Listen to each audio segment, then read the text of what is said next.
Under the high patronage of His Majesty King Mohammed VI, the Atlantic Dialogues High-Level Conference is back with an 11th edition in Marrakesh. Over 350 high-level participants will gather from more than 60 countries. Discussions will delve into this year's theme: Cooperation in a Mutating World, Opportunities of the Wider Atlantic. 11 plenary sessions and 380 talks will take place in Marrakesh.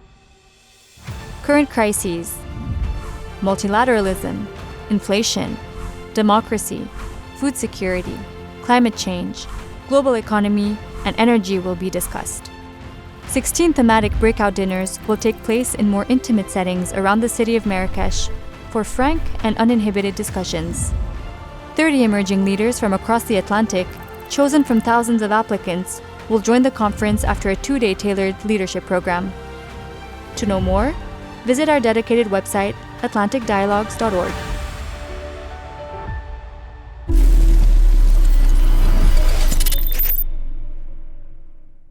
Hello. I am the coordinator for the 11th edition of the Atlantic Dialogues Conference, which will be happening in Marrakesh, Morocco, from December 14th to 16th. I am very pleased to welcome here today Mr. Karim Lainaoui, Executive President at the Policy Center for the New South and Dean of the Social Sciences, Economics and Humanities Cluster at the Mohammed VI Polytechnic University here in Rabat. Today, we are at the Policy Center for the New South to delve a little bit more into what the Atlantic Dialogues Conference is.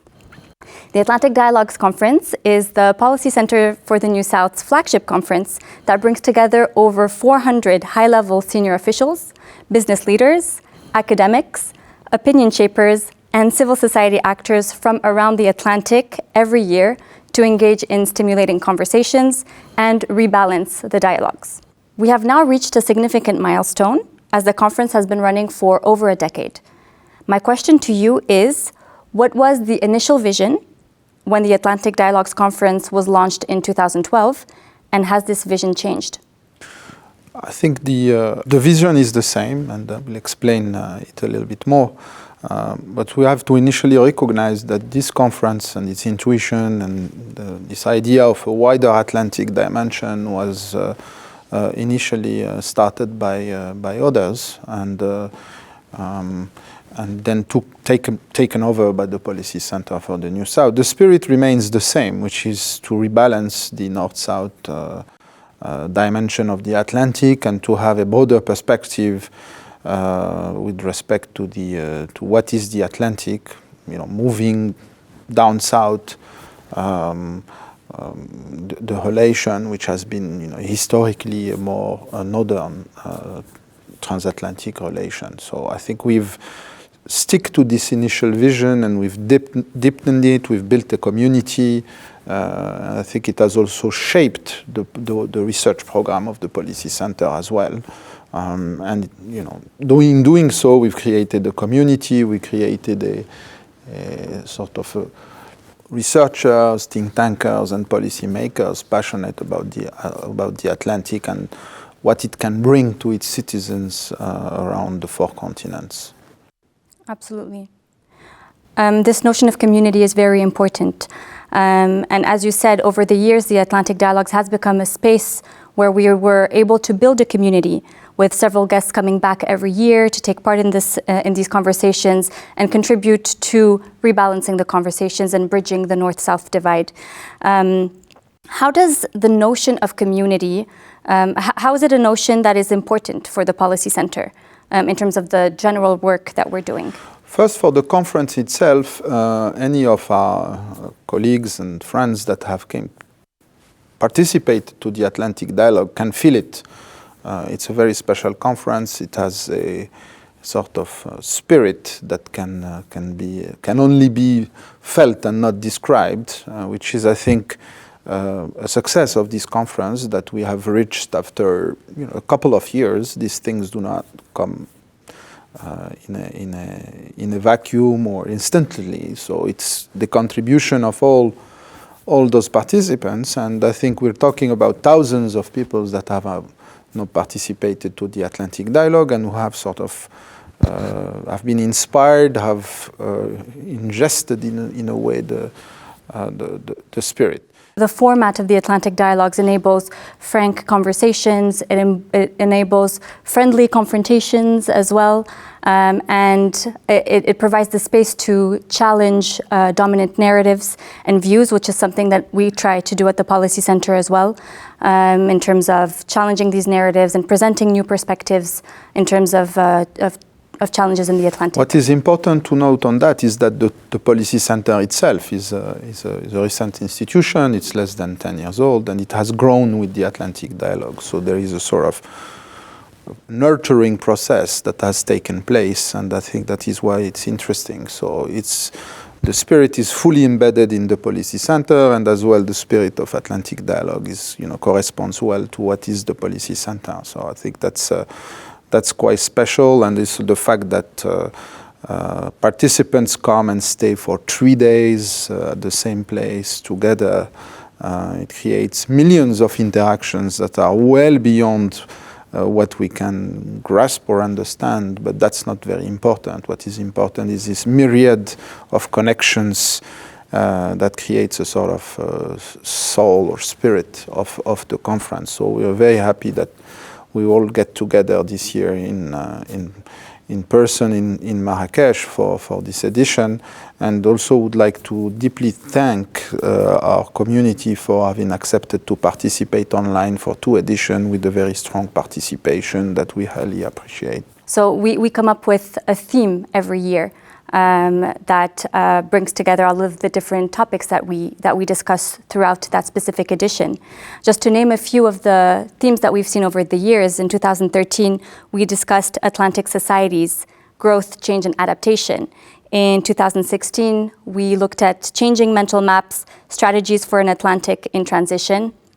In 2017 it was more about Africa, and we looked at Africa in the Atlantic, time for action. And most recently, in 2019, we looked at the South in the time of turmoil. And of course, we had our 2 online editions in 2020 and 2021 addressing an Atlantic in recovery following the pandemic. How do we come about with these themes every year? What is the process that goes into? Well, I think, as I said earlier on, the conference is the sort of pinnacle of a process. So there's an ongoing process of research, discussions, analytical debate within the Policy Center, but also with our communities, with our partner. And let's not forget that every year since we have been producing an annual report, which is called Atlantic Current, that sort of receives contributions from multiple authors from our community, which is also part of this thinking process. What is important are also the values that we carry at the Atlantic Dialogue and that we all believe in, which is fact-based analysis, empirical work, semi-academic and policy-making works and research, which make it quite special, and the capacity of all the participants to navigate between civil society, academia, and policy making, which is also one of the features of the Policy Center. This year's edition will focus on the theme Cooperation in a Mutating World, Opportunities of the Wider Atlantic. Over the past couple of years, and since our last in-person edition in 2019, many things have happened, namely a pandemic and the resurgence of war in Europe, just to name a few. We have witnessed cracks in multilateralism, rising protectionism, disruption of global value chains, and rising inflation and food insecurity. What are we focusing on in this year's edition of the conference, and why? Well, this is what we call the poly crisis, after a word coined by Edgar Morin. I think you named it. There's many, food, energy, and important structural transformation, as well as short-term pressure on government and societies to manage complex pressures on food prices, energy prices, macroeconomic policies, inflation. So I think we meet at a time where this sequence, succession of challenges to public policy making is quite important, and this is why we think that, you know, when times are difficult, we need to talk more, we need to over-communicate, we need to find solutions together, and that is exactly what we're going to do. Thank you, Mr. Karim L'Inaoui, for providing us with more details about the identity and the heart of the Atlantic Dialogues, and also explaining how linked it is with the identity and heart of the Policy Center for the New South. The Atlantic Dialogues is a conference and a community that has a strong vision, foundation, and purpose, as you were saying. Thank you all for tuning in, and see you in Marrakesh for the 2022 edition of the Atlantic Dialogues Conference. For those who will not be able to join us, please tune in on the Policy Center for the New South's website and on the Atlantic Dialogues website at atlanticdialogues.org. Thank you.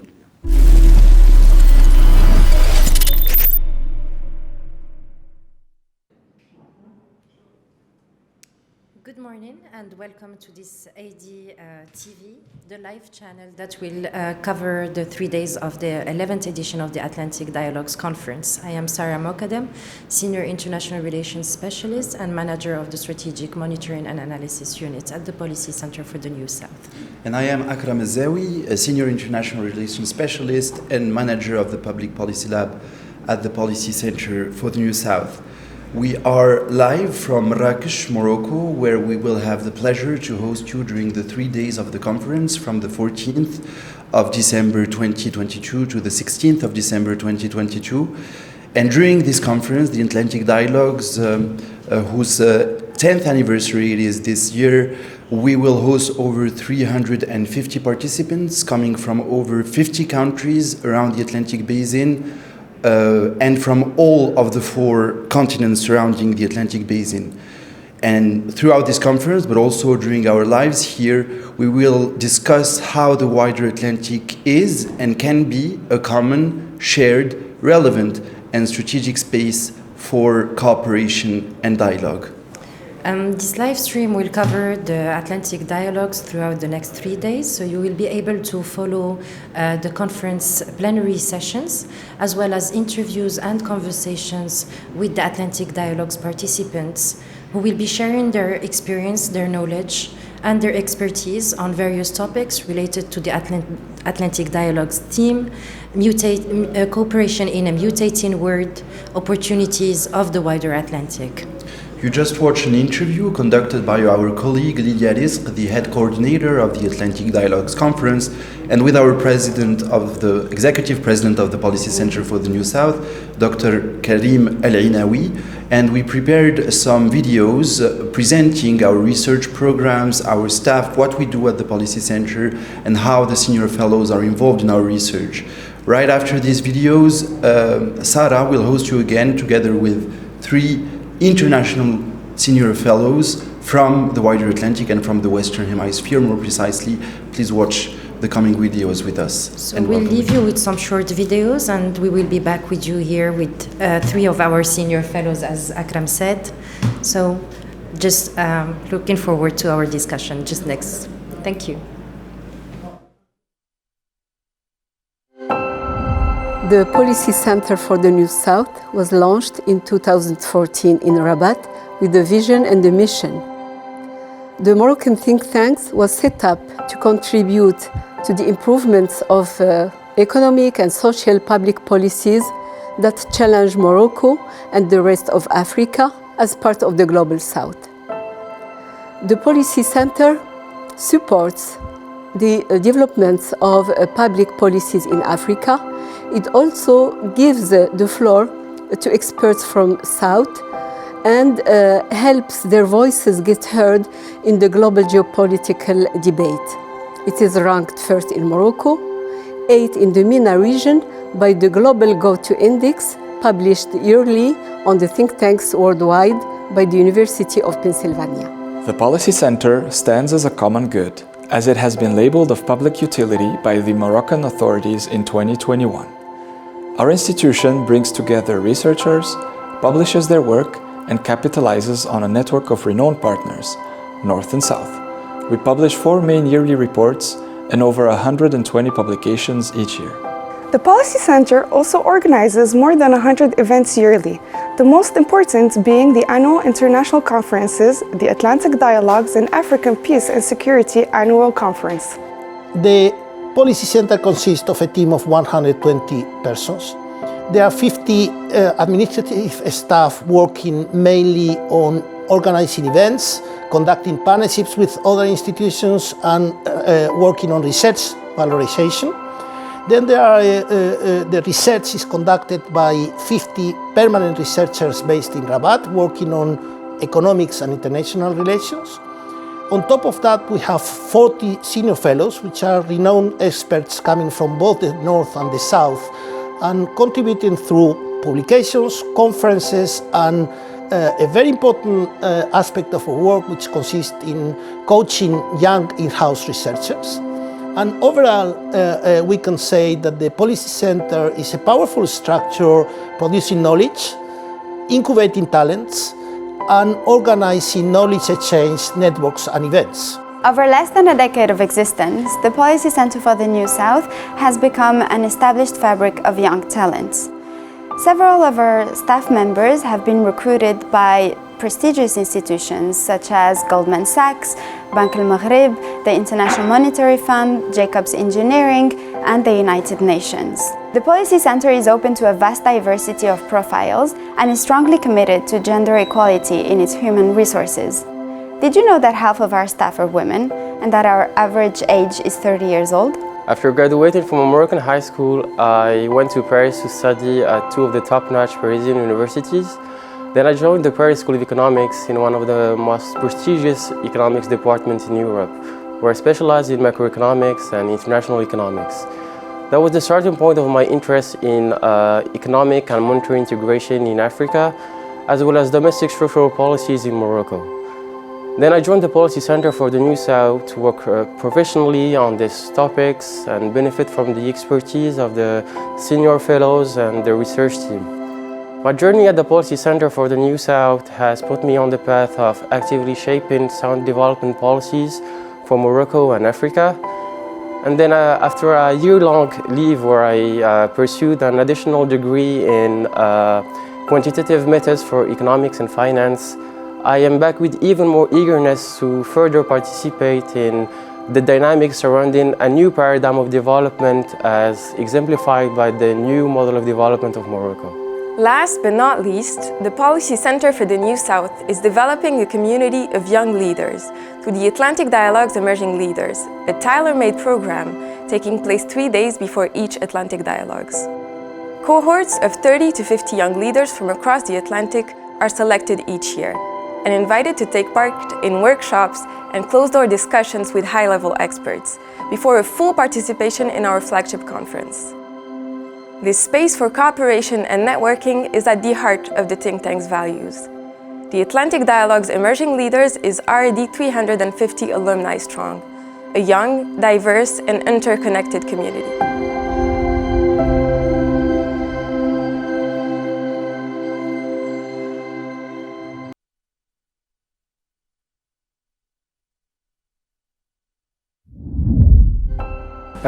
I'm going to present you the research methodology here at the Policy Center. Our research is based on pragmatic, investigation-driven and fact-based methodologies. Pragmatics, because we are in a very complex world. Fact-based analysis, because we have to understand all the structural issues we have in this world. Our programs are based on a 3-year basis. Our last cycle began in 2021 and will finish in 2033. So next year will be a very important year as we are going to review our strategic programs. Regarding international relations, we have developed many expertise on several topics: Sahel, security and defense in Africa, Horn Africa, Nile Basin, terrorism, but also gas and energy resource related matters. We have 3 programs that are very important to us and that are going to be reviewed next year. The first program is building Africa in an autonomous and interdependent world. The second program is the internal dynamics of Africa, and the third program is dedicated to Morocco. For these programs, we have also embarked with trips in Africa so that our young researchers can complete their work, their back office activity of research, and develop their work on the ground. Between the publication we have is, for instance, the Rapport Géopolitique that is directed by one of our fellows, Mr. Bassou. And for instance, for the edition that was published this year, the edition of 2022, we have several insights, and we have also mementos about more than 20 countries in Africa. Morocco is, of course, also in our radar, and one of our last publication is dedicated to the leadership of women in our country and to the social issue of women here in Morocco. Thank you very much, and I hope you will enjoy your Atlantic Dialogue 2022. So, when it comes to the research program at the Policy Center, it's equally based on economics and international relations. And this is actually one of the specificity of the Policy Center when it's compared to other think tanks in the region. So the two disciplines makes the core of the research here at the Policy Center. And along the way, we have realized how much is it important to have the two perspectives, especially nowadays. For example, with all the issues facing the world, we realized that it's extremely important to apprehend and to understand what's going on, to cross the two perspectives. Every issue nowadays has two sides, economic one and the international relation one. So it's really important to espouse at the same time when trying to understand the different issues facing the world, the data-driven perspective of the economists and also the political science angle of the international relations. So it's extremely important to have the disciplines, the two perspectives at the same time. So regarding economics, our research is articulated around 4 sub-programs that goes in the strategic thrust of the policy centers that consider Morocco, Africa, and the New South as their strategic anchors. So the first sub-program with economics, I'm talking here about economics, is entitled Rethinking the Moroccan Economy, and the objective is to deepen the understanding and the knowledge and the analysis of the Moroccan economy and the different challenges facing it, especially when it comes to integration in the global economy, the macroeconomic regulation along the cycle, the labor market issue, and the structural transformation in all the sectoral policies needed, or the appropriate ones. And also the ambition of the Moroccan economy and Morocco in general to meet the energy transition. So this is the first sub-program. The second one is African-oriented one, entitled Thinking the Emergence of the African Economy in the New Globalization. So in this program, it goes in the same spirit actually, with much more focus on strategic and structural issue, such as the role of agriculture and the food security, the natural resources, of course, it goes without saying, the role of natural resources in the development of the continent, the migration dimension, and the regional integration. And here we focus on the African Free Trade Agreement. The third one is in the midway between economics, international relations, which is the New South and the New Globalization. And this one, we try to understand and tackle the different issues facing the New South, which is more than just geographic representation. This is a perspective, this is an ambition that the Policy Center tries to advocate for, which is a South that is quite engaged, committed, And that has its own perspective. Sometimes it's different, sometimes it goes in the same vein as the global one, but this is the spirit of this program. So one of the topics tackled within this one is the public goods, the role of Africa, the multilateralism. So as you say, this is a broader one that combines economics and international relations. And the last but not least is the program Moroccan focused one again on the social and territorial state, and this is one of the legacies of the policy of the COVID crisis. As you know, the state priorities have been reshuffled due to this unprecedented shock. Due to this unprecedented shock, and the welfare state has become one of the most important objectives, either of the state or of the Moroccan citizen. Regarding the publication, I would say we have a broad range of publications going from policy brief, research papers, and reports. And here I will make the focus on, I think, the African Economic Report. This is one of the flagship reports of the Policy Center along the geopolitical one. They have the same spirit as they trying to understand and to give concrete recommendation for different challenges facing the African economy, and also to reshape the narrative regarding the African economy. And of course, all this is based on fact-based research.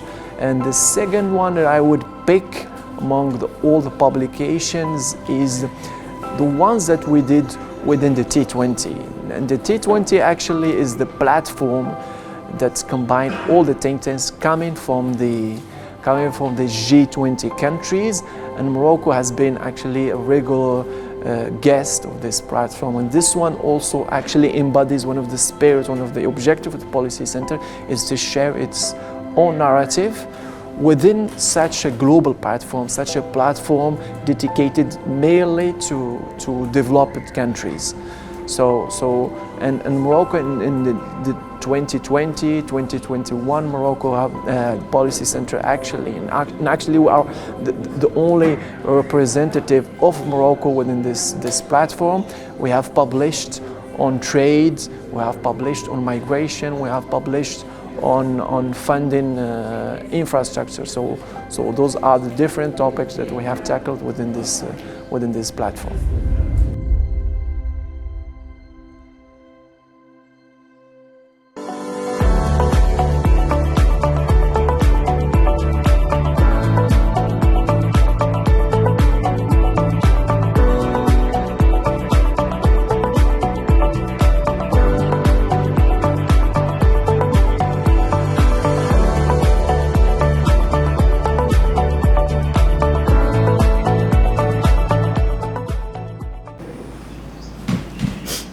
Hello, this is the ADTV, and welcome with us to this conversation with three of our distinguished senior fellows. I'm very pleased to have you with us.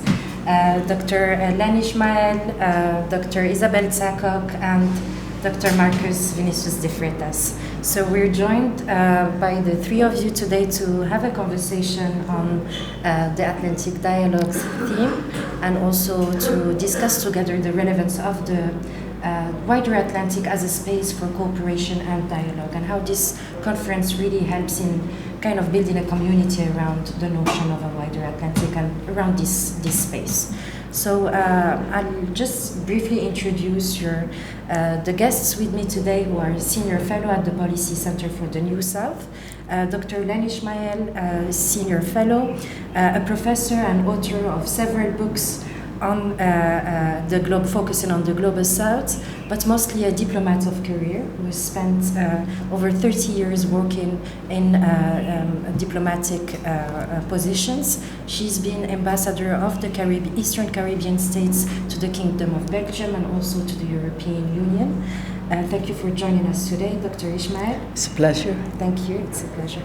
Dr. Isabel Tsakok, a senior fellow as well at the Policy Center for the New South, a development practitioner, policy analyst and researcher focusing on agricultural and rural development. You've been working on agriculture transformation, food security and poverty reduction. Thank you as well for joining us today, Dr. Tsakok.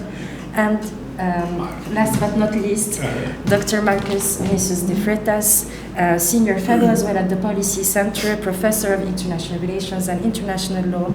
You are currently a visiting professor at the China Foreign Affairs University in Beijing, and Professor de Freitas has extensively written on the Global South and also focusing on the relation between Brazil and Africa, and looking at Brazil, look at really the Atlantic space and its relationship with and its foreign affairs, looking at its relationship with other countries. So thank you for joining us today for this conversation. This year's 11th edition of the Atlantic Dialogue is taking place in quite an interesting global context. Looking at South-South cooperation and the place of the South in a global dynamic that is very much shaped by events going on in the North. So I'd like to have really your impression, your perception on the theme of this 11th edition, which is framed around the general theme of cooperation in a mutating world, opportunities of the wider Atlantic. Dr. Len Ishmael, you've worked on kind of bridging the relationship between countries around the Atlantic, and it's been really a major part of your career in trying to shape this dialogue between different countries around the Atlantic dialogue. How do you think the conference is kind of contributing to providing a space to achieve such a dialogue? And in general, what do you think the current state of the dialogue, how is it looking currently? How is the South? Thank you so very much, Sarah. Let me just say how wonderful it is to be back in Morocco, particularly this very, very beautiful city of Marrakesh. When I reflect a little bit on the title of the conference, my immediate feeling is one of timeliness. We talk about, dialogue in a mutating world. I'm not quite sure about the word mutating. I was saying to my colleagues this morning over breakfast that when I look at that phraseology, I'm thinking of COVID mutating. But in a sense, we are talking about a period of unmatched crises across the world, and we can speak in terms of polycrises. We've had 2 years of devastating impacts for the Global South of COVID, and then a rather untimely war in Europe. 2022 was supposed to have been the year of global recovery, and it's far from that. And the war drags on, and it really is not in the best interest of the Global South. Having said that, however, I think that when we speak about the unprecedented nature of these crises, we see a series of opportunities that the Global South is seizing.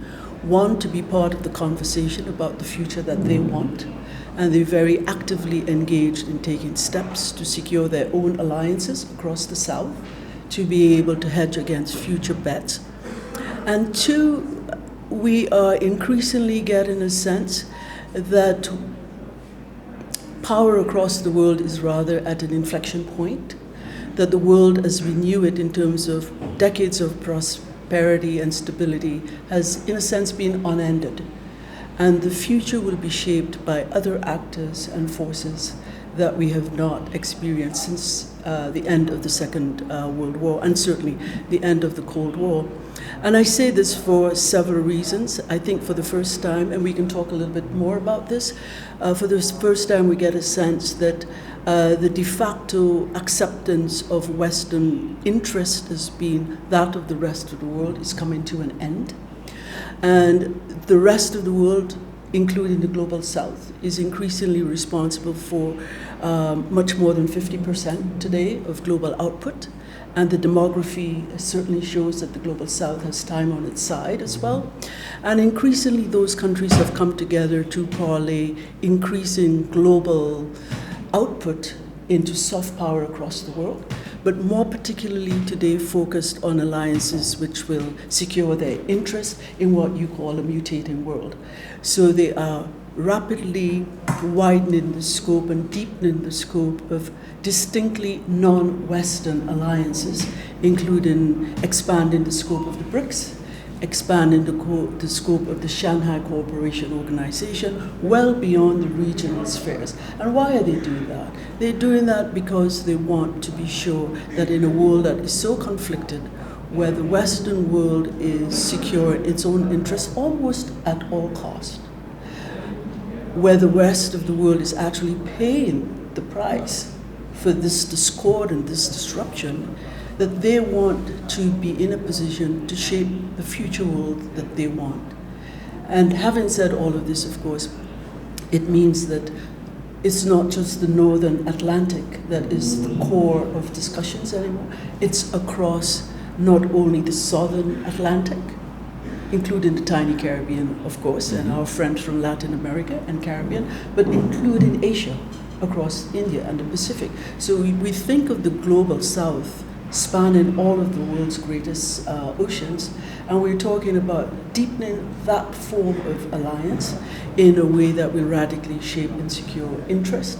And one last quick thing I will say is that just a few months ago, early September, there was a seminal conference in the Caribbean.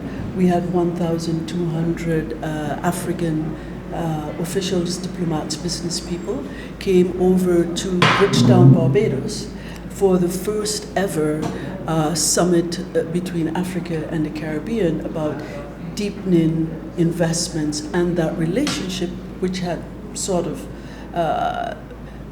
once we became independent, we sort of lost sight of each other. And I think it's very important what has happened in that in times of turbulence, we realize we need more friends, not less. We need more tables around which we can sit down together.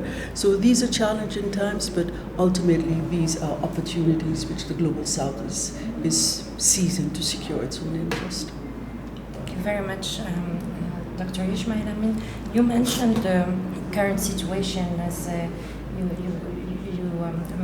comparing mutating with the COVID is quite interesting because I think many countries are still going through the effects of COVID. And I would like to ask you, Dr. Tsakok, I mean, throughout the Atlantic, you've, in your research at the Policy Center for the New South, you have very much focused on the experience of various countries in the Atlantic space and their experience in agricultural transformation, in poverty reduction. Through your recent research and focus on these countries, what do you think the current situation is? Let's say in South Atlantic or around the Atlantic Basin, has this area been, have countries around this area been able to cope with the crisis, and have they been able to kind of at least demonstrate some willingness to increase or develop or strengthen the cooperation around this basin to cope with the poly-crisis that we're going through? Yes, I think the picture from the wider Atlantic is mixed. There are countries that are really trying to pull ahead. I mean, I think of Ethiopia, I think of Rwanda, I think of my little island of Mauritius. And so there's Cote d'Ivoire, but there are countries that are still mired in the old thinking. And I think the old thinking, as I view it, is not just sub-Saharan Africa, but North Africa as well. I think in terms of food security, which I think is the central thing that is vulnerable in the global South. It's without food security, you have no security, period. And the big mistake we have made, not only in the global South, but in all over the world, is to equate food security with food self-sufficiency. The problem with that is it is so country-centric approach. It is mixing what you want with the means of getting it. The means of getting it was don't import, just eat what you produce. It's a very simple message, but it's a wrong message. And I hope the crisis has really beaten us up, make us realize that isolation and country-centric and yourself kind of thing is no longer viable. But now that is the opportunity I see for the Global South, is in a crisis and with the failures of the past, there will be people and there will be leaders and people that will see they have to do things differently. And that is a long road. I don't want to promise. Nothing in agriculture is quick fix. This is what I call slow magic. You have to figure a slow and steady and move it along. I mean, you can't grow 10 harvests in one season. I mean, this is just nature, right? So I think, the agenda forward is clear, but how to get it is, of course, the real problem. The agenda is first get out of this country-centric approach, like me only, me alone, me alone. If we continue with that, we'll just sink. There's no other option, especially with climate change, with all the variation in climate and everything. Just focusing on your country makes you so weak. You need to expand. That's the first thing.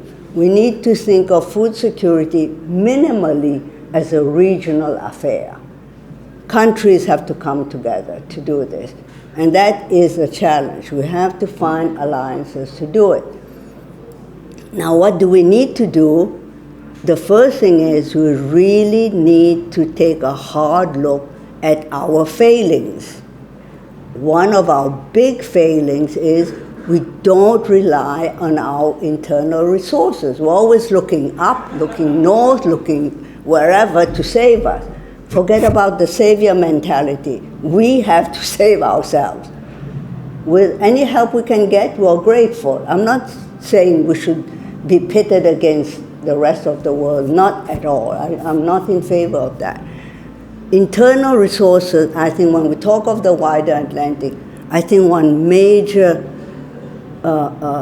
area is, for Africa at least, is illicit financial flows. They lose more in what I call funny money leaving the country than they get in aid. This requires, and Africa, the African Union is trying to do it. I'm not saying anything anybody doesn't know. Everybody knows it, but we need a minimum critical mass of leaders and people to really force us to start cleaning up our own mess. I'm not trying to excuse the colonialists. I have no sympathy for them at all. But I say, whatever they have done, we can undo, and we must undo. So my message is really of hope in trying to find the power within ourselves. We need to do a lot of things. But first things first, we need to transform our agriculture. People have looked upon agriculture like, the dummies are there, the poor people are there. That's a problem. If you look at agriculture like a sinkhole for the losers, we all lose. Every country, and I go back to Timmer's work, every industrial country, and I've written a book about this myself, they did not cross to industrialization unless you've got that surplus. You must have agricultural surplus. No civilization is built on poor stomachs. So that's number one. So how do we transform agriculture? Number one. But the amazing thing about the transformation of agriculture is that it requires a transformation of the whole country. There's no isolationist model of agricultural transformation. So in a way, all these things are coming together. We need to feel, we need to work together, We need to feel we need to take care of our food first, and by taking care of our food first, we'll take care of the other things as well.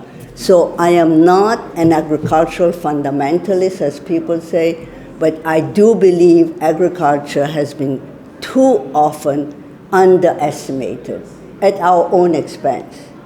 So not everything is in agriculture, but do not forget that guy. And on that we can have other big discussions, and we should have other big on how to do it. It's a country by country thing, but there are principles. We don't reinvent the wheel in that development. We don't. We learn from each other, and we have to be humble enough to learn. Even people we don't like, and sometimes people we don't like are actually very smart. So learn from them. I mean, this is it. Now, the opportunity I see is when in a crisis moment, we are pushed to really finding how to get out of it. And maybe all these little hatreds and whatever, they can go out of the window. That's what my hope is anyway, that we are not going to be stuck with whatever baggage we have from history. We are going to figure, yes, a better world is possible, a better world is necessary, and yes, we have the opportunity. And this is really a golden moment. We should not let it slide. And that's why I like so much what Len has tried to do. It is really a time to focus on our strengths and to learn from all the mistakes we made. And we made a ton of mistakes, no doubt about that at all. Maybe with the best intentions. And it's not a matter of blaming people here. We made mistakes, but we can do better. So I think this is, to me, this is an optimistic period. Marcus was asking me, are you optimistic? I say, yes, I am. Well, thank you very much. It is true that there are many optimistic messages, and I have to remind that it's the first time since the last edition that was held in person was in 2019, so it's the very first time we meet in person since COVID. We did see each other, although in the office been a while, but it's the first Atlantic dialogue since the pandemic, and I think it was also an eye-opener, as you said. And some countries reacted in an isolationist way, while it was clear from the first days of the pandemic that people were very worried on how to secure their food supply. I mean, people very much worried. Besides being worried on the pandemic, I mean, worried about the disease that we didn't know at that point. Many people who had the first reaction of going, and we've seen many images from supermarkets, and people trying to match up as much food they could. And it was, as you said, food security is security. And we've seen it. I mean, it was clearly demonstrated. Yeah, exactly. Through the it's pandemic. So clear. Yes. That's the good thing about the pandemic, good in quotes. Exactly. And I think, one of the good thing and probably optimistic thing that you have mentioned is that definitely instead of leading some countries to look inward and close themselves, I think it should rather push many countries to look at regional approaches so that they can secure their supply chains. Find bigger blocks. Exactly, and learn from each other and gain from each other through interconnectedness and looking at their agricultural needs or so in a more of a regional approach. And I think regional approach is the key thing. No longer country-centric, isolationist, me first, like this America first is kind of totally the wrong approach to our problems today. And I think Professor De Freitas, and I will have to say that your experience and knowledge on the Global South is also very much driven by, and don't get me wrong in my statement, but your country of origin. You're from Brazil, and it's one of the major demographies around the Atlantic Basin, a country that has gone through many experiences, and that is still now shaping another experience, probably, let's say, in its relation with its neighbors and its openness to the other countries around it. So I'll have to ask you on perception, because sometimes the way we perceive some areas depend on where we look at them, where we're from and how we look at them. How is the perception of the Atlantic space from Brazil? What does the Atlantic space represent for a country as Brazil in terms of opportunities and also challenges? You're asking me, Sarah, a very complicated question, right? Because I'll make one criticism and then I'll try to give like an overall picture here. I think that the greatest challenge Brazil has faced for a long time is that it doesn't have a real good foreign policy. So when you do not have a good foreign policy, if you do not know where you want to go, I think it's Alice in Wonderland, right? She gets to an intersection and she asks the question, where should I go? And then I think the little rabbit said, perhaps I'm confusing everything, but if you do not know where you want to go, any route or any road will do. And I think that's the challenge that Brazil has had regarding its foreign policy. You have to identify what the national interest is, and when you identify what your national interest is, you design the foreign policy, and you do make a state policy. It's not one that changes in every government, as we have seen. So my criticism here is that Brazil, I think, needs to improve, or at least think well about what its foreign policy, what is the role that it wants to play in the world. We have been called a diplomatic dwarf at times by people who said that we do not have a position, or we want to be members of the Security Council, but we are not really doing something to really deserve that, right? But going back to what Isabella and Len have been saying, I think that perhaps as we look into this mutating world, we have to learn some lessons, for instance, from the Chinese in that sense. Because President Xi Jinping always talks about a shared community with shared values and a shared destiny. So if you look into what the discussion was here, is that we are talking about this cooperation that we need to have because we live in a shared community, we try to share values, and we have a shared destiny, right? And when it comes to agriculture, I always like to mention that to my students. If you look into the design of the world, the world has been designed for you to always have two harvests of anything. Because when it's spring in the north, it's fall in the south. When it's spring in the south, it's fall in the north. So everything that you have in this world is at least designed to have two crops every year. So what we need is cooperation, right? So we need to have this understanding of what our shared values are and how we can improve this shared community that we have. Now, what are the advantages of the wider Atlantic when we compare to other parts of the world? Well, first of all, the number of languages that we speak in that language is quite reduced. So that allows us to have more flexibility, even when it comes to improving the dialogue when I look into the region. Also, we have similar stories and similar history. And we have our negative aspects, all the negative impact from the past, but we should not leave from the legacy of the past, but we should look into the future and try to build a better future.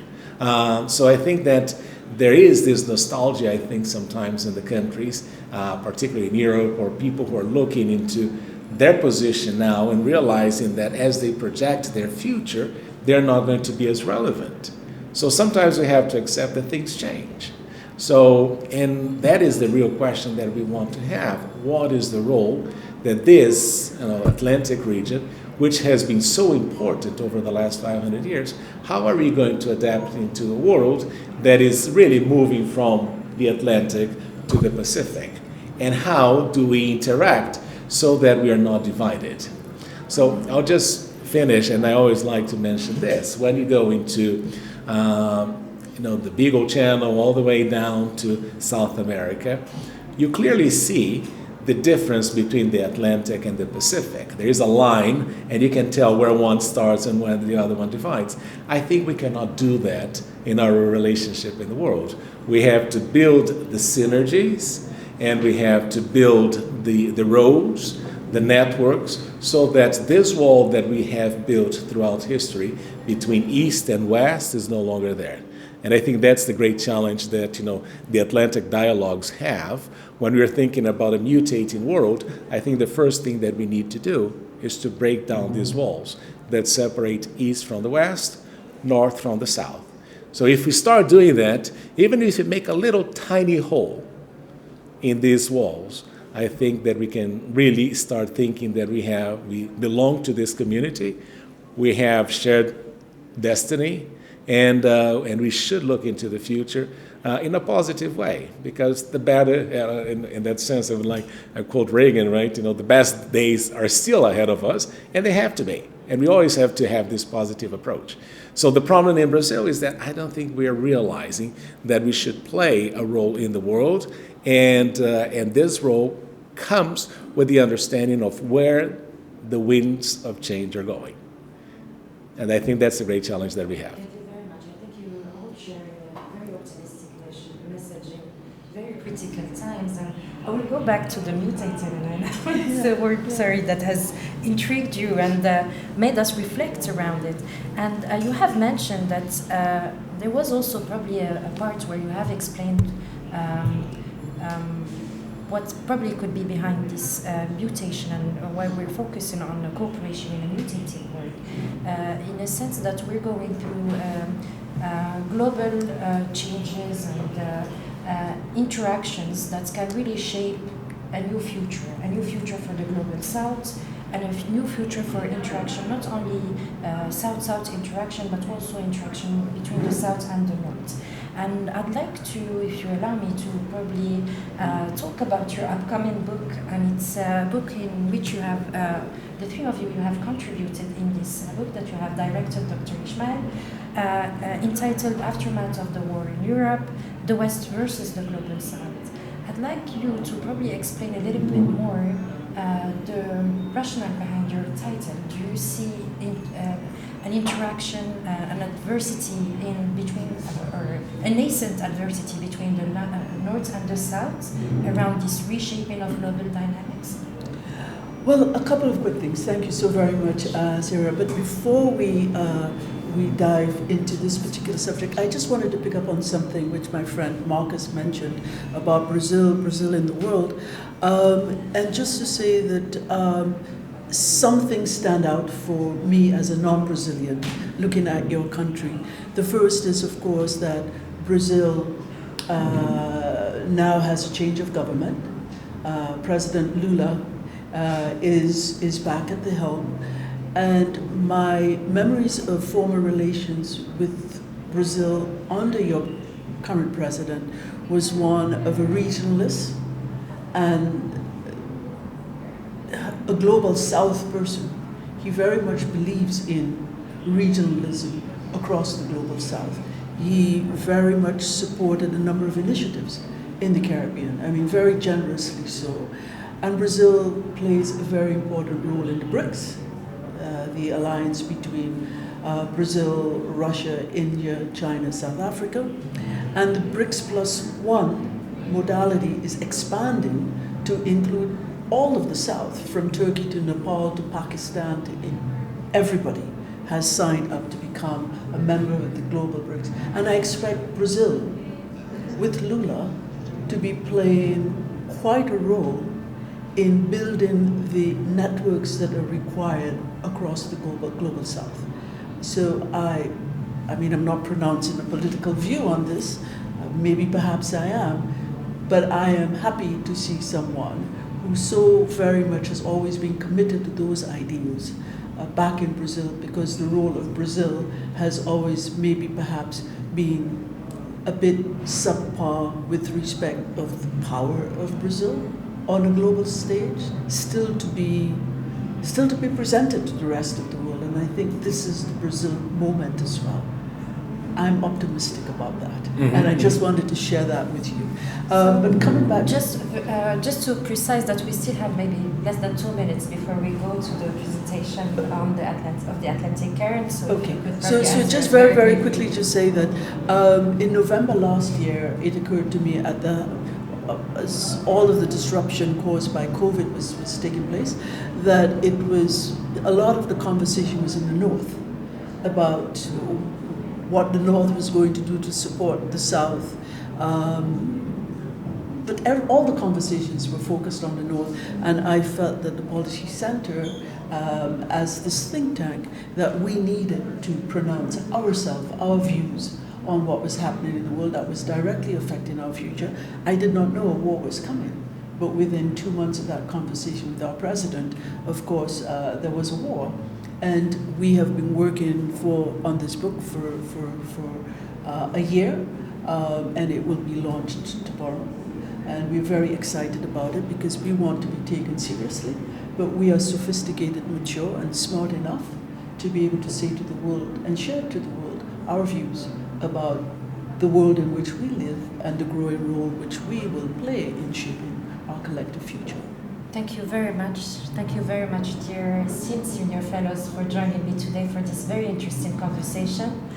And I look forward to attending the launch of your upcoming book. And today we will also attend the launch of another report, the Atlantic Cairns, which is always published and presented just in the session before the launch, the start of the Atlantic Dialogue. So without further ado, I think we can connect with the ballroom, and okay. I can let you also go and attend the launch of the Atlantic Cairns. Thank you very much for joining me, and it was a pleasure as always. Thank you very much. Thank you, Sarah. Thank you so very much, Sarah. Thank you very much. Thank you. Thanks. Thank you. Under the high patronage of His Majesty King Mohammed VI, the Atlantic Dialogues High-Level Conference is back with an 11th edition in Marrakesh. Over 350 high-level participants will gather from more than 60 countries. Discussions will delve into this year's theme, Cooperation in a Mutating World, Opportunities of the Wider Atlantic. 11 plenary sessions and 380 talks will take place in Marrakesh. Current crises, multilateralism, inflation, democracy, food security, climate change, global economy, and energy will be discussed. 16 thematic breakout dinners will take place in more intimate settings around the city of Marrakesh for frank and uninhibited discussions. 30 emerging leaders from across the Atlantic, chosen from thousands of applicants, will join the conference after a 2-day tailored leadership program. To know more, visit our dedicated website, atlanticdialogues.org. Under the high patronage of His Majesty King Mohammed VI, the Atlantic Dialogues High-Level Conference is back with an 11th edition in Marrakesh. Over 350 high-level participants will gather from more than 60 countries. Discussions will delve into this year's theme, Cooperation in a Mutating World, Opportunities of the Wider Atlantic. 11 plenary sessions and 380 talks will take place in Marrakesh. Current crises, multilateralism, inflation, democracy, food security, climate change, global economy, and energy will be discussed. 16 thematic breakout dinners will take place in more intimate settings around the city of Marrakesh for frank and uninhibited discussions. 30 emerging leaders from across the Atlantic, chosen from thousands of applicants, will join the conference after a 2-day tailored leadership program. To know more, visit our dedicated website, atlanticdialogues.org. Under the high patronage of His Majesty King Mohammed VI, the Atlantic Dialogues High-Level Conference is back with an 11th edition in Marrakesh. Over 350 high-level participants will gather from more than 60 countries. Discussions will delve into this year's theme, Cooperation in a Mutating World, Opportunities of the Wider Atlantic. 11 plenary sessions and 380 talks will take place in Marrakesh. Current crises, multilateralism, inflation, democracy, food security, climate change, global economy, and energy will be discussed. 16 thematic breakout dinners will take place in more intimate settings around the city of Marrakesh for frank and uninhibited discussions. 30 emerging leaders from across the Atlantic, chosen from thousands of applicants, will join the conference after a 2-day tailored leadership program. To know more, visit our dedicated website, atlanticdialogues.org. Under the high patronage of His Majesty King Mohammed VI, the Atlantic Dialogues High-Level Conference is back with an 11th edition in Marrakesh. Over 350 high-level participants will gather from more than 60 countries. Discussions will delve into this year's theme, Cooperation in a Mutating World, Opportunities of the Wider Atlantic. 11 plenary sessions and 380 talks will take place in Marrakesh. Current crises, multilateralism, inflation, democracy, food security, climate change, global economy, and energy will be discussed. 16 thematic breakout dinners will take place in more intimate settings around the city of Marrakesh for frank and uninhibited discussions. 30 emerging leaders from across the Atlantic, chosen from thousands of applicants, will join the conference after a 2-day tailored leadership program. To know more, visit our dedicated website, atlanticdialogues.org. Under the high patronage of His Majesty King Mohammed VI, the Atlantic Dialogues High-Level Conference is back with an 11th edition in Marrakesh. Over 350 high-level participants will gather from more than 60 countries. Discussions will delve into this year's theme, Cooperation in a Mutating World, Opportunities of the Wider Atlantic. 11 plenary sessions and 380 talks will take place in Marrakesh. Current crises, multilateralism, the inflation. Policy Center for the New South welcomes you to the 11th edition of the Atlantic Dialogues. The first session is about to begin. Please find your translation kits on your seats. Channel 1 is for English, Channel 3 is for Arabic, Channel 4 is for Spanish, and Channel 5 is for French. Thank you. Under the high patronage of His Majesty King Mohammed VI, the Atlantic Dialogues High-Level Conference is back with an 11th edition in Marrakesh. Over 350 high-level participants will gather from more than 60 countries. Discussions will delve into this year's theme, Cooperation in a Mutating World, Opportunities of the Wider Atlantic. 11 plenary sessions and 380 talks will take place in Marrakesh. Current crises, multilateralism, inflation, democracy, food security, climate change, global economy, and energy will be discussed. 16 thematic breakout dinners will take place in more intimate settings around the city of Marrakesh for frank and uninhibited discussions. 30 emerging leaders from across the Atlantic, chosen from thousands of applicants, will join the conference after a 2-day tailored leadership program. To know more, visit our dedicated website, atlanticdialogues.org.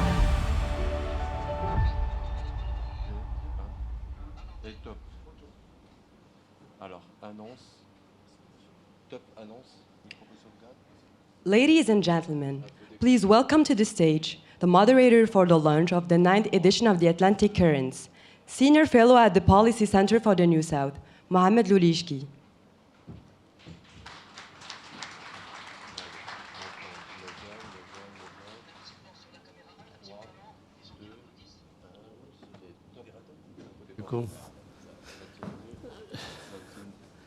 Good afternoon, or rather good morning.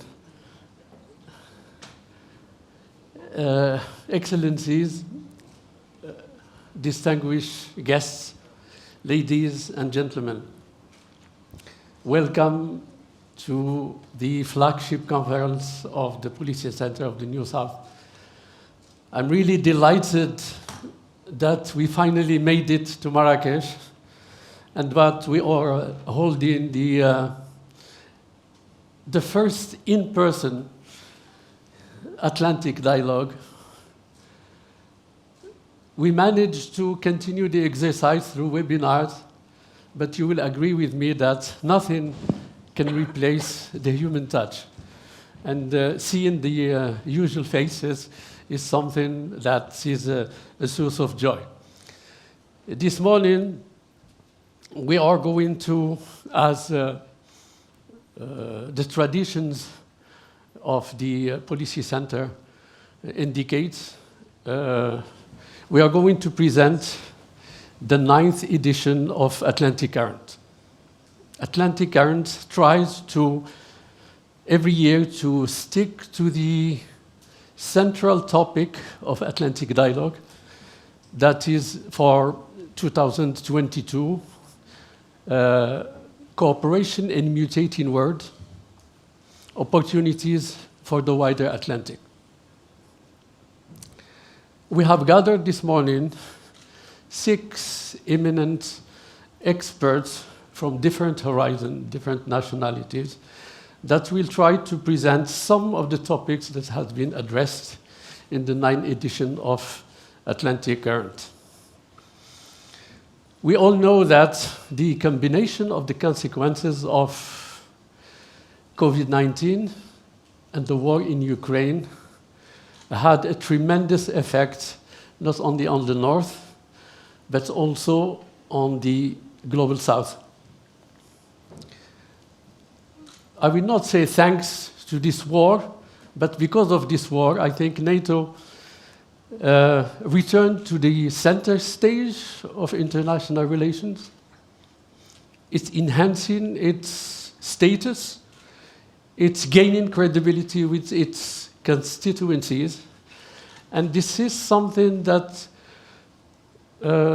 questions first the ability of the European Union to continue to pursue its foreign and defense policy, but also it challenges the Global South in terms of coping with the consequences of this war, for which this Global South is absolutely not responsible.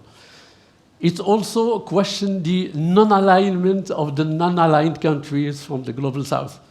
We all know that there was some kind of push in order for the countries of the Global South to take side in this war, and it was translated in the voting of the resolutions in the Security Council and in General Assembly. So this morning I would like to ask my colleague, the 6 panelists, to join me in order to share with us their take, their thoughts, their findings about some of the aspects that I outlined. I would like to call first Mr. Jorge Castañeda, former Minister of Foreign Affairs of Mexico and Professor of Political Science and Latin American Studies in New York University.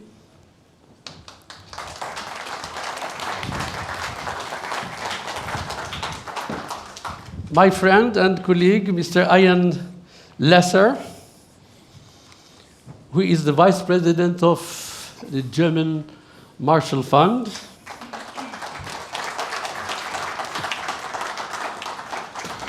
Ambassador Alessandro Minuto Rizzo, President of NATO Defense College Foundation from Italy.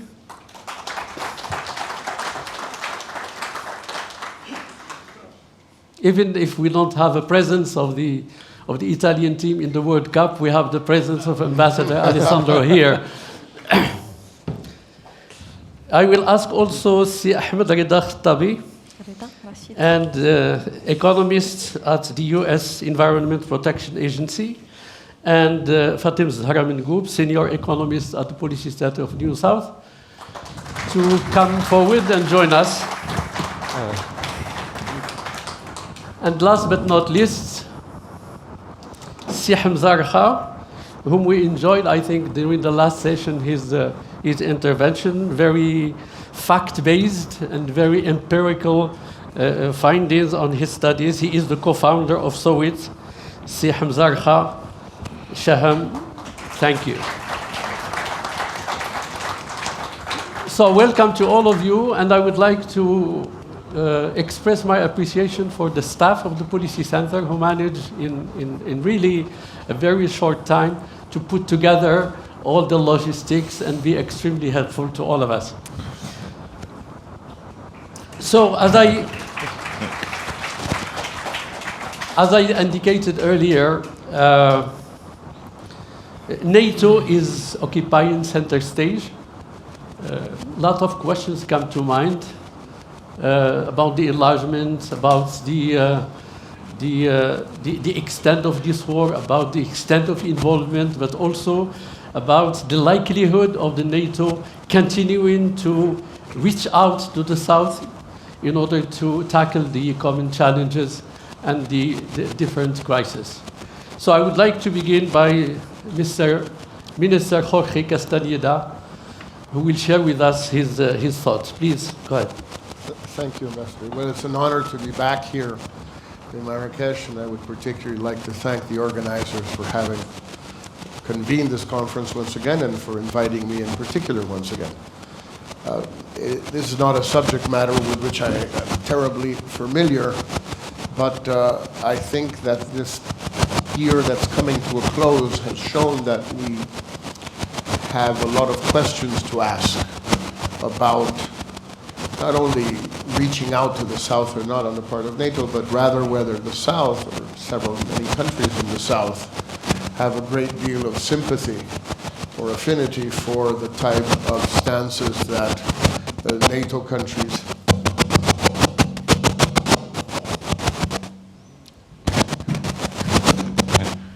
What do I do? Just shut up? I think you fixed it. I fixed it, all right.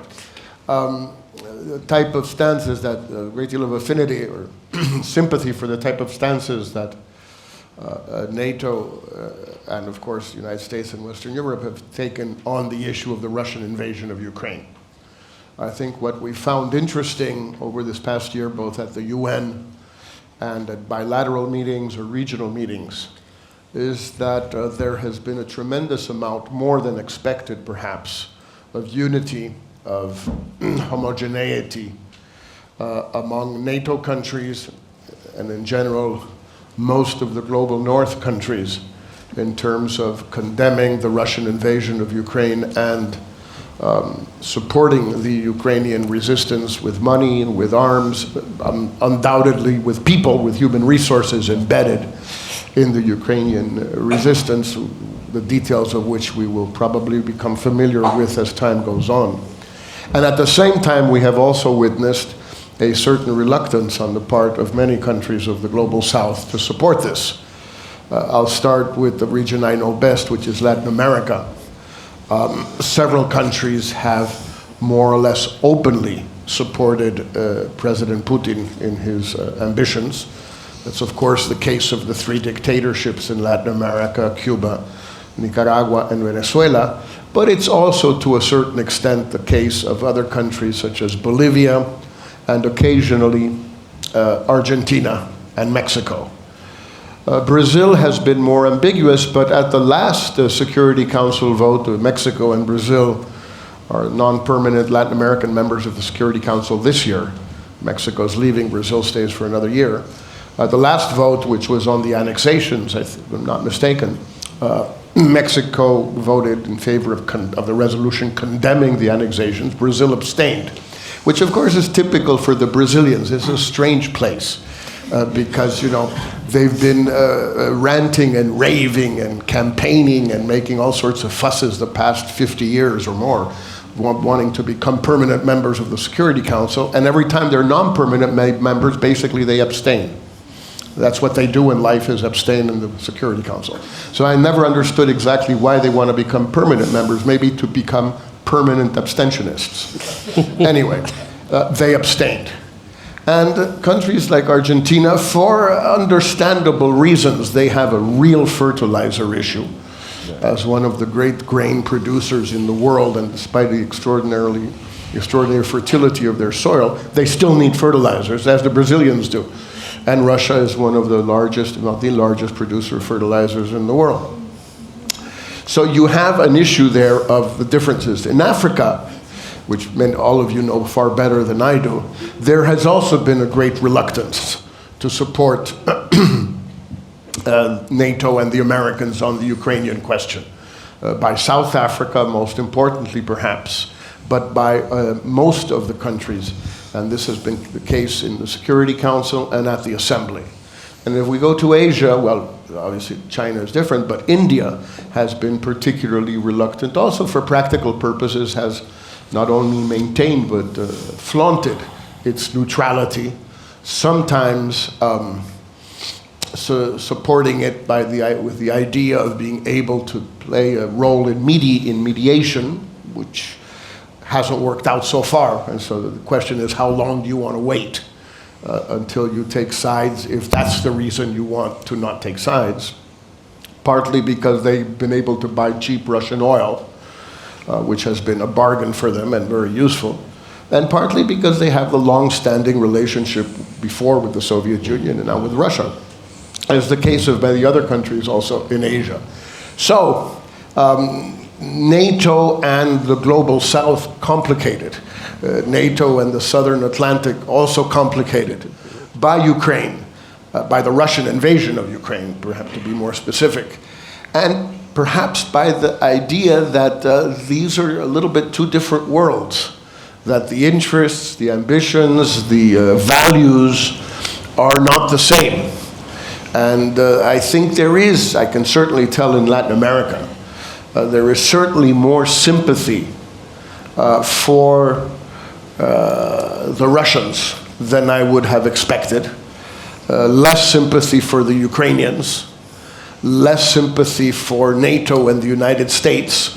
And at the end of the day, for many of these countries, you know, it ends up being the enemy of my enemy is my friend. And that's a tough one to fight against, especially with countries in Latin America, as I tried to show in my chapter in the in the book, the small book that we published at the Atlantic Dialogues has published, especially as more and more governments in Latin America tilt to the left.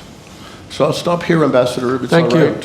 Thank you very much. And thank you for having me once again. Well, I think that we have a glimpse of the perception by some Latin Americans about NATO and this war. Let's see how about NATO from within. And I think that Ian Lesser and Ambassador Alessandro could share with us their views on these two aspects, to what extent it enhanced NATO and what are the prospects of the South keeping some interest within the NATO.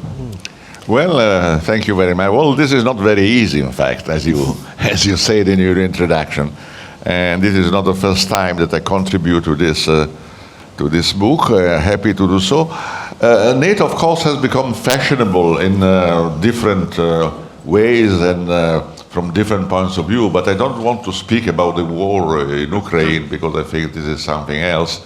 It's not the object of the discussion. I would like to explain a little bit to people who usually say the word NATO without knowing exactly what it is, and for good reasons, by the way, because it's a very bizarre organization in itself. And I will try to explain why. First of all, it's not really an international organization in the traditional sense, it is an alliance. And this is a difficult concept, if you like, but for all of us who have been to school, we have studied different alliances histories. The different case of NATO is that this alliance was founded in 1949 and in 2022 is still there. Usually in history, normal alliances have a limited scope. They are done for a specific purpose, and then at the end, if you reach or not reach the purpose, they are dissolved. No, NATO is still there. So it says something about why it's there. And this is interesting. What I think you should keep in mind is very different, for instance, from the European Union, which is very often compared to NATO and somehow logically, but in a logical way you can compare, but in a practical way you cannot. Why? Because NATO, you should imagine perhaps a table with 30 people, the members, sitting around and deciding things together. So there is no commission, there is no external power. The 30 people have to decide together what to do. And interesting, nobody thinks about that, there is no vote. NATO has never voted, it doesn't exist. It is an alliance by consensus, which is a very soft, how can I say, not easy to define. Consensus means that if there is a proposal and nobody opposes that proposal, the proposal is accepted, which is a different way from making a vote. And I think it's very important to keep this in mind. Another thing which is not known, of course, by people who are external to this very specific affair, is that there is no real budget, in fact. The budget is what is paid for the headquarters, for the salary of a few persons at the top. But otherwise, being an alliance, the resources are provided by the allied. So the allied, they pay for themselves. If you take Afghanistan, for instance, again, every country participating to the operation in Afghanistan, but you can take another operation, Bosnia is exactly the same, they pay their own expenses. There is not a common budget like in the European Union from where you draw resources. And of course, this gives a lot of responsibility to the different government. Another thing is that this alliance has proved, for reasons, but it's up to you to judge, very successful, in the sense that the original treaty in 1949, signed in Washington, you had only 12 members, 12 original members. Now you have 30, soon to be 32 probably, plus about 40 partners. It makes an immense and difficult, if you like, sort of arrangement to control and to put into measure. So it is easy, you know, to think that when you are 12, you have a clear objective, you know exactly more or less what you want to do. And the idea was to protect Europe from a possible Soviet invasion. That is why the famous Article 5 is well known. All this has changed completely. And so the alliance has to take these difficult decisions without really having a book in front of it somehow. You have the strategic concept, but the strategic concept is something different, you know. It's a sort of guide, but nothing more than that. It's not a legal obligation. And so after the various enlargements, there have been 8 enlargements, I've been surprised even by that, it was decided 3 or 4 years ago to reform the organization in the sense to give it more of a political specific direction. Because when you have 30 members, it's very difficult that those 30 members have the same priorities and the same political focus. They probably are in different, not probably, they are certainly in different geographical areas, and they have different histories and different ideas about the future. And so to make a union out of that is extremely difficult. So there was a process underway, which was launched 3 years ago, called NATO 2030, and it was meant to address this political issue, the fact of political consultation and decision-making, and how to put NATO at the center of political conversation in the world about security issue.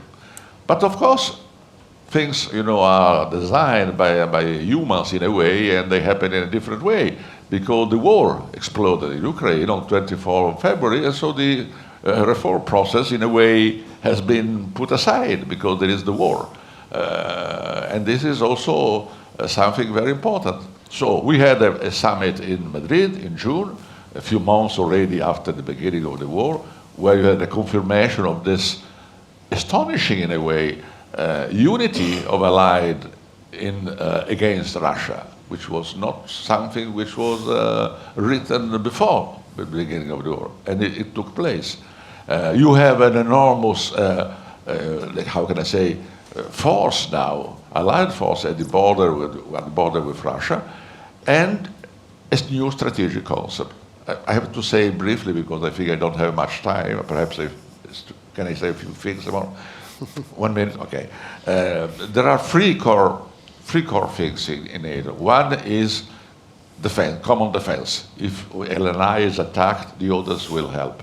The second one is crisis management, in the case of Afghanistan, in the case of Bosnia. And the third one, which is the one more interesting here in Morocco, is cooperative security.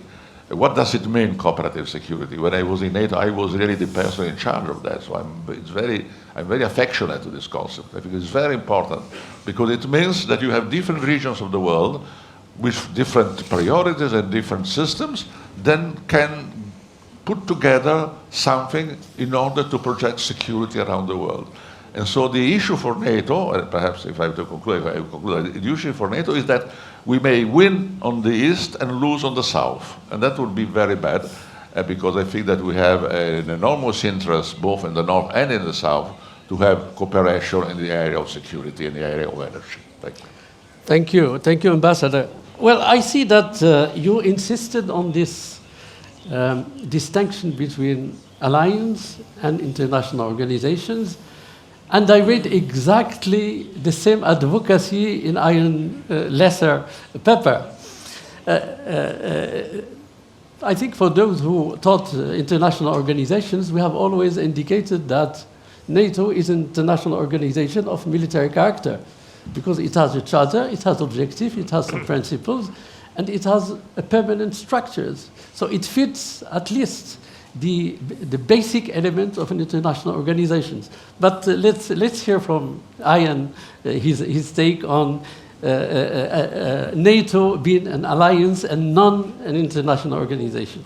Well, thank you very much, and it's let me just add my thanks because it's a great pleasure to be here in person at this historic meeting. It's great, and one of the things that I was trying to do in the piece that I wrote, and congratulations on the volume as well, was to think a little bit about what has changed since the beginning of this exercise, which was in fact always talking about things like the role of NATO in the South.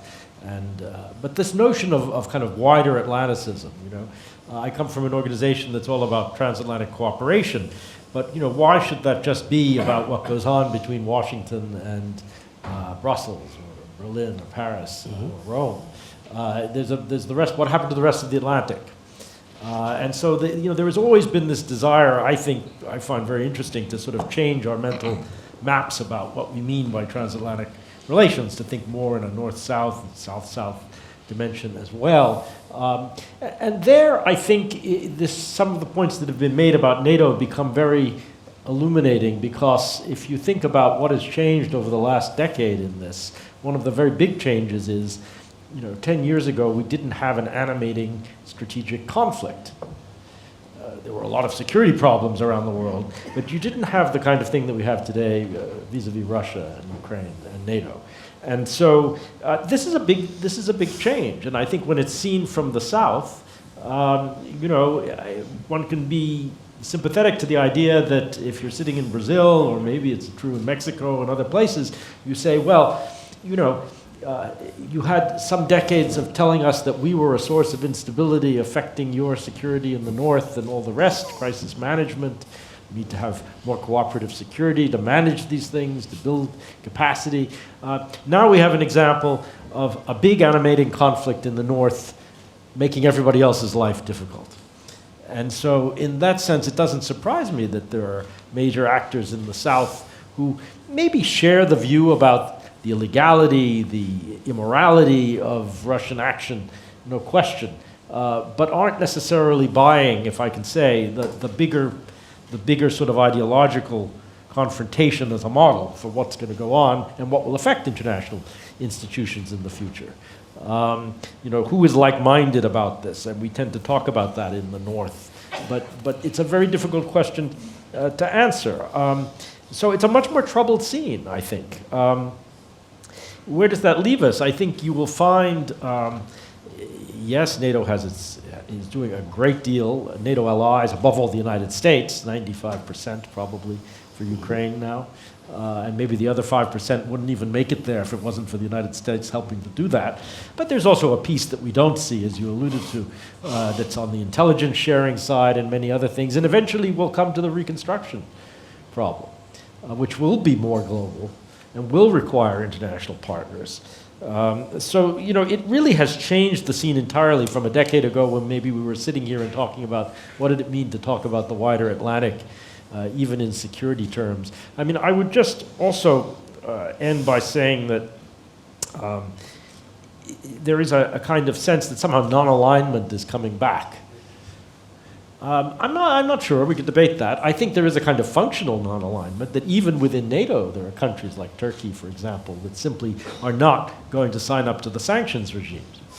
And so there is a kind of functional non-alignment in a way that I think we're going to have to reckon with. But I know you want to get onto some other topics, and that was really how I was going to conclude, because I think even if it's a much more troubled scene now, that there are areas, whether you're talking about climate or environment or oceans policy or migration, where you have to have this kind of ability to think across latitudes and have partnerships that are not just in the north, but also in the south. And so it's great to be here for this conversation again. Thank you. Thank you. Thank you, Ian. Well, I think that we've had a reasonable amount of time devoted to NATO and to the consequences of the war. Let's go back to something more empirical, more down to earth.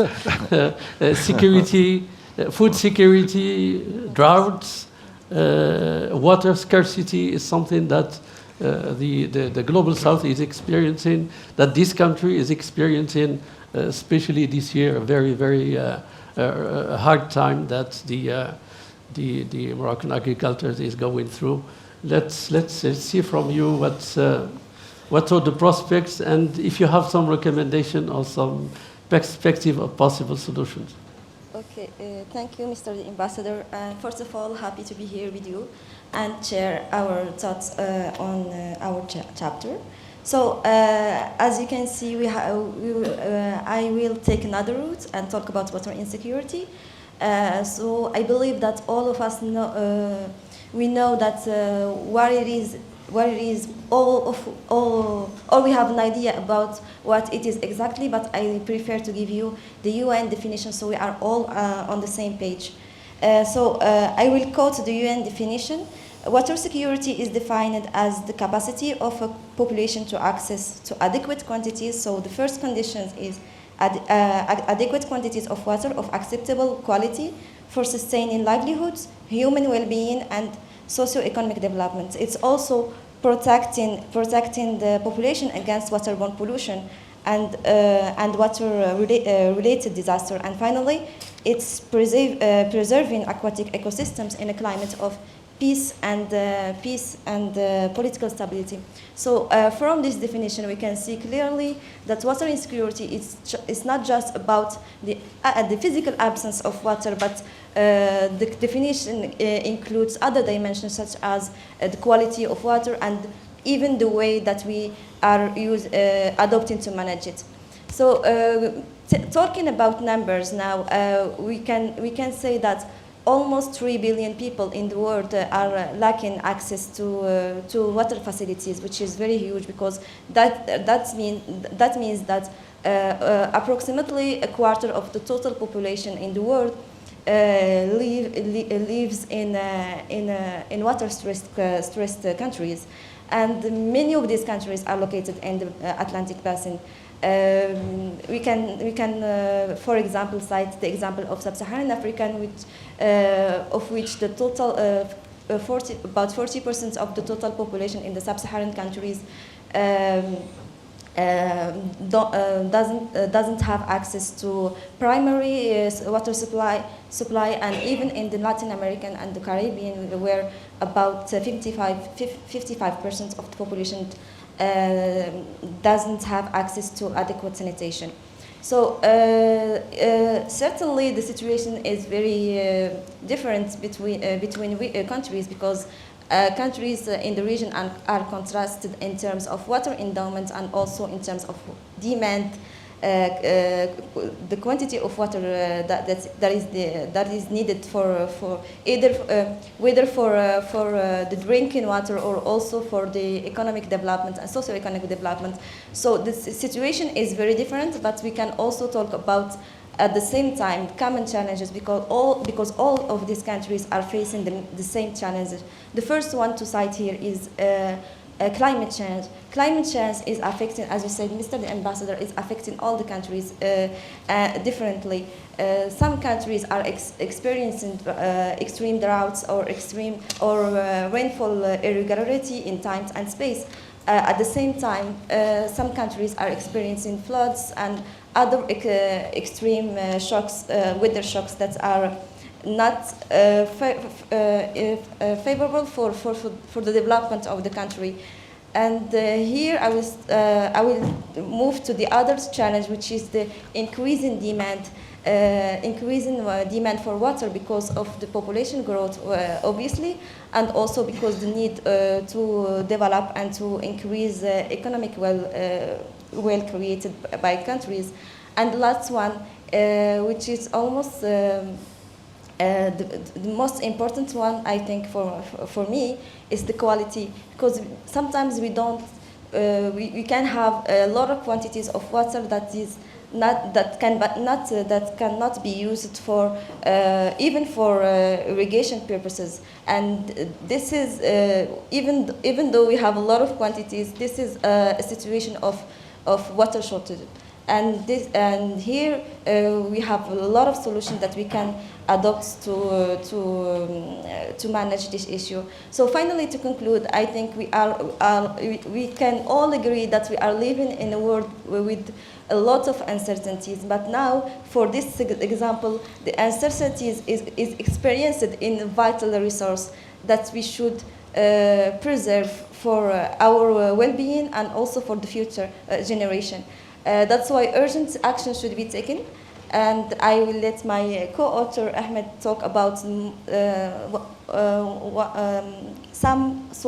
appropriate solution that could be taken into consideration while developing or elaborating water policies in these countries that are suffering from these challenges. Thank you. Thank you. Okay, this works. Thank you, Fatima Zahra, for that wonderful introduction and wonderful setup. So I'm going to pick up where Fatima Zahra left off and just quickly summarize. So basically there are two main problems. There's a water quantity problem and there's a water quality problem that we're facing. With the water quantity problem, basically the problem is in many cases we don't have enough water. The predominant solution has been to focus on augmenting water supply. So if we don't have enough water, let's get more water. Or let's assure that we have enough water to do what we want to do. And that typically involves the construction of dams and reservoirs, infrastructure to transfer water, attempts to stem leaks. We lose a lot of water to leaks. And then more recently, there's a turn towards infrastructure projects such as desalination and water reuse. All of these projects are extremely important to assure regional water security. But I have to point out that some of these projects have significant environmental consequences and costs that have implications for water quality, something that Fatima Zahra heavily emphasized. And I think I don't really have time to go into the details. So I want to let Hamza talk about food security, which is also related to water security. And that's, I guess, where I plug our chapter in the Atlantic Currents. But I want to say that despite their environmental costs and consequences, each of these solutions have their place. It's just that we have to seriously think about each of these solutions holistically and consider their environmental costs in decision making. And think about alternatives that may be more cost effective. And that's where we consider other alternatives such as demand management. So demand management is the idea that we can modify behavior to curb unnecessary usage, to reduce water waste and promote water conservation. In doing so, we can save billions of liters and avoid costly infrastructure projects, and also avoid environmental costs. That being said, demand management strategies can be very tricky to implement, especially in developing countries and especially with respect to strategies that have to do with price. You increase price, you quickly run into social issues, such as affordability, the notion of human rights to water, and so, that often ends up in widespread riots and protests. So very special care is needed to consider these interventions. Moving on to water quality, like Fatima Zahra said, there are many solutions, but it really depends on where the pollutants are coming from.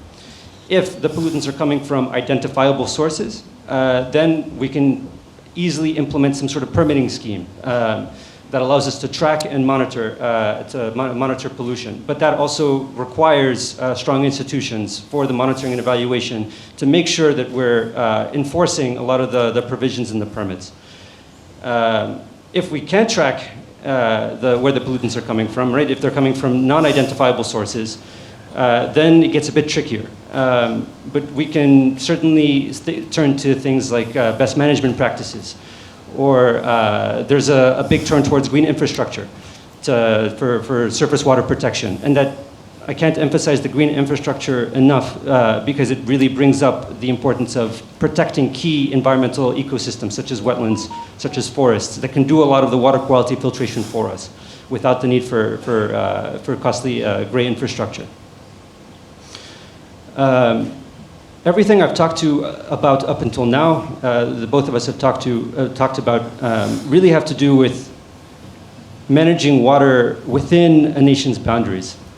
And some things that are under our control, or from a nation's control. But it's very important to remember that water does not respect or does not know political boundaries. Both surface water and groundwater crosses political boundaries. And so, you know, it's important for countries and for policies not only to consider or to think about how to manage its own water resources, but to think about its relationships with its neighbors with whom it shares water resources. And to mitigate both potential conflicts around water and to increase potential for collaboration around water.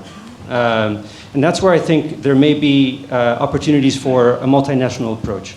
Not just between the neighbors, but a wider, maybe an Atlantic basin, maybe an international approach.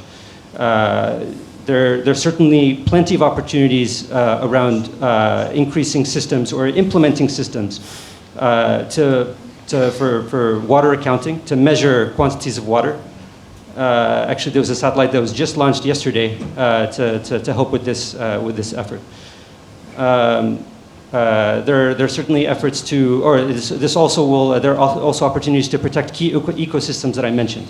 That was one of the results of COP15 in Montreal. And last but not least, it's also an opportunity for countries to lend their diplomatic services to countries that are really struggling with navigating some of the political tensions around sharing water resources with other countries.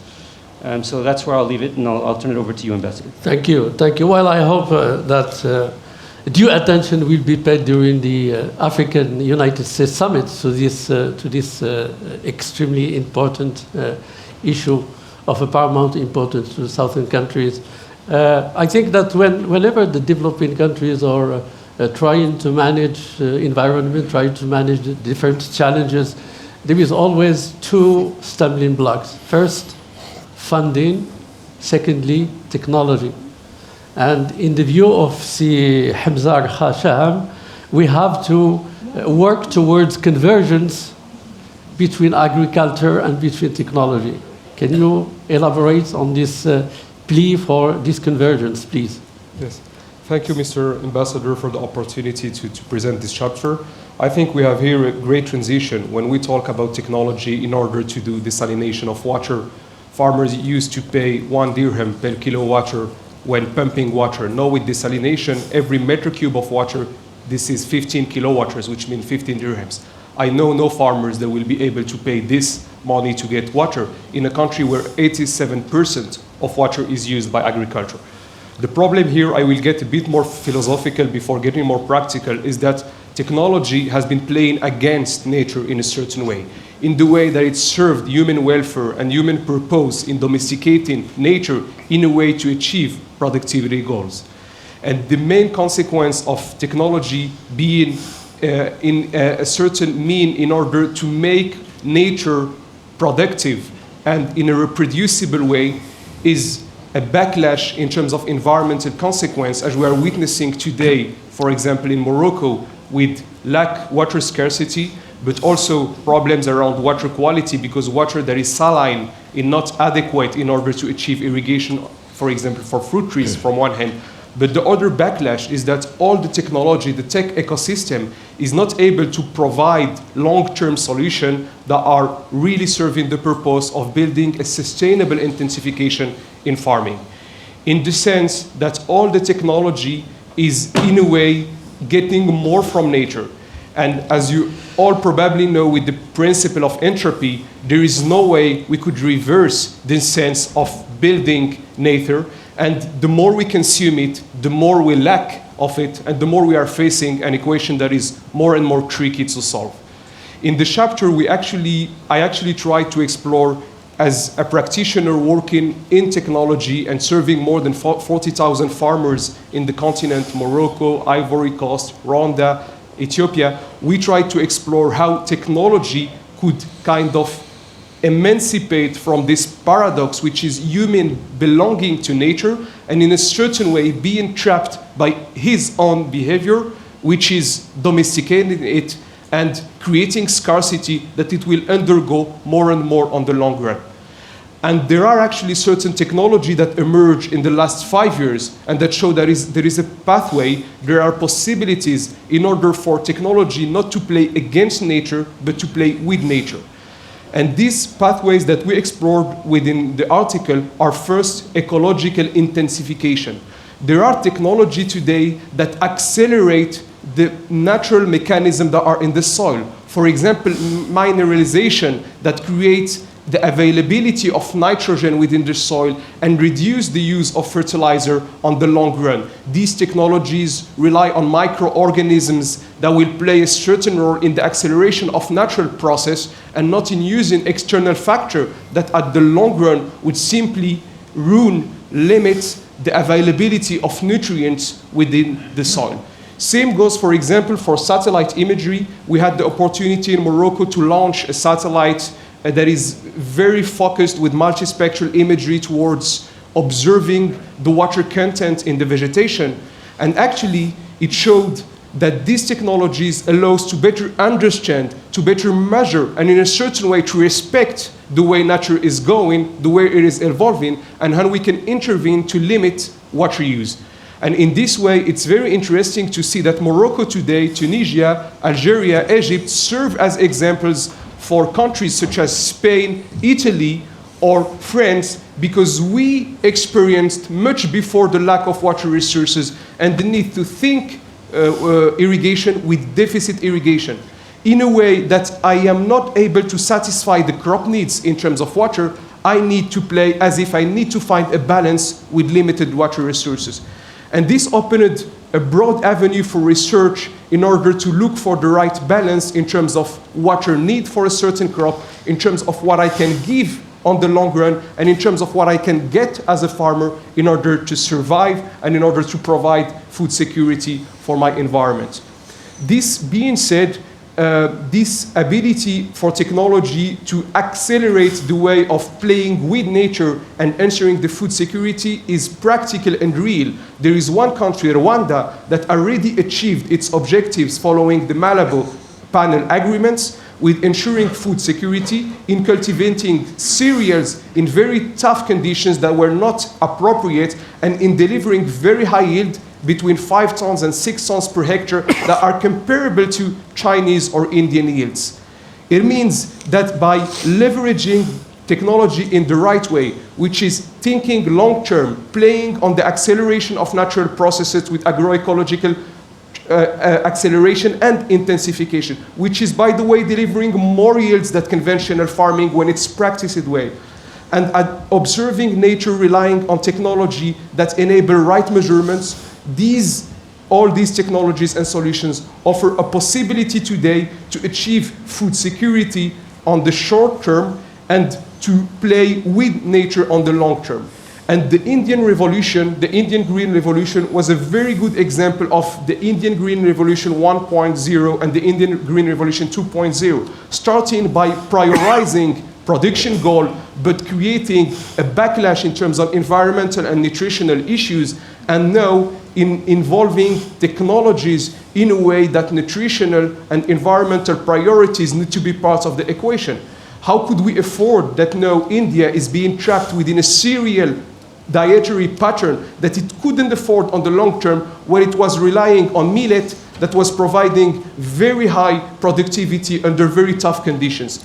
This is what the chapter is about showing that technology is evolving in a critical and fundamental way today, as going from domestication of nature and playing for human welfare, sometimes against nature, to playing with nature based on a better observation on nature and on providing tools that would accelerate natural processes that are already good for human beings. Thank you, sir. I do have an immediate reaction to what you had just said. I think you did say a lot of very positive things about the use of technology in our respective countries, but are these technologies accessible, affordable to the small farmers, or is it something that is the monopoly of those who can really afford this very costly technology? So you touched upon the African Union also institutional effort. In 2018, the Executive Council of the African Union exhorted all member states in Addis Ababa to adopt drone for agriculture technology. Drones enable today in Morocco farmers to do crop spraying, to spray products on their farms. First, it's less expensive than a tractor because it has a throughput. It can work 50 hectares a day when a tractor can work 10 hectares a day. So you can amortize the investment much faster. Secondly, it spray product in very specific area. So you save on phytosanitary product, which make you earn a lot of money given their current price especially. And third, with regulation evolving in a favorable way, even in Morocco, where actually they are being used, even if, common opinion thinks it's not being used, it is being used over thousands of hectares. It creates also for farmers an opportunity to adopt technology and for youth to see agriculture as an activity in which they can involve positively. So I do believe these technologies are more and more mainstream. 5 years ago, 1 hectare of satellite imagery data costed $80. Today, with, for example, Airbus Neo Pléiades program, the satellite constellation of Airbus, 1 hectare is less than 15 cents for the imagery. So the availability of the technology, the cost, regulation getting more and more soft because they see the potential of it, creates a momentum. But I would agree with you that the very small holder, if not aggregated, still find it very hard to adopt. Thank you. Well, I'm the first to acknowledge that I didn't do justice to all the articles that have been written by my colleagues in this 9th edition of Atlantic Current. But I'm sure that if I turn to the audience, we will have comments and we will have questions that will complement what have been said so far. Please, go ahead. Can we have a microphone, please?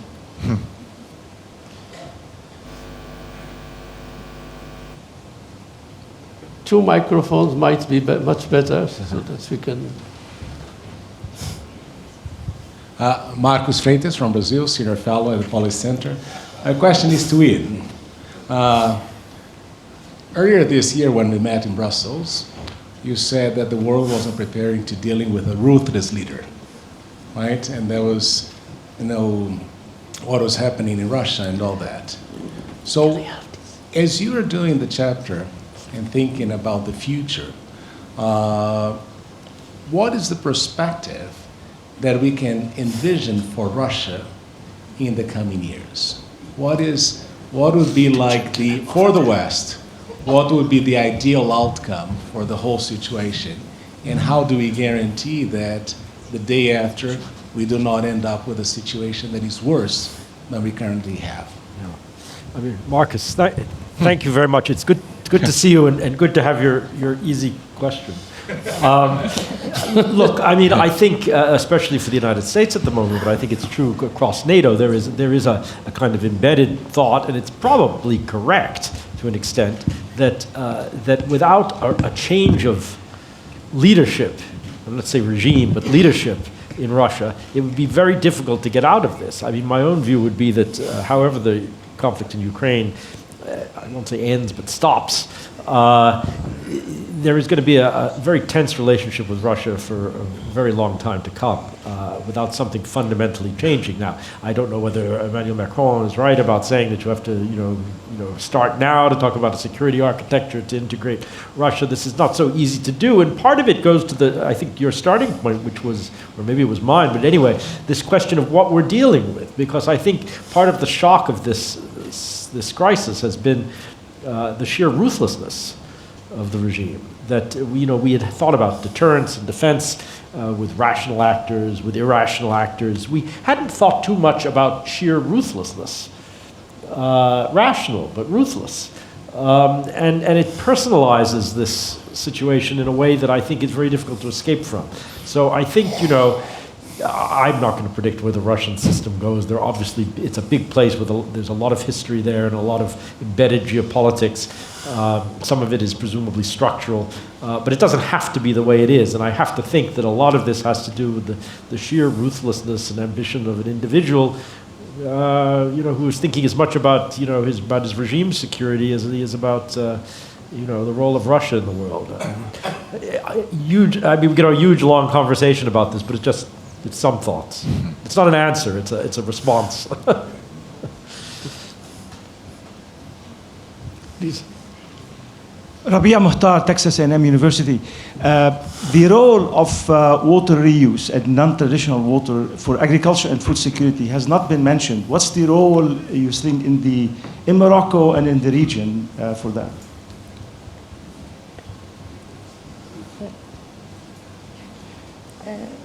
Anyone? Wouldn't be me. Although I'm interested. Okay.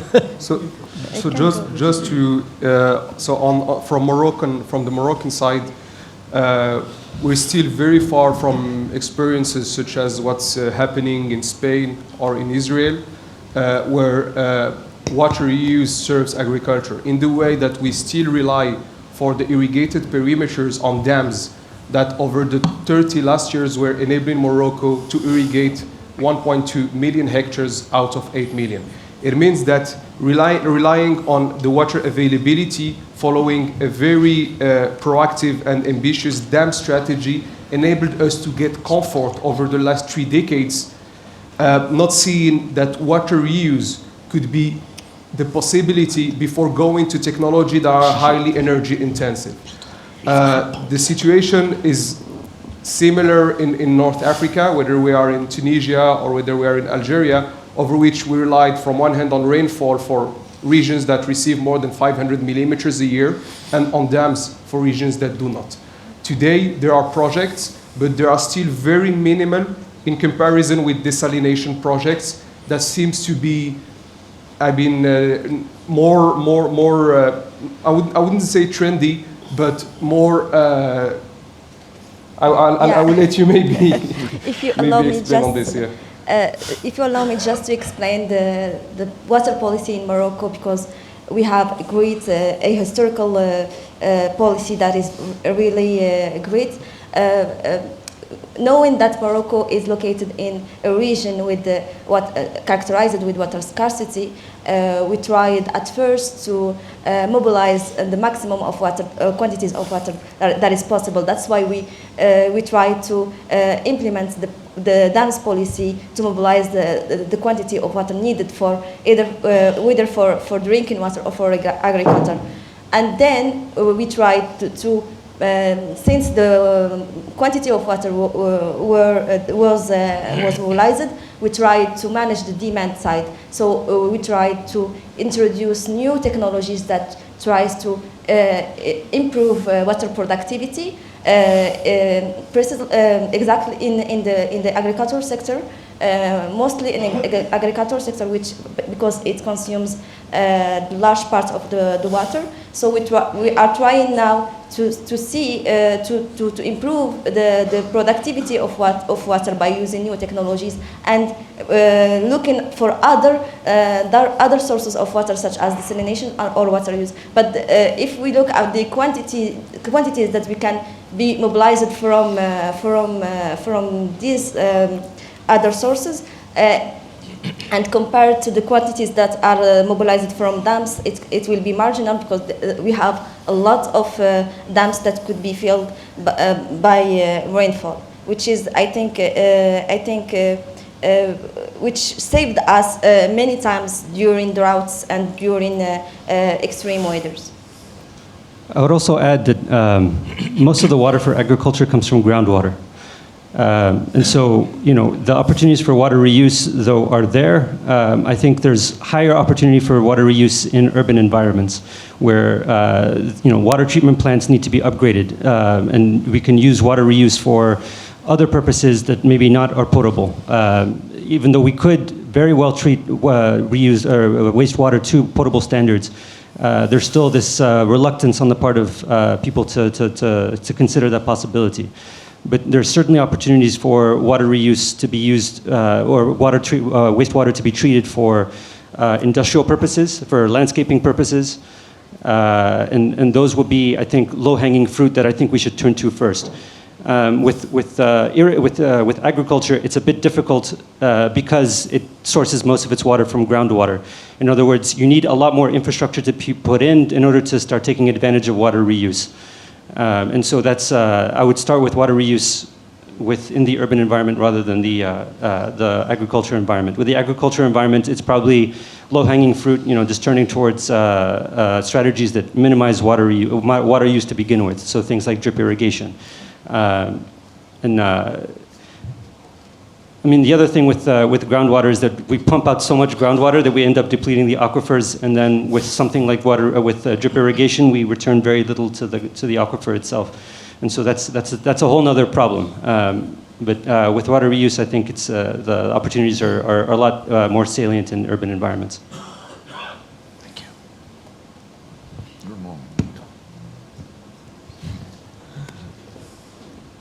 J'ai déjà le micro.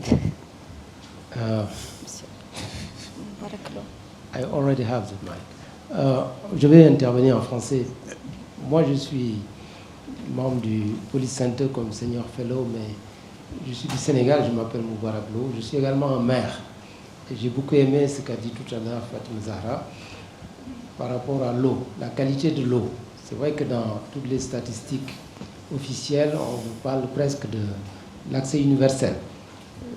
On va vous dire 95%, la population a accès à l'eau. Mais quelle eau? Dans ma commune, vous avez la moitié qui a accès à une eau salée. Et donc nous sommes obligés en tant que maire de trouver des solutions pour désaliniser ou faire le transfert d'eau.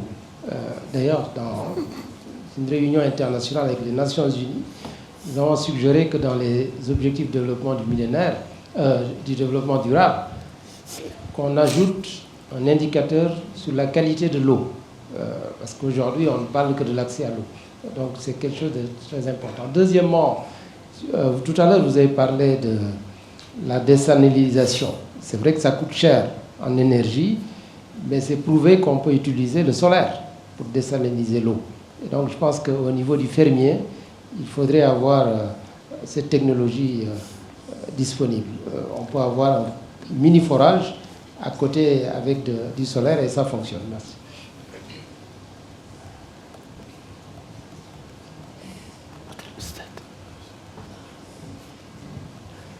Thank you. I have a simple question about the definition of wider Atlantic. About? What do you mean geographically by wider Atlantic, especially that we in the Middle East started to read and hear about a NATO in the Middle East. So, and you have mentioned in your excellent intervention, sir, that the number of countries joining NATO would exceed 40, which means 1/5 of the number of all countries in the world. So this raises a lot of questions that need to be explained. What you really mean by wider Atlantic? Is it only South Atlantic, or it goes further and further to the east? I understand it is for me. Well, you know, of course, it's a good question. I think you have to take a general view. And in the last, I don't know, sort of 20 years, 15 years, in all the summits of the alliance, as I explained before, it's an alliance, the general concept, was that to try to provide security 360 degrees, which of course is a vague concept, of course, it's clearly, And for instance, in the last summit in Madrid, the idea of including Indo-Pacific into the objective of future NATO cooperation has been written.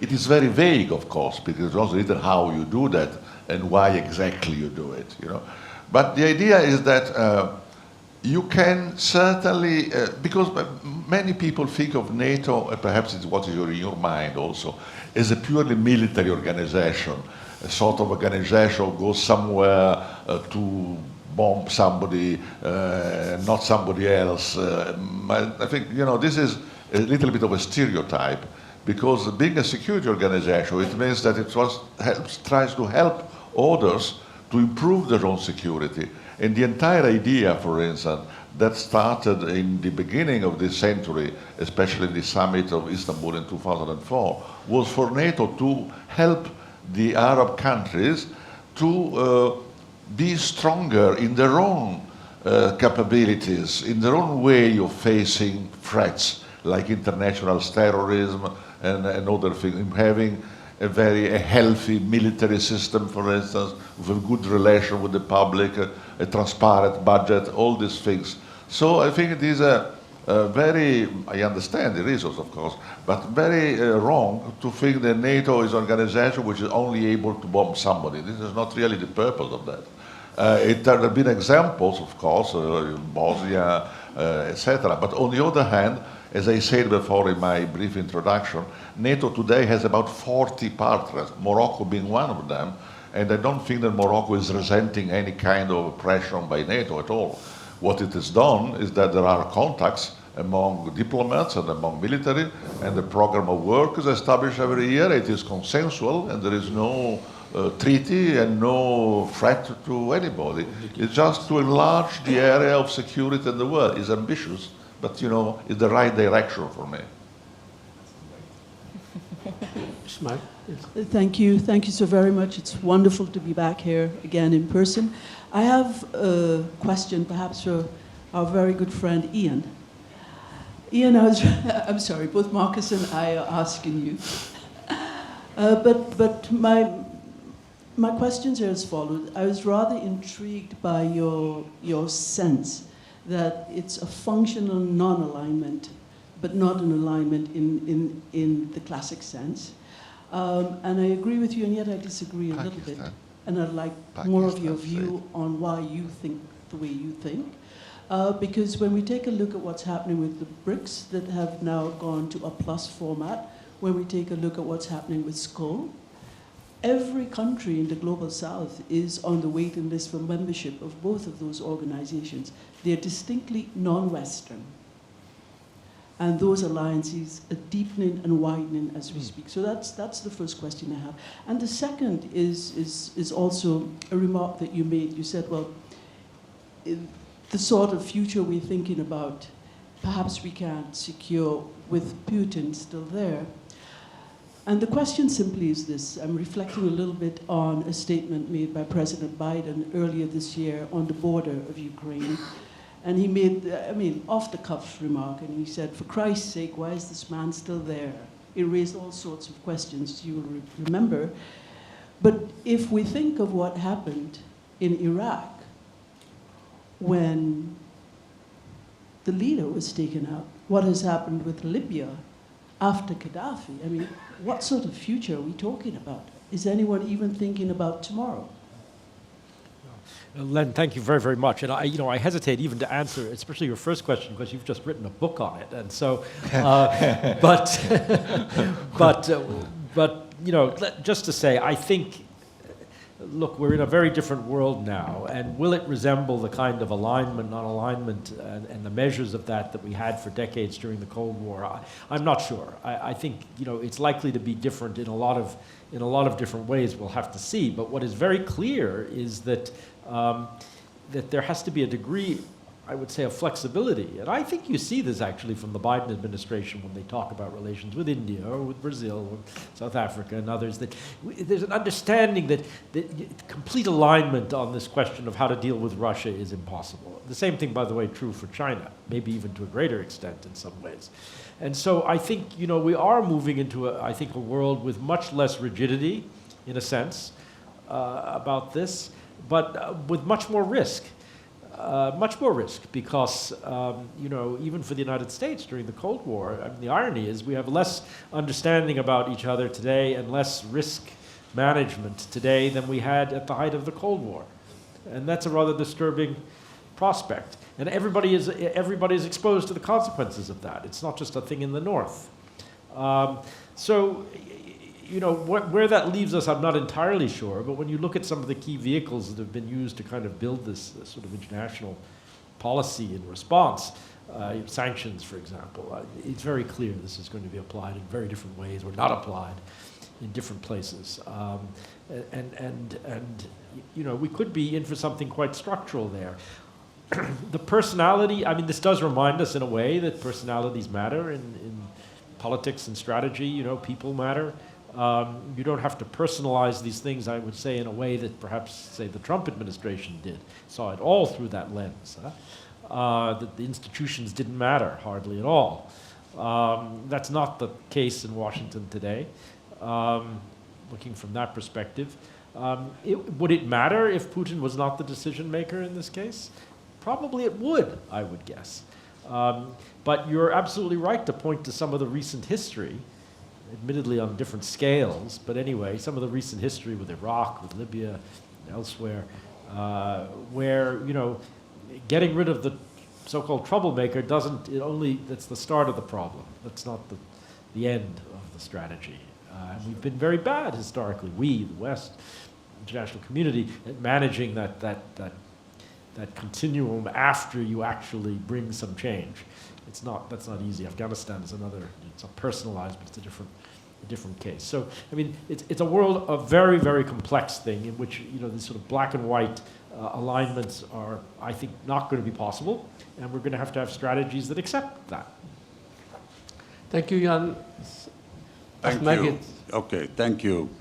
I tend to agree with the reluctance that was expressed by the distinguished former Foreign Minister of Mexico about the role, about the vision of the member states in the United Nations. If you look at the 5 resolutions that were adopted by the General Assembly, you find that 3 of them have sustained 143, 145 votes, and then all of a sudden it dropped to 94. Why? Because it came to the issue of calculating the damages and attempts to confiscate the $300 billion by Russians in European and the United States countries. So member states got puzzled.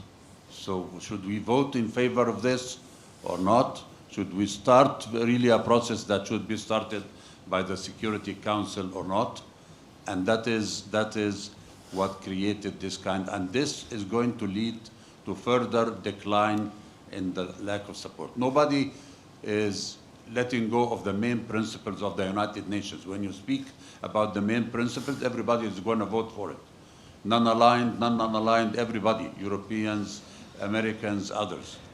But the feeling in the UN is that this is a war that has turned to be a war between the United States and the Europeans in Ukraine.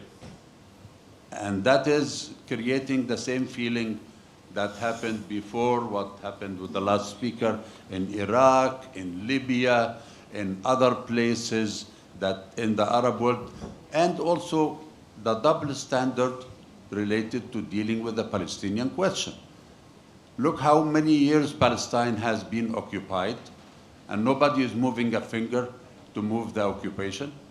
At the time that Ukraine is occupied only for 1 year, and Europe has already geared up half military capacity to go through, and the US has spent $65 billion to send armaments and experts.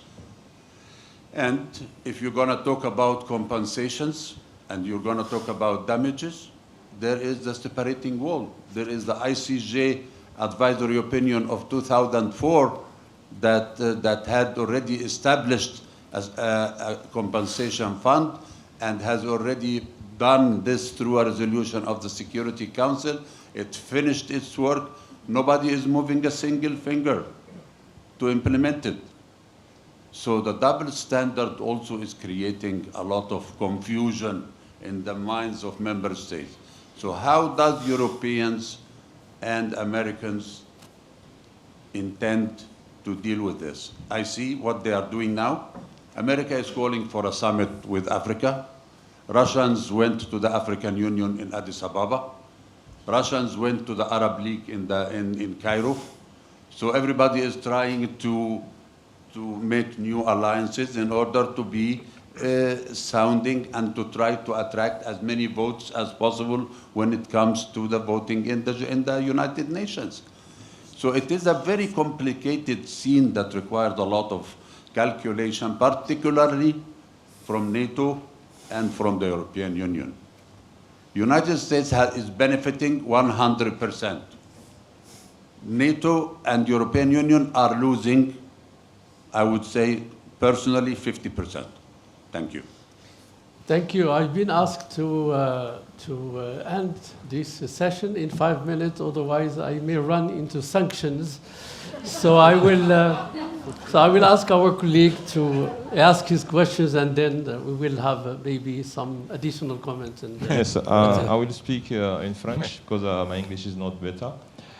Je voulais justement me poser une question à la suite des interventions des collègues tout à l'heure sur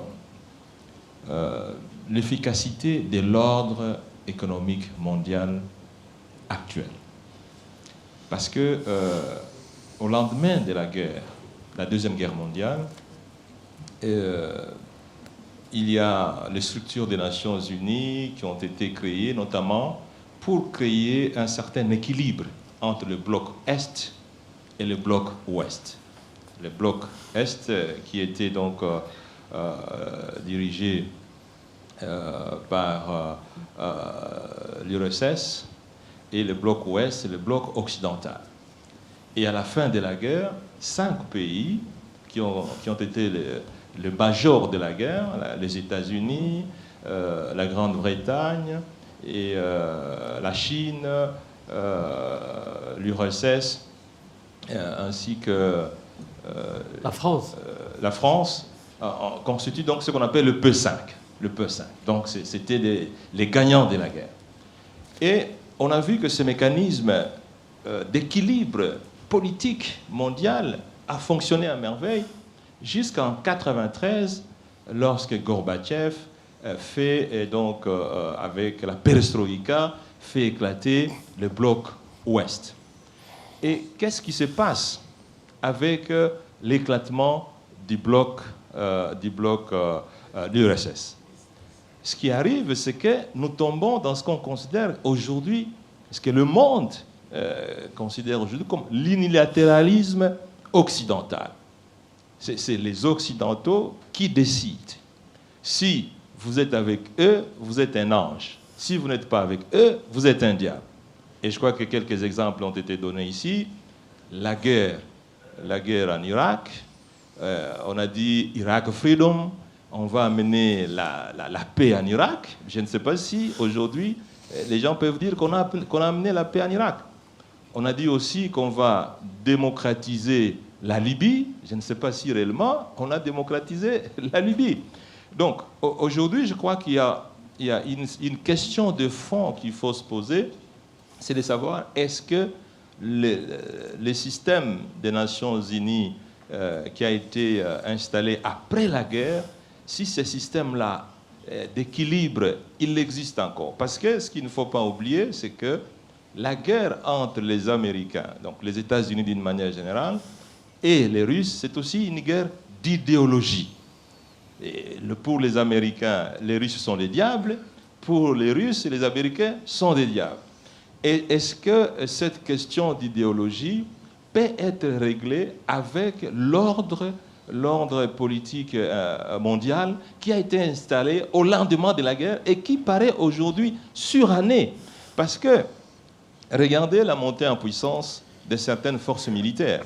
Aujourd'hui, la Chine, c'est la 2e puissance militaire mondiale. L'Inde, c'est la 3e puissance militaire mondiale. Évidemment, il y a les États-Unis, il y a la Russie, il y a la Chine, il y a l'Inde. Aujourd'hui, les Américains ont réussi à demander à la Chine de ne pas entrer dans la guerre. Si, demain après-demain, la Russie arrive à mettre la Chine dans la guerre, l'Inde dans la guerre, quelle sera la réaction du monde dans cette espèce, on peut dire, d'unilatéralisme occidental? Donc c'est ça la question que je voudrais poser pour savoir si l'ordre politique mondial aujourd'hui est en... Parce que cette question d'unilatéralisme risque de conduire un jour à une troisième guerre mondiale. Parce qu'on l'a vu avec la Syrie. Il faut terminer. Si aujourd'hui la Syrie n'a pas été affectée dans des troubles éternels comme l'Irak ou la Libye, c'est tout simplement parce que la Russie a décidé d'intervenir pour pouvoir équilibrer. Or, tout le monde sait que l'Occident avait demandé que le président Bachir el-Assad puisse quitter la présidence avant qu'on puisse discuter de la paix en Syrie. Merci. Merci. Je vais me tourner vers notre ministre, M. Castañeda. Je pense qu'il peut apporter quelque chose. En tout cas, c'est une question qui peut faire l'objet de plusieurs ouvrages, pas seulement d'un seul ouvrage. Parce que c'est le multilatéralisme, c'est le nouvel ordre mondial, c'est le... mais c'est la première fois quand même, depuis la Charte des Nations Unies, que un membre parmi les P5 is challenging the whole system of the United Nations. That's the first time. The whole charter, the veto power was built on the assumption that the five will have some kind of understanding or consensus in order to curtail any possibility of any country to do something harmful to the international community. But this is, you have the system now upside down. Qui va garder les gardiens, en quelque sorte. Voilà. Voilà. Alors, sur ce,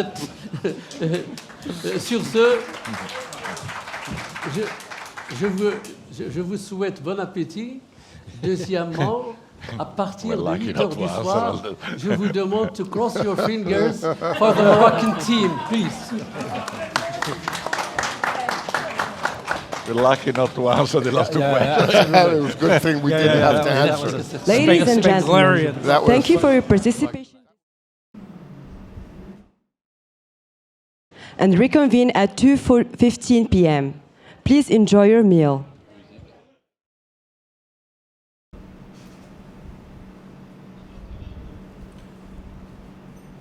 And we are now back live from our studio in Marrakesh, Morocco. This was the presentation of the Atlantic Currents, the flagship report that is published every year at the same time as the Atlantic Dialogues take place.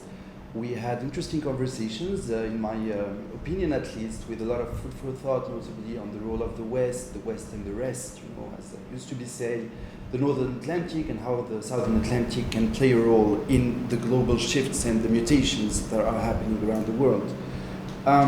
As you know, some of the topics that have been tackled are notably those of the environment and water, so the global challenges that the world needs to confront, needs to face, needs to tackle.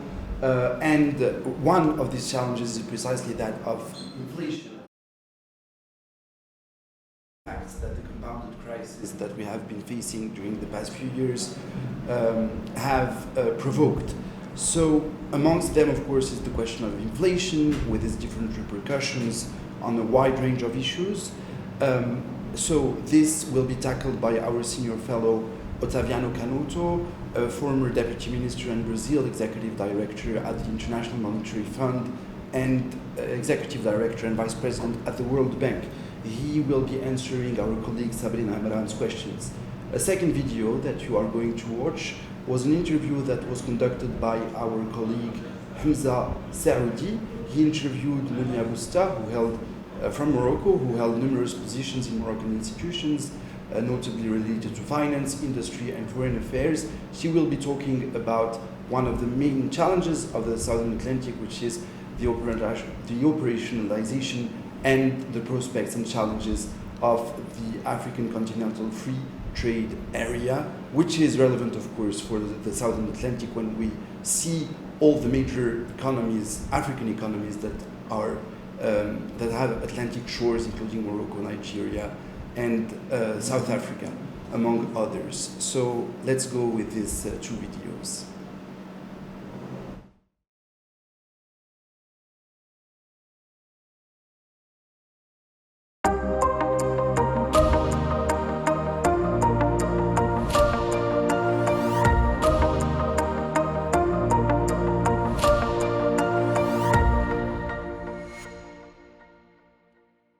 So, Mr. Canuto, you're a senior fellow at the Policy Center for the New South, principal at the Center for Macroeconomics and Development, former vice president and executive director at the World Bank, executive director at the IMF, as well as vice president of the Inter-American Development Bank.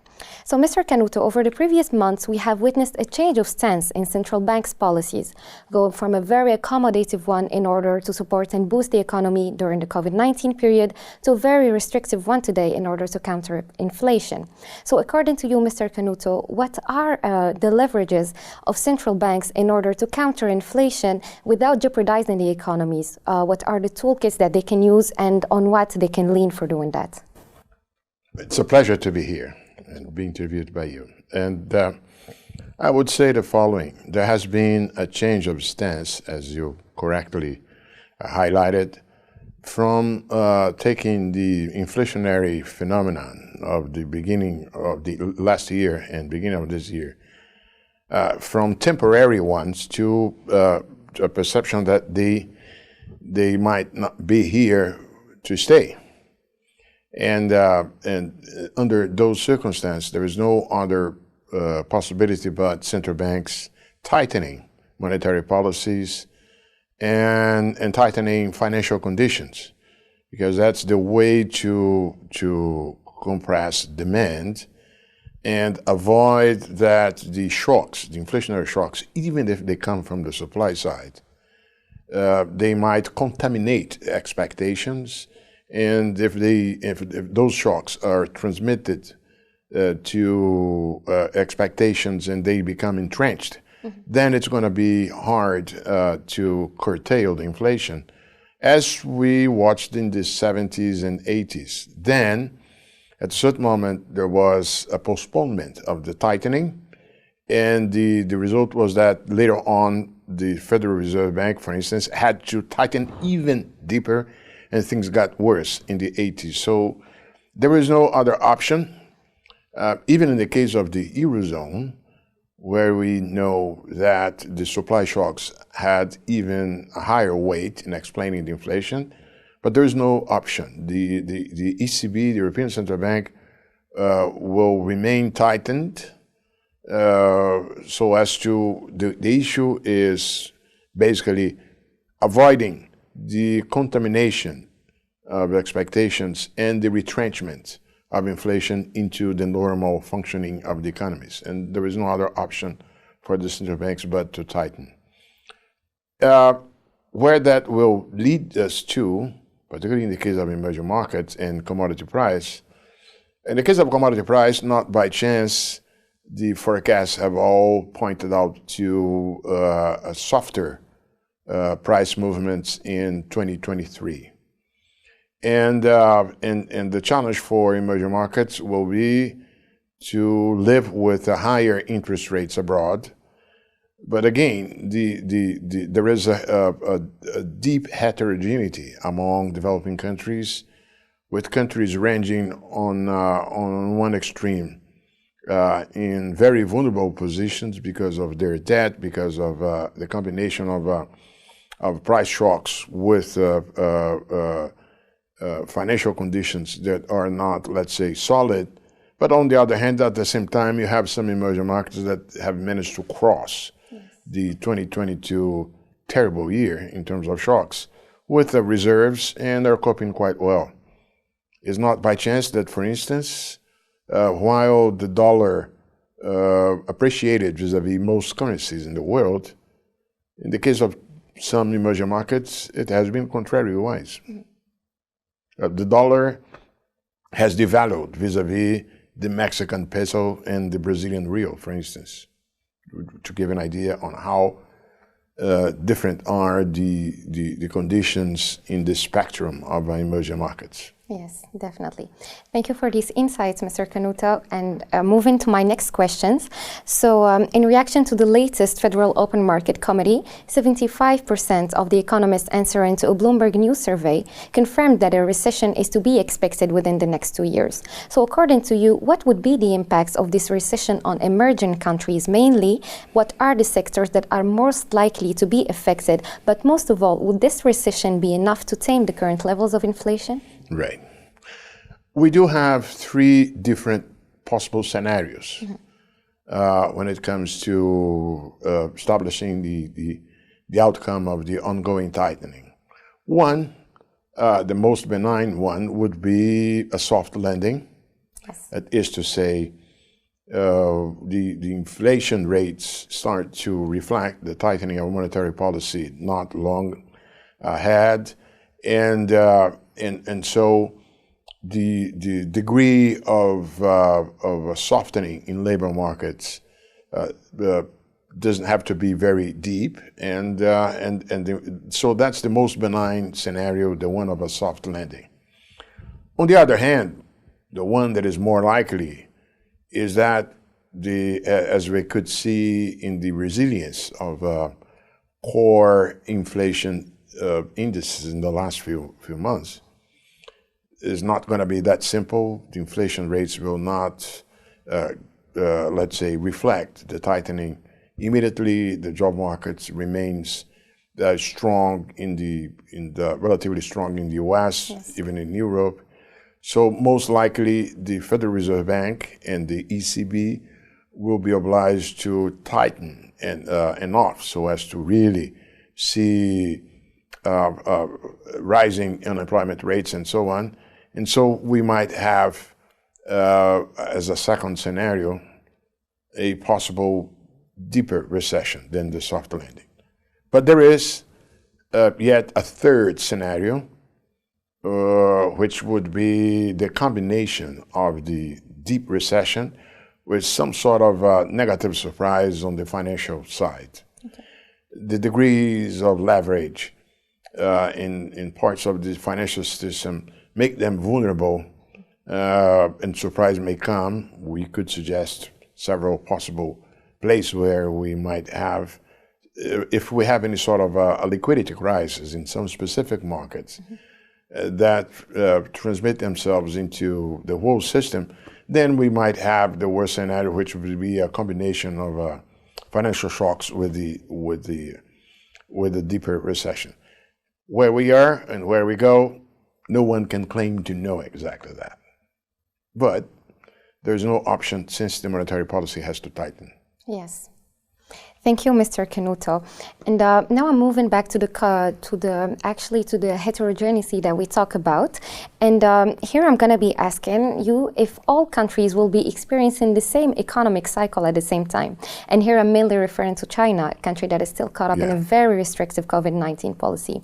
And if not, if we have overlapping economic cycles between major worldwide economies, what would be the impact of that scenario? Great that you call attention to the fact that China is also decelerating its growth on its own path for other reasons. The deceleration issue in China is not due to the kind of shock phenomenon that we were referring to in the case of Europe and US and Japan, but for other reasons. First of all, the zero COVID policy, which is still inflicting confinements and supply shocks on its own. But there is also the huge impact that China suffered from droughts and floods and the supply shocks derived from adverse weather phenomenon. This thing, of course, China is on a common place vis-a-vis the rest of the world. Yes. That's something that came to stay, apparently. The higher frequency of adverse weather phenomenon. And that was particularly important in China this year because it led to energy rationing, closing some cities in order to avoid the consumption of energy. But there is a third factor besides the COVID zero and the adverse weather phenomenon, which is the situation at the real estate sector. Yes. See, in the case of China, I particularly, personally, remember quite well, I was side by side with President Hu Jintao in 2011 at the Hall of People when he gave a speech. At the time I was a vice president at the World Bank. And President Hu Jintao gave a speech on China's rebalancing.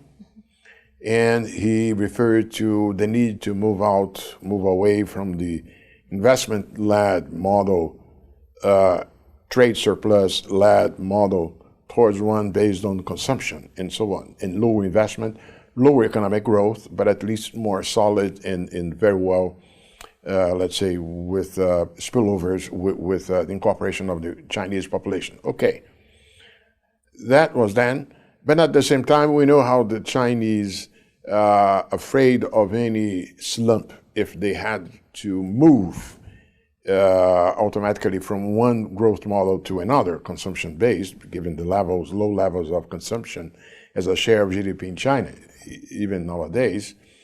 They decided to cross the river, as they like to use the image, stepping stone by stone, using investments in infrastructure and in housing as a way to gradually move down the pace of growth and the pace of investment. And they did it.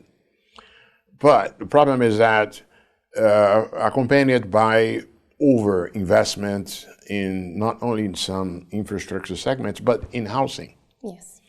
And by doing so, they managed to smooth the adjustment downwards of the growth rate of China from the 2 digits of the previous decades to gradually not 6% in 2019 before the pandemic, but with the price of an increasing vulnerability of the real estate sector. Mm-hmm.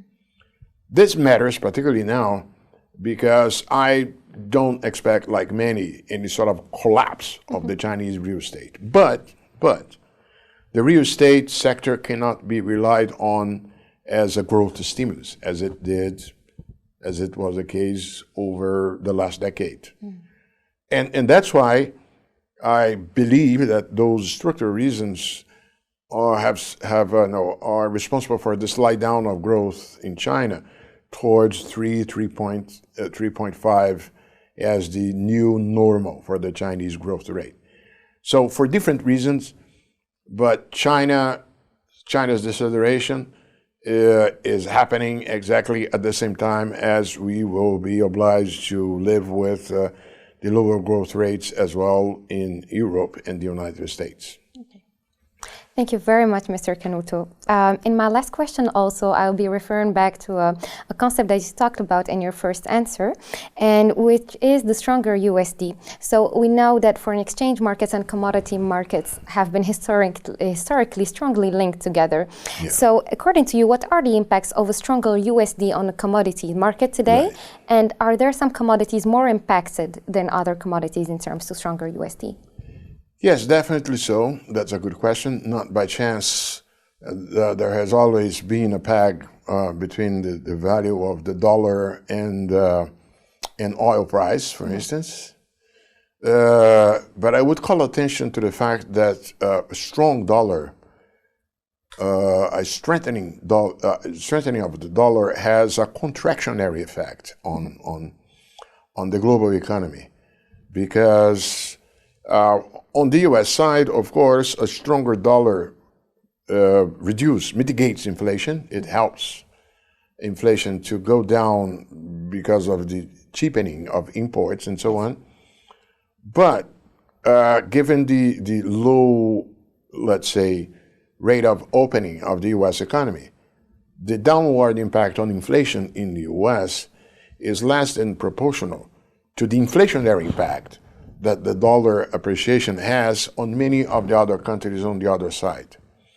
And so this is making tougher the life for, let's say, European Union and other countries that will have to cope not only with their own domestic inflation shocks, but also with the shocks stemming from the dollar appreciation vis-a-vis their currencies, vis-a-vis the euro and the sterling pound and so on. So that's why they will be obliged to tighten even further because of this additional shock on their inflation. And also, this is so strong that even those who have tried to avoid the pressure stemming from the U.S. depreciation, like Japan, they were obliged to do it increasingly in a more difficult manner.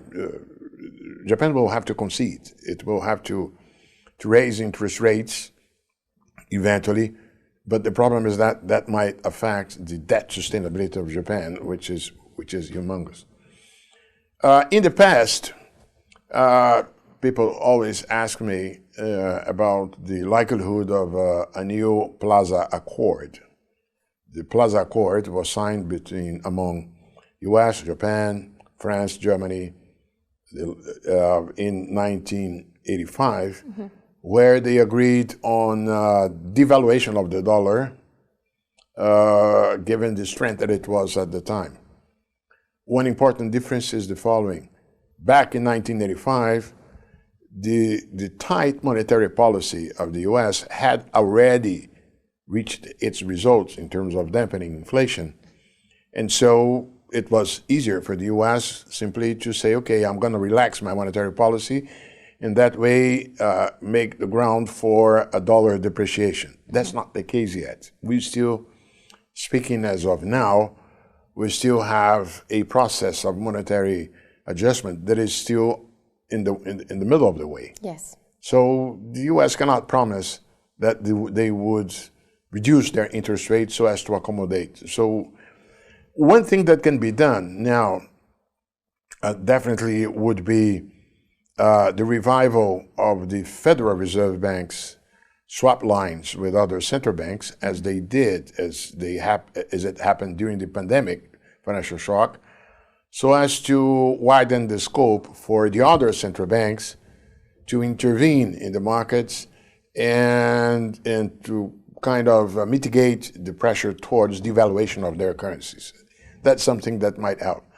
Whereas any sort of full agreement at a broader level, I don't believe they're feasible in the short term. We'll have to live with it. But indeed, the dollar, the USD appreciation brings new challenge to the context that we live in through. Indeed. Thank you very much, Mr. Canuto, for all of your views and valuable insights that help us understand a little more the current economic context within the current crisis of commodities and also foreign exchange markets, like we just mentioned in this answer. We would have loved to extend the format of this interview, but unfortunately, we will have to stop at this question. Thank you again very much, Mr. Canuto, and I'm looking forward to meeting you again at the Policy Center for the New South. It will be a pleasure. Thank you very much.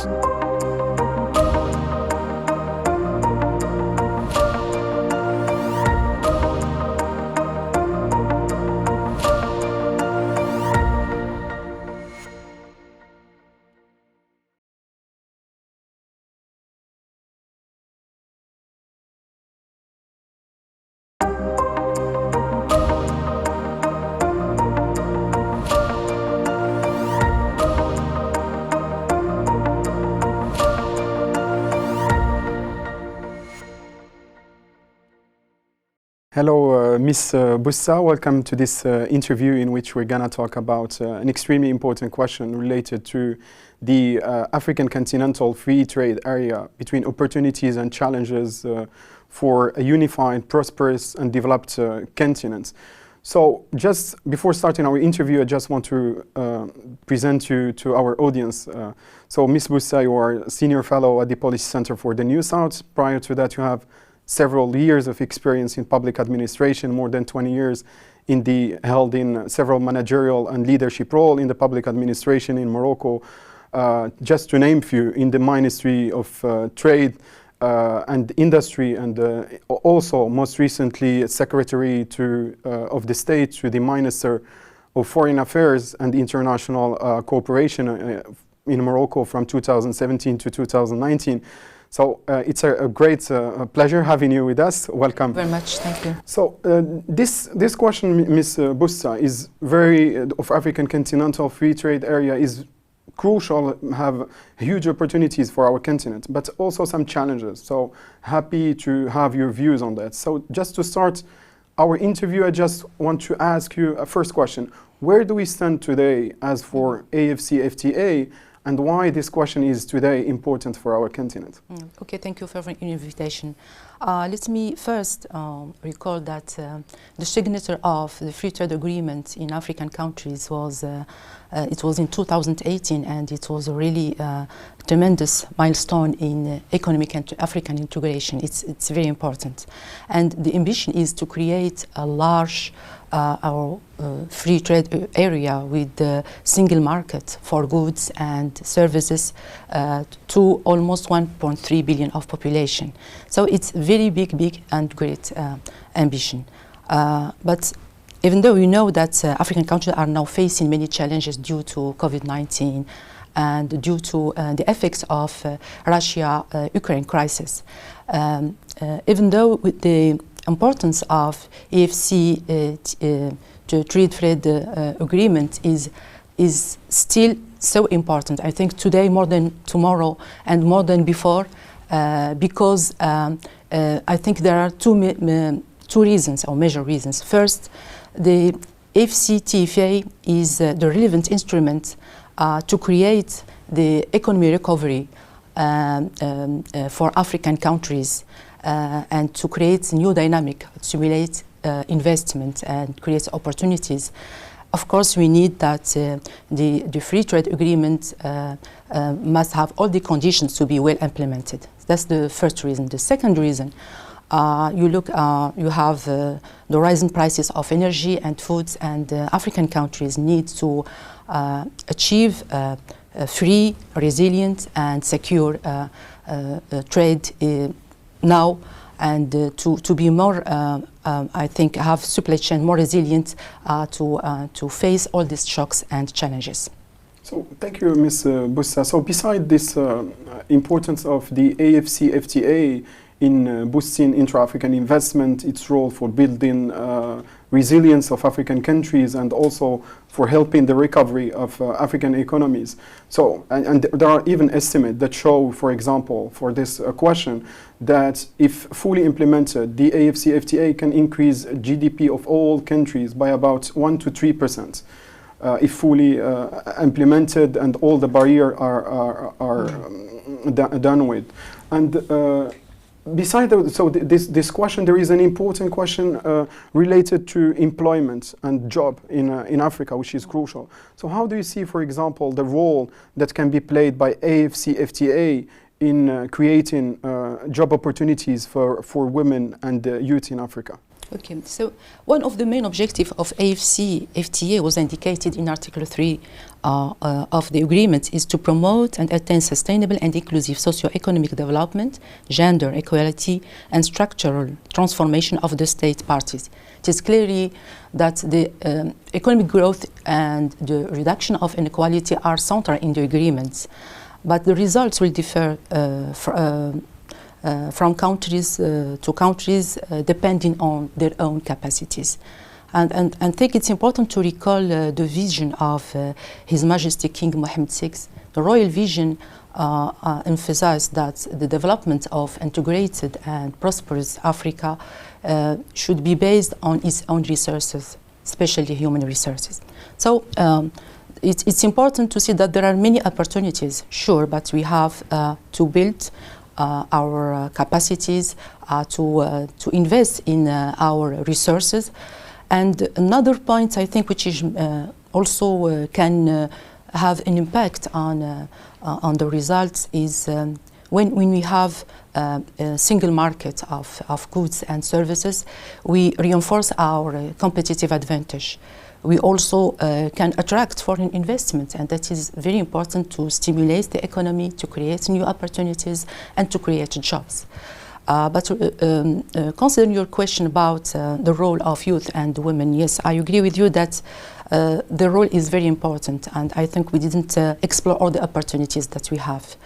And we know that youth and SMEs led by women and by women and youth could be a driver of the economy of Africa. But of course, we need to have adapted systems, financial systems, adapted mechanisms, and also specific support to emerge this, I think, the SMEs and can contribute effectively in the economy. Yes, thank you. You've mentioned that it's the importance of the African Continental Free Trade area in reducing inequalities. And today there is also an important question for Africa, which is related to food security. So with what's happened today at the global level, both rising inflation, rising food prices, the war, the Russian-Ukrainian war that we are witnessing today, so have raised concern about food security in Africa. And there are some experts African experts that highlight the role of African Continental Free Trade area toward a Pan-African approach to deal with food security in Africa. Even in the Policy Center for the New South, we have recently published in our website, policycenter.com, a policy brief where our senior fellow, Hafez Ghanem, has highlighted this sort of importance of a Pan-African approach, so to help achieve food security for all African countries. So, and that's bringing me to my question, Ms. Boussa. So how do you see the role, for example, for AFCFTA to industrialize African agriculture in particular and the whole continent in general? You see, if we look to the structure of the economy in Africa, we see that there are many complementarities that exist and they're not now explored. And if we see some statistics, how it represents the intra-African trade, it just in 2020 just about 80%, and comparing with others, North Africa 30%, Asia 58%, and Europe 68%. So you see that there is huge potential to develop intra-African economy and trade, and that will certainly help to develop share values and to reinforce our supply chains. But Africa, yes, of course, has a great potential on strategic resources, energy, gas, renewable energy, raw materials, fertilizers and others. And also we look the emergence of new competitive platforms of industry. Like in Morocco, we have automotive platforms, and we have aeronautic sectors. So if we have the AFCFTA well implemented, that will enable countries to share values, to have more integrated supply chain, to develop their trade, and of course that will enhance and reinforce the capacity of all countries for industrialization, and especially also in agribusiness, because we know that some countries have the capacity of production and others can develop new technology. So the common area will facilitate sharing technologies, know-how, practices, and the most important thing is to have integrated and competitive supply chains. So thank you very much, Ms. Boussa. You've highlighted several opportunities that can be brought about by the AFCFTA, but there is just one last question, so to conclude our interview. So what are the challenges, for example, on road to AFCFTA, and how can we make this AFCFTA a good success for our continent? I think first thing is we have to finalize all the negotiations on table. I think there is still some negotiation on rules of origin. We have agreed on about more than 87%, and we have to continue. That is important. All the negotiations that we have should be finalized. The second thing, we make focus on the agreements, but as you know, the agreement is just an instrument, and it should be implemented within a holistic approach, integrating quality of infrastructures, logistics, how we can simplify procedures, climate business. So all of these things needs to be highlighted, need to be monitored, to be sure that we'll have the environment which can facilitate the implementation of instruments. And also I think that let me suggest some recommendation also that should be taken by different countries. First, we have to face against non-tariff barriers. I think recent studies from IMF shows that barriers could be up to 4 times more effective in boosting trade if we have removing the non-tariff barriers could be up to 4 times more effective in boosting trade than tariff reductions. So the impact is very important. Second, we need to harmonize all our policies, investments, competition, e-commerce, and intellectual property rights. And we have also to develop and reinforce integrated systems for customers, financial, and also for logistics, because that will enhance our competitiveness and will make really added value to trade between countries. And finally, we have digital solutions are very important, and I know that we have many technology developed in the country, and there are many startups that are making a great impact on digital solutions, and of course training, communication, and reinforce access to information and data. So thank you, Ms. Boussa. So you've highlighted the role of education, the role of infrastructure, the role of cooperation, which is extremely important. To make this AFCFTA a success in our continent, and also the importance of this question of non-tariff barrier, which is crucial and we have to deal with in Africa. So thank you very much, Ms. Boussa, for your time, for your valuable insights. It was a pleasure discussing with you this important question. And just maybe to wrap up this question, so sometimes we have a tendency to focus more on competition. So I think that competition is something which is good, but cooperation is even better.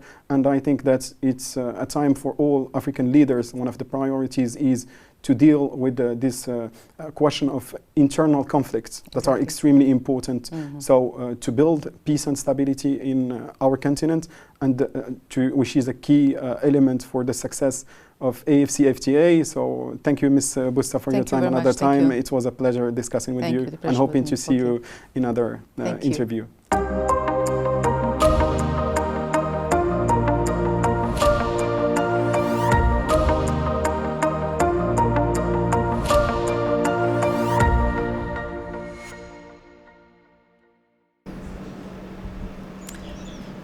Good afternoon. This is the ADTV, and we are very pleased to be joined today by Mrs. Cassie Freeman and Mr. Claude Grunitzky for this conversation around the role of diaspora, development, mobility, and integration. Mrs. Cassie Freeman is President and CEO of the African Diaspora Consortium.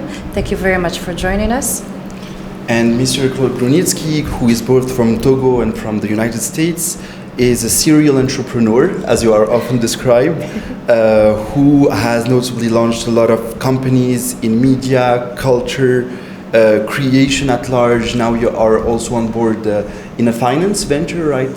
Funding entrepreneurship through the Equity Alliance, and education, as you recently launched with the MIT, the True Africa Education. Right? True Africa University. True Africa University, absolutely. Yeah. So thank you very much for Thank you so much, Akmal. Thank you.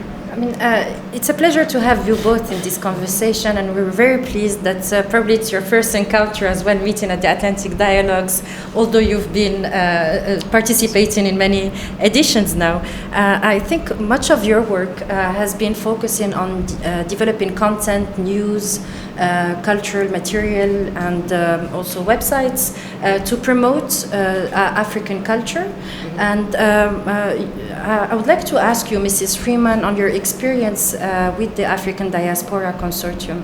I saw that the consortium is working on many pillars: economic, health, education, and arts.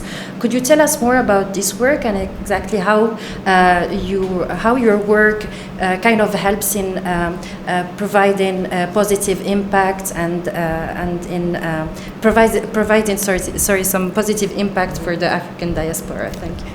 Well, thank you. I'm just completely honored to be here and meeting my new colleague today. First, I want to bring greetings and from the African Diaspora Consortium and our partner universities, Teachers College, Columbia University, Tuskegee University, and University of Notre Dame. And I want to always highlight and emphasize my great being included in the an Atlantic Dialogue.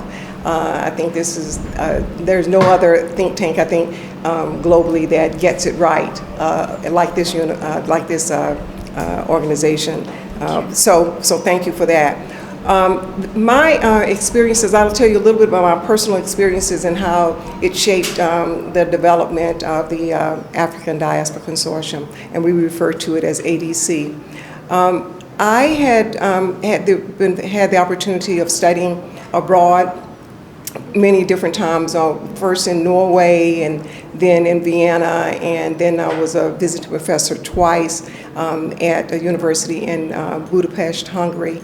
And what I think what I learned from each of those experiences was there are Black people everywhere, and that not that they were just that they're everywhere, but the similarity of the experiences, whether positively or negatively, typically being highest level of poverty, et cetera, across countries. So that stayed with me for a long while, and I decided that I wanted to see if I could utilize what I had learned as a way to enhance positively the experiences across the African diaspora.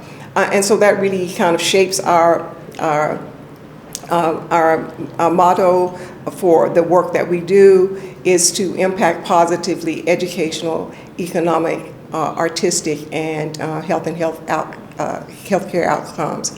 Now that seems like a lot, but the supporting or grounding for all of that really is focused on education and the role that it can and must play in new and different ways. And one reason that we have been, I think, fairly successful early on in shaping,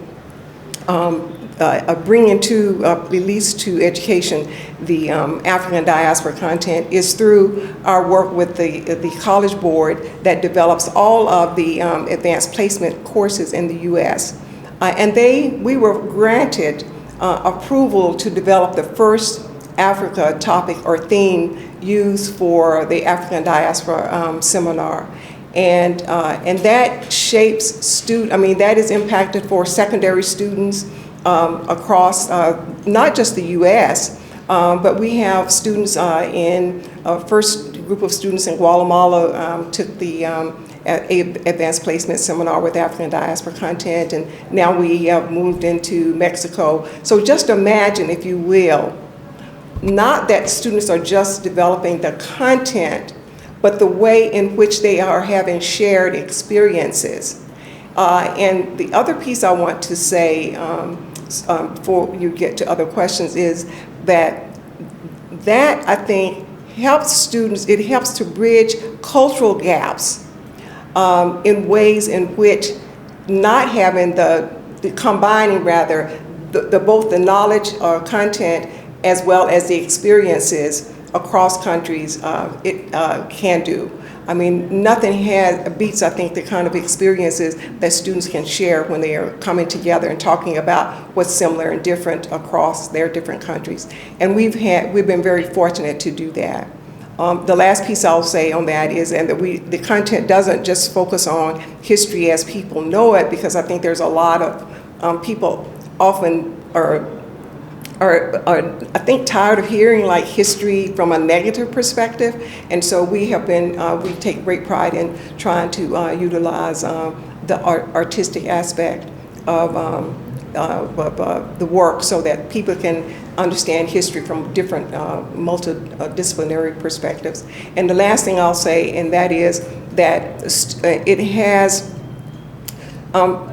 we use what I call a multi-voice approach, that the content has been developed, or we develop the content in concert with individuals from other countries. So like Brazil or Colombia or other locations, the UK, the Caribbean region, so that they have a say in what's important for their students to know and learn as well. And that's when we include that.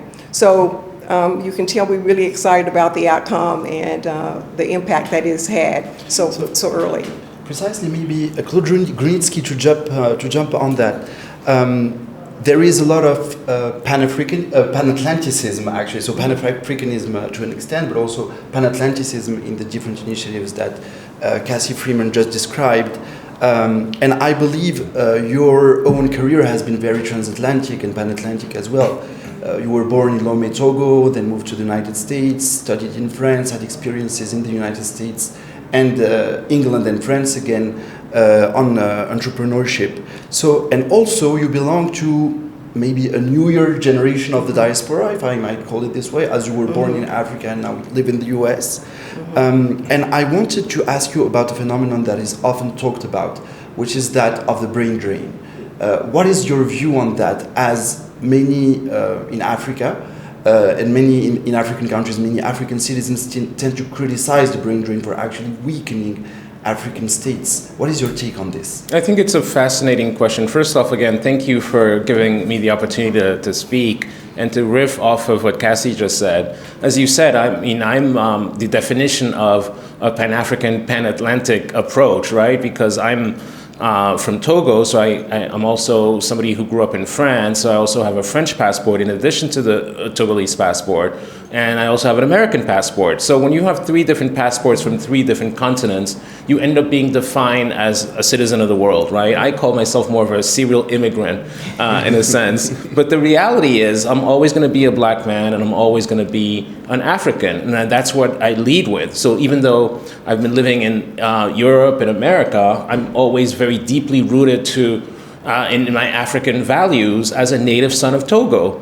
And what happened was I was one of the fortunate ones, I'll say, because I was able to get an education in Africa, but also in Europe and also in America. And when it comes to the brain drain, there's 2 types of people who actually migrate to more advanced or developed countries. The ones who choose to just live an immigrant lifestyle without ever giving back, without even thinking of remittances. And those, like me and some of my friends, who always want to navigate both worlds and who want to use the knowledge that we've gained in Europe, in America, and outside of the African continent to give back to Africa.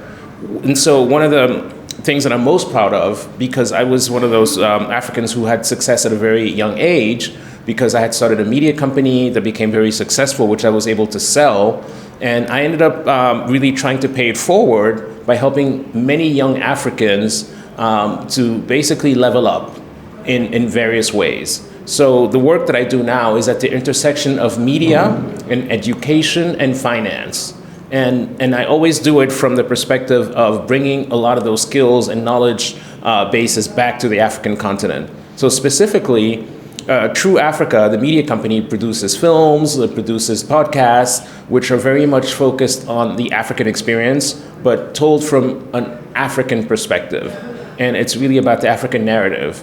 And that's an example of reaching out to people in the African diaspora and also people living in continental Africa and establishing a dialogue. We could call that an Atlantic dialogue between those 2 constituencies, right?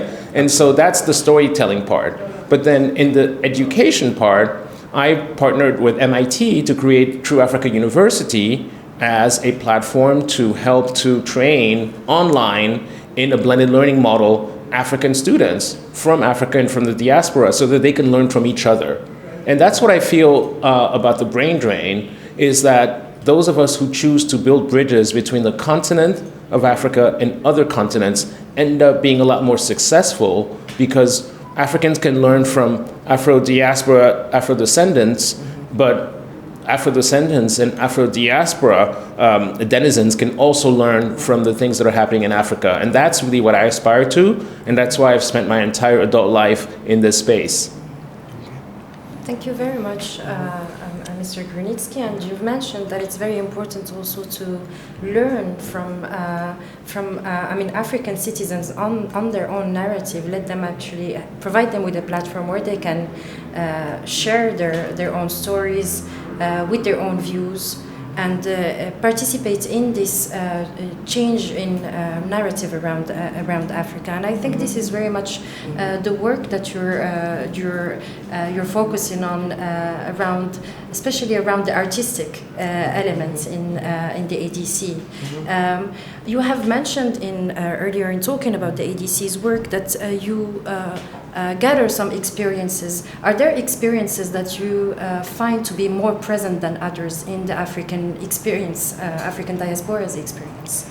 Well, the reason that, let me just give a little background, but the reason that the arts are so important in terms of understanding and building knowledge production around the African diaspora is because if you stop to think about it, and people rarely think about this, during the period where African descendants were dispersed, remember now they landed in countries where they did not speak the same language, and they learned to learn to communicate, build communities, build community uplift through the arts, and music was a huge part of that, and that's the reason we talked about New Orleans playing such a huge, important role in that as an example of that.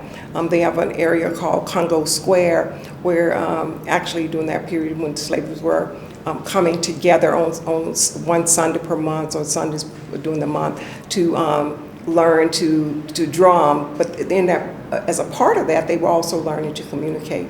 So we build that into the curriculum. It's a different way, think about it, it's a different way that people still get a chance to learn a little bit about history, a little bit about the way in which this cooperation that we are so anxious for the curriculum to help develop. Because if during that period of time, look at the way in which groups came together who didn't speak the same language, who didn't have the same history and culture, and how they built a community. And we like to see that happen through our curriculum. Our curriculum, and I want to emphasize this, is for everybody. It's not just for African descendants. I mean, everybody needs to know this narrative, if you will, this story that not just what happened so much in the past, but look what African descendants accomplished wherever they are, whether it's France or Brazil or in the Caribbean region. Look what they have accomplished in spite of. And that's the reason also the our emphasis on the positive as opposed to focusing on the negative aspect of what happened during those periods of time. So. I think that offers a perfect transition to the question I wanted to ask you, Claude. So precisely the aim of the Atlantic Dialogues is also to try to reshuffle mental maps, to have a more positive agenda, and I think both of your initiatives, the various initiatives that you have been engaged in, have greatly participated in trying to reshaping the narratives, bringing some more positivity into them. At the same time, domination, and you have mentioned it, is something that the African diaspora or Africans all over the world have experienced. And we were talking right before entering the studio about the Black Lives Matter movement and what it meant to Africa. There was a successful podcast that you mentioned that was produced by Limitless Africa, one of your initiatives precisely on this. So I have two questions. First, as that was the topic of the podcast, what does this experience of the African diaspora mean for Africa itself? And second, how can private initiatives, civil society initiatives such as the one you are leading, how can they actually play a role in the face of such structural, deeply entrenched, mechanisms of domination? I think that this is such a fascinating question. I could go on for hours, but I'm going to keep it quite short because I'm going to base it on the experience that I've had dissecting the reaction to my weekly podcast, Limitless Africa.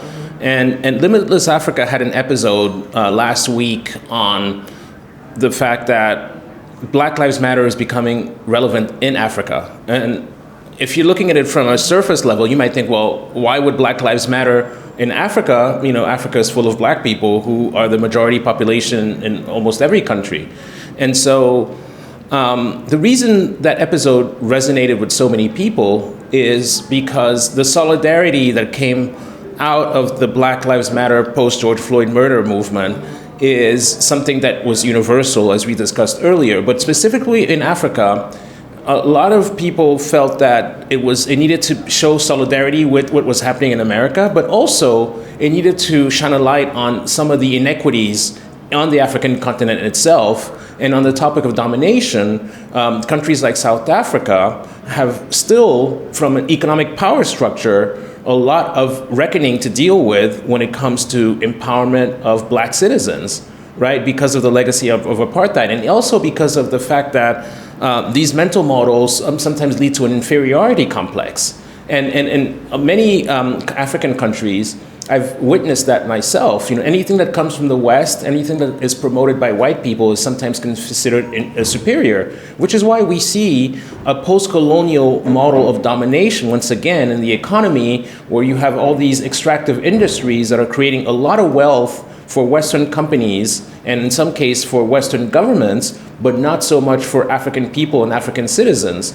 So I think when we're going to look at the mindsets that are going to lead to Africans actually ending up owning their narrative, owning their resources, and owning their futures, we're going to have to look at ways that we can collaborate, across continents in order to build more pride into the African story. And you can't blame any Africans. We've always been told that we're losers, we're poor, we're the underachievers. And when people repeat that all the time, you end up believing it, which is why the role of media is so important, and which is why these mental models have to change.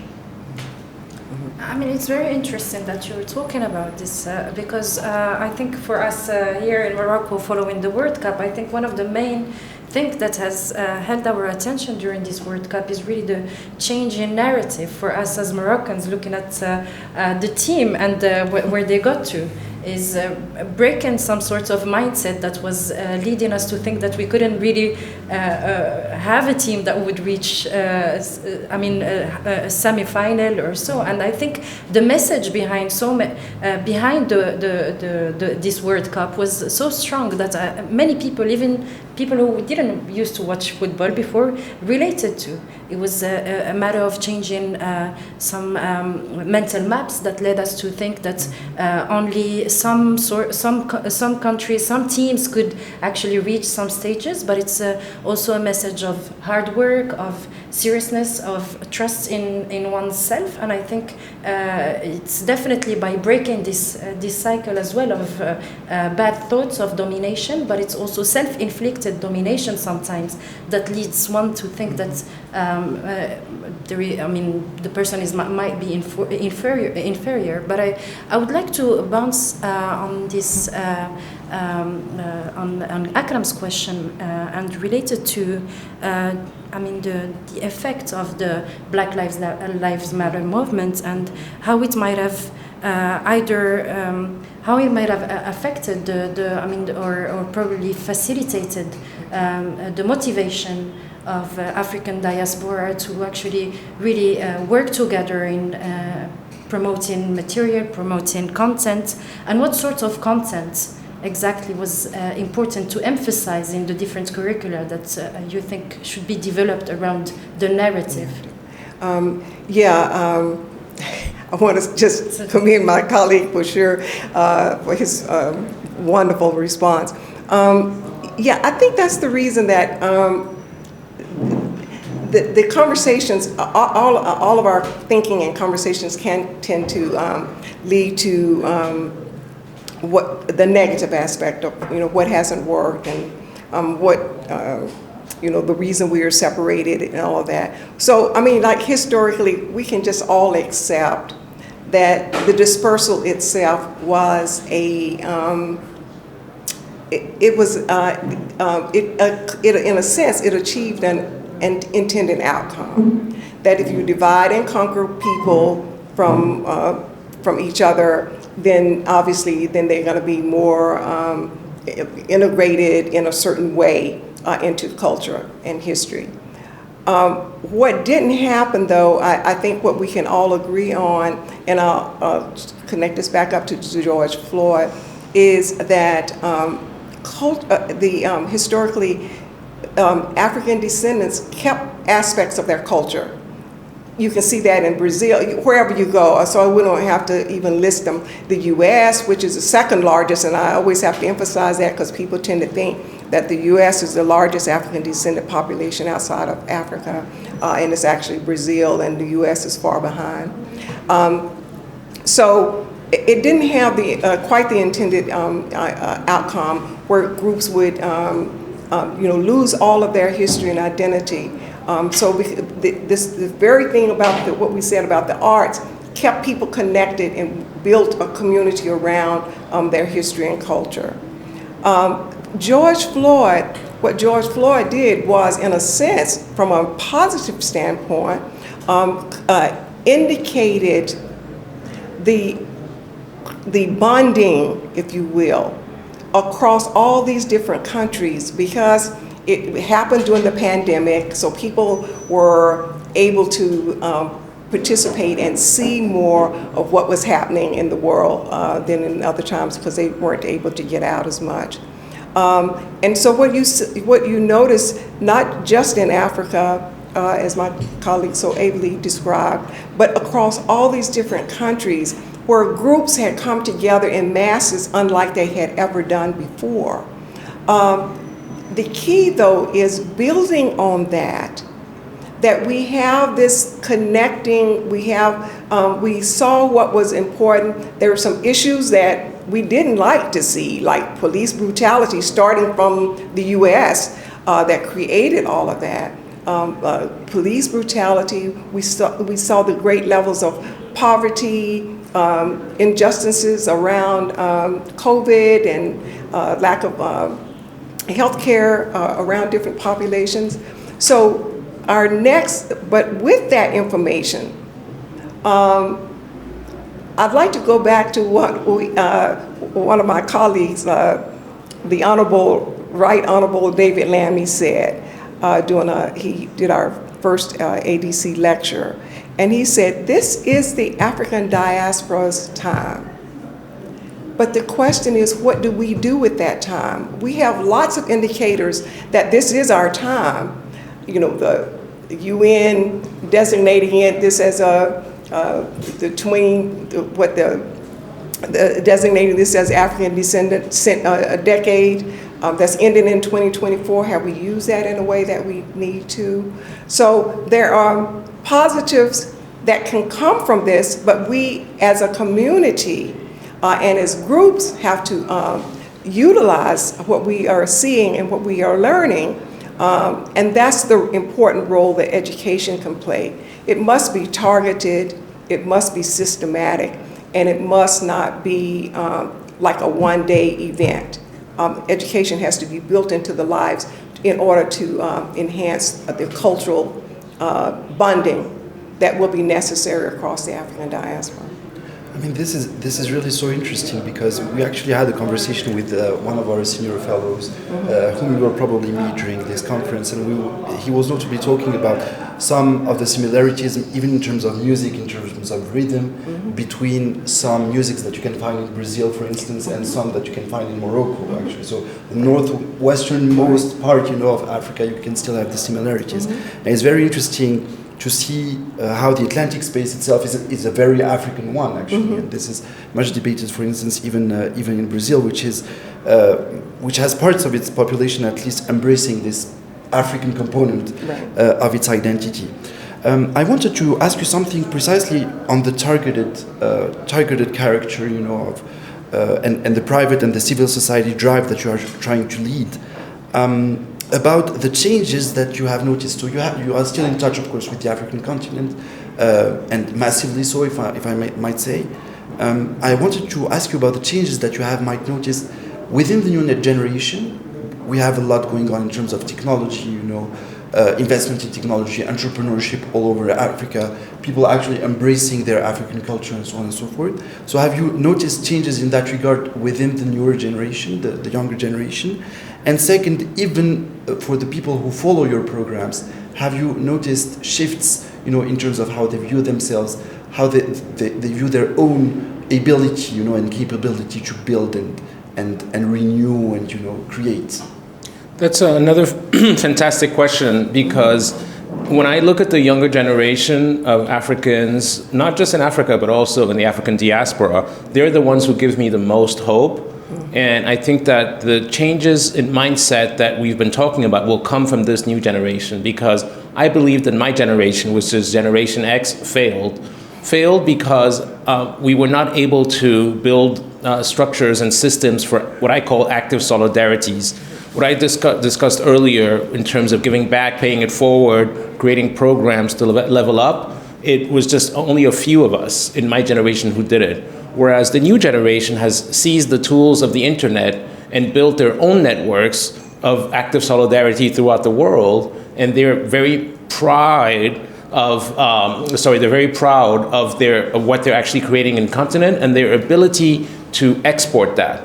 And I operate in a world where the cultural and creative industries are at the root of everything. And when we say we start with music, for instance, that you described earlier, if you look at the impact of the Afrobeats movement now coming out of Nigeria, I was in Japan and I saw Japanese people in Kyoto dancing to Afrobeats and knowing the words, which is, if you've been to Japan, Japanese have a real issue with English, yet they were able to actually recite the words of Wizkid and Davido and so on. And I really saw a lot of hope in that. And then the same could be said for the film industry. So now you see films coming out of Nollywood that are being seen all over the world. And so I believe that the creative industries that you described earlier, Cassie, will actually help to lead to the rise of other industries that are driven by the creativity and the innovation of young Africans who want to understand what's happening in Brazil,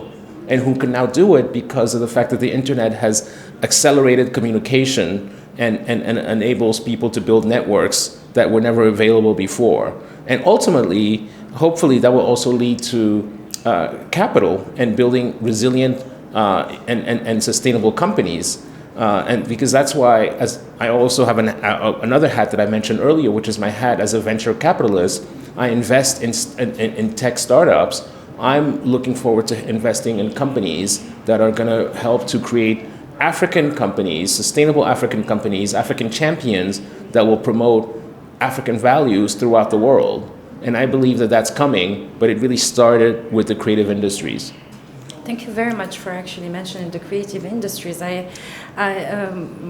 last question, and it would be directed to the both of you. What is really, let's say, what would be your recommendation to fully unleash the potential of creative industries in the continent? And we do see many content, a lot of content that is really interesting and that has the capacity eventually, as you said, to connect people even, in countries that are really far away. So what is the missing element? Is it only related to funding, or is it something else? Well, let me just start and say that I think there is a lot happening. So I don't want to downplay that in any way. But I still see there's just such a huge gap between cultural understanding, and that gap has to be addressed before we can make sustained progress. For example, I see with our students, I often see, and we do a program with higher ed students as well, higher education students and artists. They appreciate being able to be in an environment where they can say, oh, I didn't know African Americans did this, or, oh, I didn't know that Brazilian, while this was important in Brazil, to African descendants in Brazil. That has to be, that's what I mean about being targeted. It can't be, we can't take for granted that it's just going to happen, and we can't depend solely on the internet, because there are negatives and positives about the spin of about information on the internet. I mean, about our African descendants. So we have to really target educational programming in a way that is focused on addressing the divide between the African descendant cultures. And we have to, and certainly a way to do that is through the artistic lens, an artistic frame. And we have to, so we can do that, but we also need to be honest with ourselves, I think, as a people, and talk about some of the critical issues that we are facing. Not just try to pretend that they don't exist, because we do have a lot of issues that we have to address as a people, but we have to utilize our voices to be able to do that. And that's one of the things that I said about, from the beginning, about the Atlantic Dialogues at the Center for the Policy of the New South really gets the importance like no other think tank about the importance of multiple voices. But there are 51 different, I think I read 52 different countries here, nationalities here. That's important, and that's a beginning, very important beginning. In 30 seconds, what would your last word? Yeah, I would add to that really quickly by saying one of the critical issues is funding. So as somebody who's been a serial entrepreneur, as you said, I've always looked for funding for my various companies. And sadly, I was never able to raise one penny from the African continent. You know, my former media company, Trace, I went on a roadshow. I was able to raise money from Goldman Sachs in the US. For my latest media company, True Africa, I try to find money on the continent by reaching out to all kinds of billionaires and institutions. Once again, I struck out. I did not raise one penny. I was able to get funding from Google. So I believe that one of the critical issues is Africans investing in Africa's creative industries. The episode that we have this week for Limitless Africa is how to improve African film. We were talking about Nollywood. The films are really great, but the production values are not what they should be. And that is because we need Africans to fund quality films that can then be exported throughout the world. And that's why I feel like we need to work together to find solutions to these critical issues. Huge thanks to the both of us for this fascinating conversation. Thank you so much. Thank you very much, Claude. Thank you very much, Cassie. Thank you for coming. For your time. So now you talked about the matter of sustainability, which is obviously very important for the whole world, but also for the African continent, which might be suffering from it the most. And so precisely we have an interview that is planned and that we are going to show you now that our colleague Rimber have conducted with Paul Isbell. Okay. On innovative. Welcome to the 11th edition of the Atlantic Dialogues. I am delighted to welcome Paul Isbell, who is an affiliate professor at Mohammed VI Polytechnic University, to discuss the topic of sustainable innovation and climate economy. Paul, it's truly an honor to have you with us today. Thank you very much. I'm happy to be here. So as you know, climate change is one of, if not the biggest threat to humanity, and tackling it requires a strong coordination and cooperation between actors and sectors, among which we find the issue of innovation. So how can sustainable innovation contribute to the fight against climate change? Or in other words, what is to be done to tackle the climate change turmoil? What I think often is not focused on is that we don't necessarily need large-scale innovations. We often don't even need new technology. We may need innovation we need innovative ways to organize ourselves in action that reduces emissions, either by providing energy solutions which are low emissions, or by, again, another area where low-level technology and innovation within the grasp of almost everyone in other relevant climate sectors like the land use sector, agriculture, land use, forestry, etc., land restoration, where innovative farming and herding techniques, agroforestry, silvopastoralism. These are innovative ways of organizing in a much more integrative fashion with the local ecosystem and the local society. And the same could be said for action in the sea or along coastlines. Now, that's in a broad sense, but I would place the focus, as is one of the activities I'm championing, in innovative ways of organizing at the smallest scale of civil society. I've mentioned in talks here at the dialogues in the Adele program, the not just massive potential of small-scale social enterprise, but the necessity for us to generate a kind of army of small-scale entrepreneurs hungry to act around the world. Social enterprise itself is an innovative business form, or innovative, I call them, action models, an innovative action model. The climate crisis, as it exists now, there are different ways of looking at it, but one is the gap in our action in relation to, what we know are the goals and what we know are the trajectories that will get us there, or the various pathways that, with their trade-offs, their different realities, can get us there globally or regionally, etc. But even the most optimistic assessments of what we are on track to achieve after the last conference of the parties in Egypt, even the best, most optimistic trajectory of where we are given current policies of governments and sub-state governments, like cities, where we are with commitments by states, commitments and targets for the future that still don't have a lot of detailed road mapping involved, and of course are subject to the let's just say, the whims of history as we move forward in each part of the world.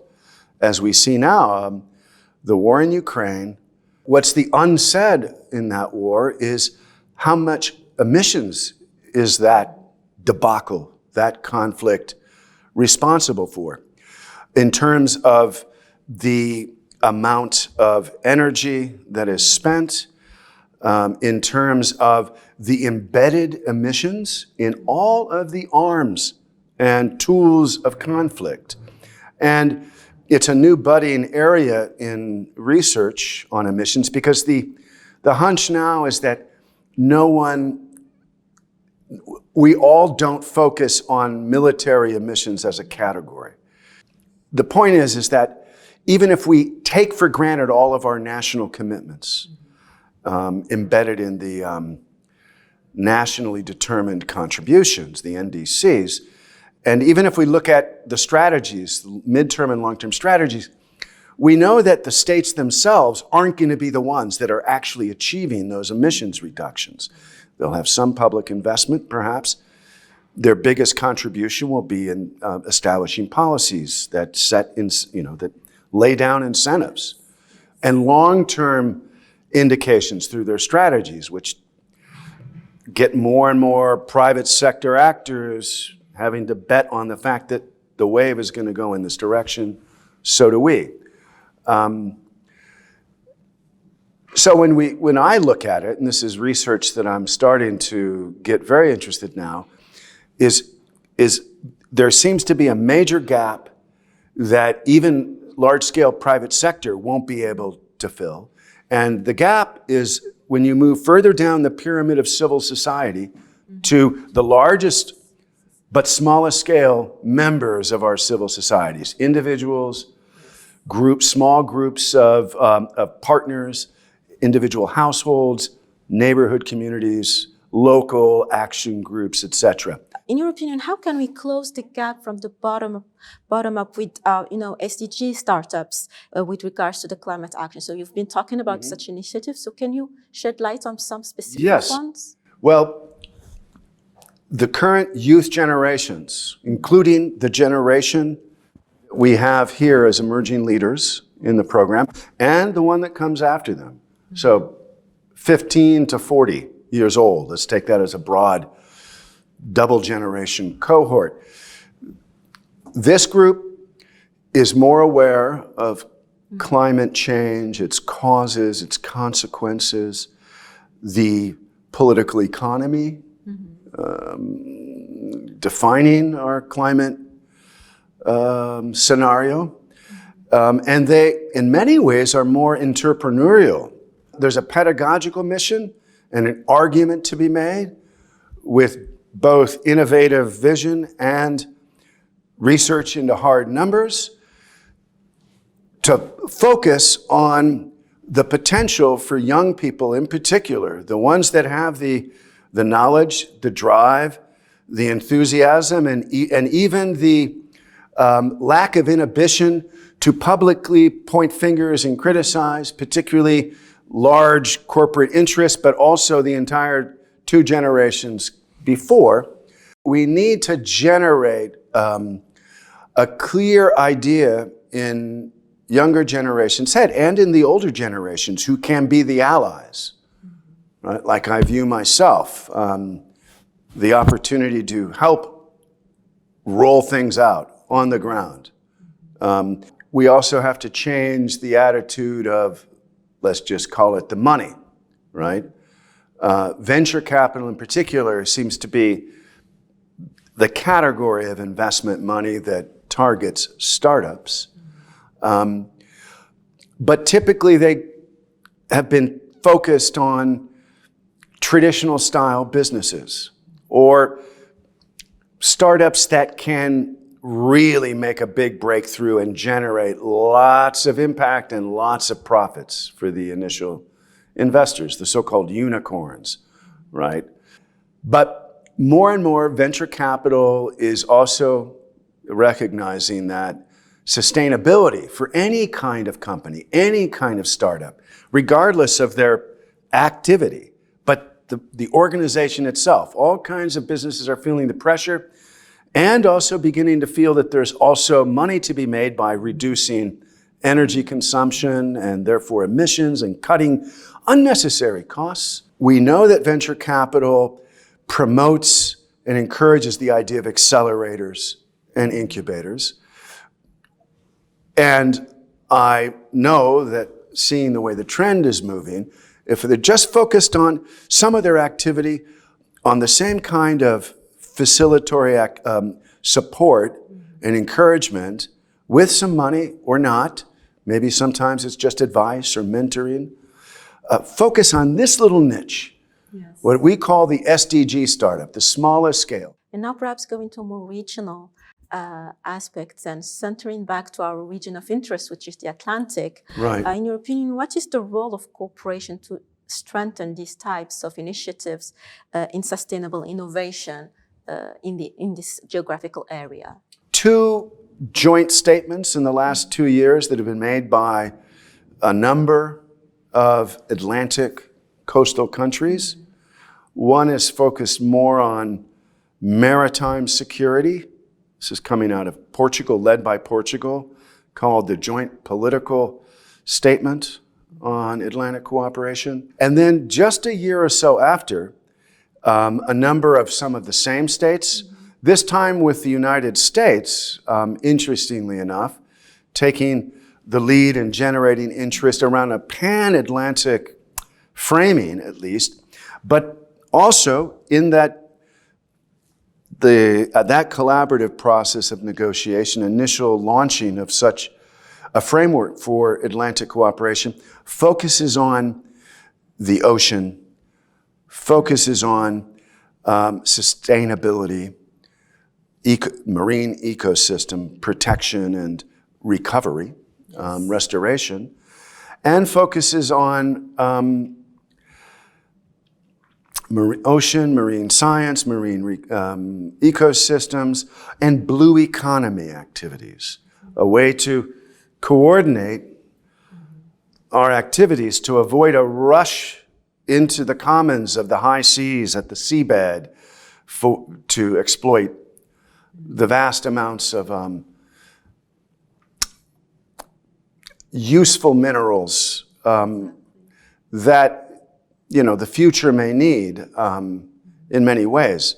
Simply, getting back to the Atlantic side of the cooperation that would feed back to our idea of the SDG startup and the army of social entrepreneurs operating in the realm of sustainability around the world, on all continents. They do that effort, that joint statement, which was the second one, has other areas of cooperation that they're trying to jumpstart around the Atlantic. And again, I emphasize the entire Atlantic. The United States has never really formally gone for something like that, which is interesting, and one has to ask themselves why. And we can do that at a later date when we get into politics, geopolitics behind a new Atlantic or a resuscitation of the new Atlantic movement. But in this realm, particularly along coastlines and coastal communities, there's lots of potential. But if I were to look for a way to really galvanize all of this in an Atlantic basin sense, I would say we have to focus on youth and youth exchange, youth cooperation in an Atlantic basin context, much like the Adele program at the Atlantic Dialogues. What I would see helping is more Atlantic, pan-Atlantic settings, contexts, even associations that pull the youth together, the active youth, right, the enthused youth, the engaged youth, in a pan-Atlantic context. And then any focus can be given. But that would be the place when you need to have younger generations operating on different continents in smaller scale activities, so that you can't really easily have activity on different continents. It's possible. But where you can share information, experiences, inspiration, identify opportunities, ideas among the youth in an Atlantic basin context. And that's where you can also infuse pan-Atlantic consciousness. So I think it's a good message to conclude with this conversation. Thank you again very much for your time and experience. Thank you.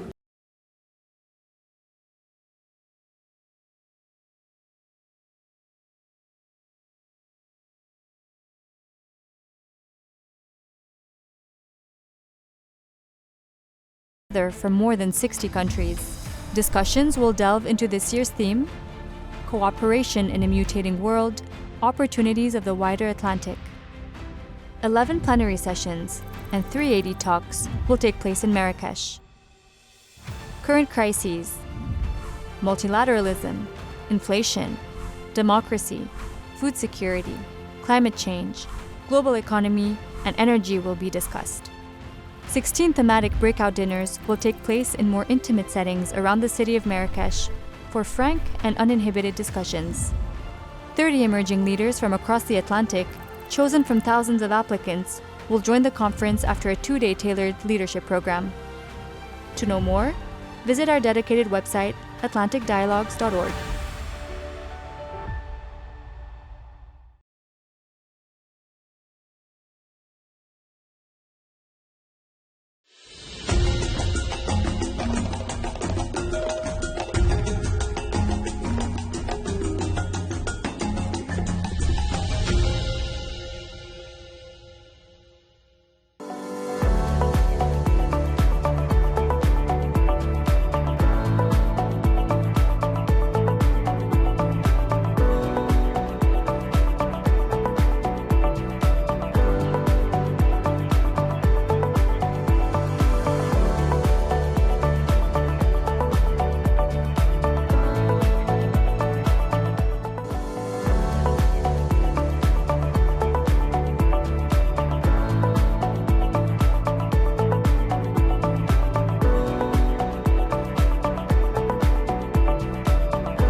Under the high patronage of His Majesty King Mohammed VI, the Atlantic Dialogues High-Level Conference is back with an 11th edition in Marrakesh.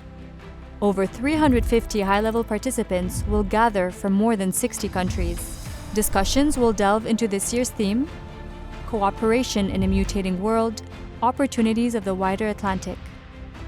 11 plenary sessions and 380 talks will take place in Marrakesh. Current crises, multilateralism, inflation, democracy, food security, climate change, global economy, and energy will be discussed. 16 thematic breakout dinners will take place in more intimate settings around the city of Marrakesh for frank and uninhibited discussions. 30 emerging leaders from across the Atlantic, chosen from thousands of applicants, will join the conference after a 2-day tailored leadership program. To know more, visit our dedicated website, atlanticdialogues.org.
Tu peux copier.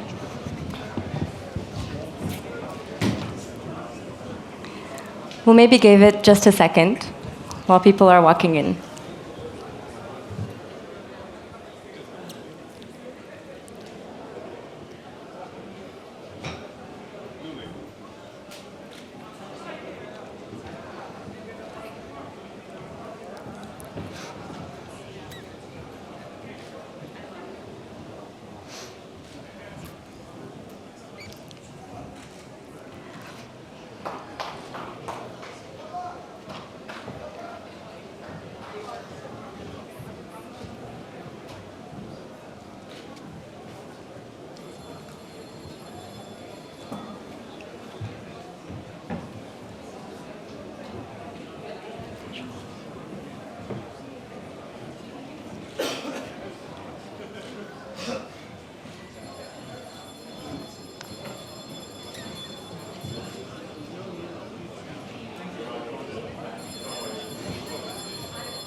Ladies and gentlemen, and welcome to the 11th edition of the Atlantic Dialogues. My name is Lilia Rizk, and I'm the head coordinator for this year's edition of the conference. I'm here to introduce you to our conference app, AD 2022, a tool we are very excited about and very excited to use to increase interactions between the moderator and the audience, and it also goes in our effort to go paperless. That being said, we have pocket agendas that are now available at the welcome desk. I invite you all to take out your smartphones and tablets if you have them, and open the AD 2022 application. For those of you who have not downloaded it yet, feel free to follow along. And I invite you to download it using the link that you received by email. For any further assistance, you can also go to the Spot Me desk, which is located in the Grand Foyer.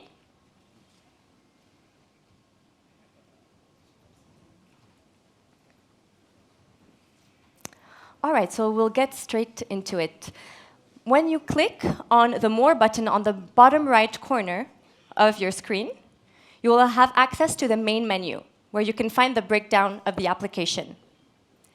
The app is split into 5 main categories. The first one is the Atlantic Dialogue section, where you can find all the information you need about this year's edition of the conference, the agenda, the speaker lists, the participant lists as well as our interactivity section. The next section is the Policy Center for the New South section, which provides you with more information about the Policy Center for the New South, and a link that takes you to our website for more information and browsing. The Research and Analysis section provides you with a selection of our publications and annual reports, of which the Atlantic Currents, our report published alongside the Atlantic Dialogues every year, which aims to provide a detailed analysis and a fresh perspective about ongoing cultural, economic, political, and security dynamics that are shaping the wider Atlantic today. The 9 editions of this report are available on the app, and a few hard copies of the 2022 edition are available at the Policy Center Library booth located in the Grand Foyer. Within this section, I would like to point out another important section called AD-related publications, with a list of Policy Center analytical production linked to every plenary session of this year's edition of the conference, We can perhaps take a look at the security development nexus in the Sahel, the challenge of implementation. So here you can find 3 links to related publications. The next section is the media and communication section, where you will find the daily AD newsletter. So you will be receiving that at the end of the day, and you can also find it on the application. You also find more information about the ADTV and the PCNS social media. For those of you who are active on social media, we invite you to engage with us and tag the Policy Center for the New South, and also use the AD 2022 hashtag. Then you have your personal space, which includes your contacts, meetings, chats, bookmarks, more information about your travels and logistics, and we'll get into that in just a second. And the breakout dinner, you will be able to find later today the dinner to which you have been assigned, following the selection for those of you who have filled out the form that you received by email.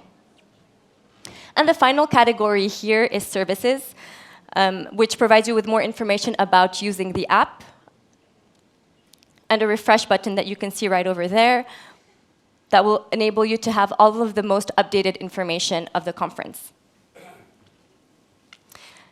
And if you still have any more questions about using the application, you can go to the SpotMe desk located in the Grand Foyer.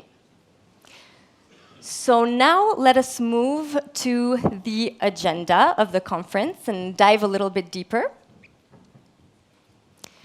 As you can see, it is structured per day, so the 14th, 15th, and 16th. And all last-minute changes will be made available on the application. So we can perhaps view one session, the second plenary for today, two-speed multilateralism in the wider Atlantic. Once you click on the session, you will have access to the session description, as you can see, the guiding questions, the moderator, and the list of speakers. You can click on a speaker and have access to that speaker's bio. You can choose to write notes, message, perhaps connect with the speaker. And if the speaker or if the participant accepts your connection request, contact information will be available to both parties.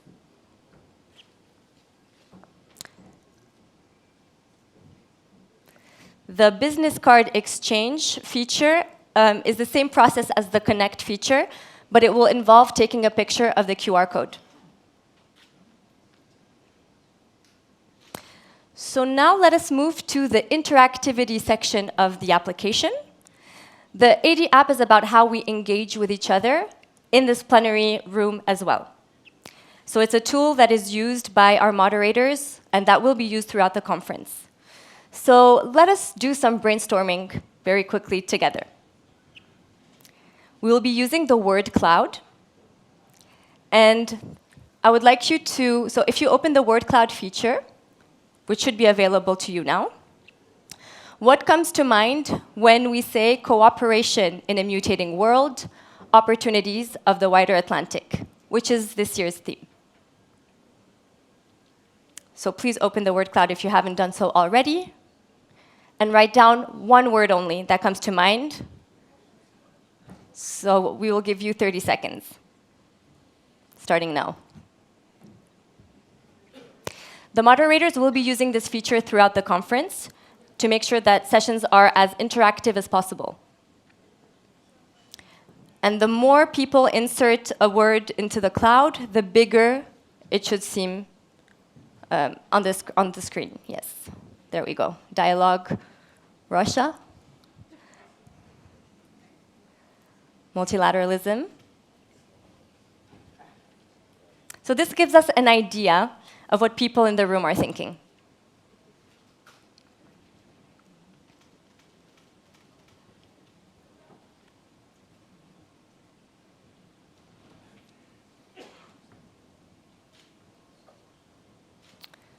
All right, so we'll move to our next exercise, a voting exercise. So the question I'd like to ask you is, who do you think will win the World Cup? Morocco, France, Argentina, or France? Vote, vote. Vote on the application. When you vote, you only press the number correlated to the answer you wish to select once. And I would just like to remind everyone that we will be broadcasting the game this evening at 8 p.m. here in this room.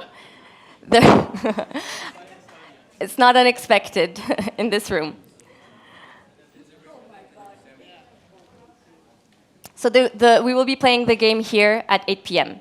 For those of you interested, the game will be here and a cocktail dinner will be offered in the Grand Foyer. For those of you who are not interested by the game, there will be a dinner served at the Moroccan restaurant.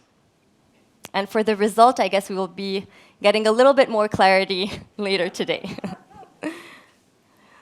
And I just want to highlight, so as we're in the interactivity section, that during every plenary session, you are encouraged to send questions to the moderators and the speakers at any time. And that content will be used by the moderators in their moderation. There we go. Now, a quick word about logistics. If you go to logistical information and travel and logistics, you will have more information about your hotel, arrival in Marrakesh, departure and pickup times, shuttle service, a shuttle system taking you to and from your hotel. And if you're looking for some more information that you don't have access to, you can email the address listed at any time. And that's available on your application.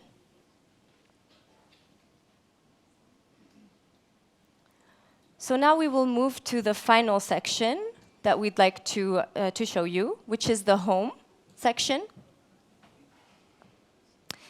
So this home section includes some shortcuts to important information of the conference, as well as a feed similar to any social media outlet.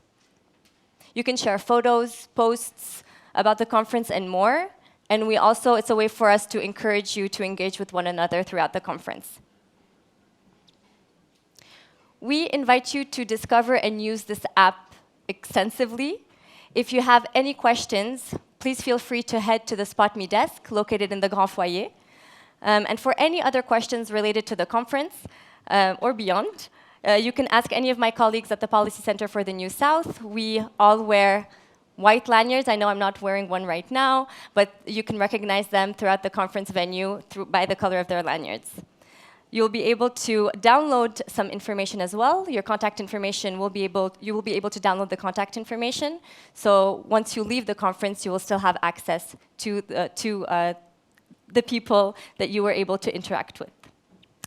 Thank you all for your attention and enjoy the conference.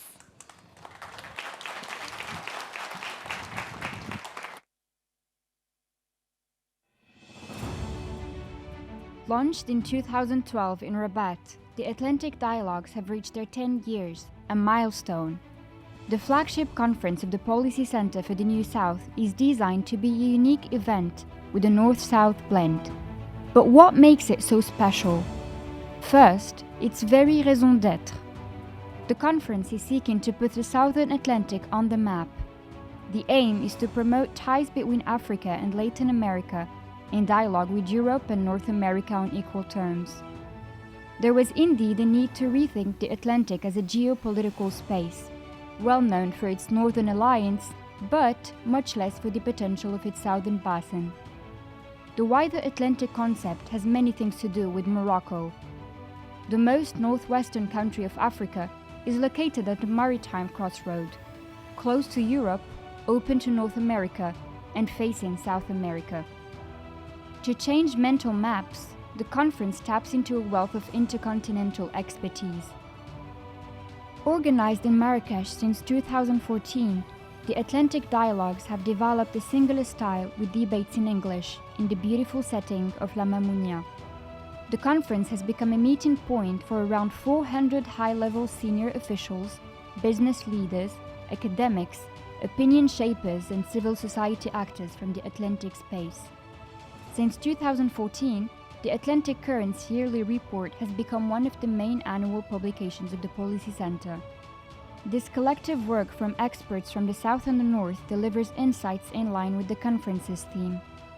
Last but not least, the Atlantic dialogues are in full coherence with the philosophy of the Policy Center, making room for younger generations.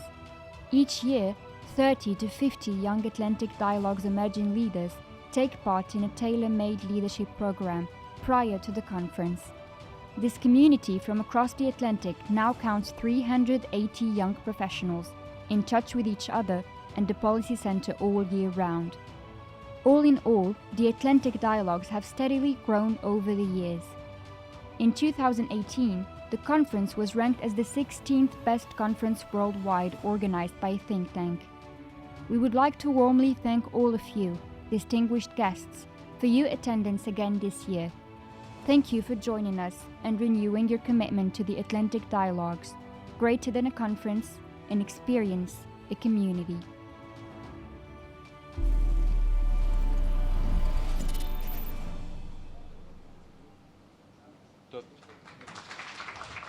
Ladies and gentlemen, please welcome to the stage for the welcoming remarks the Executive President of the Policy Center for the New South, Karim Lainawi.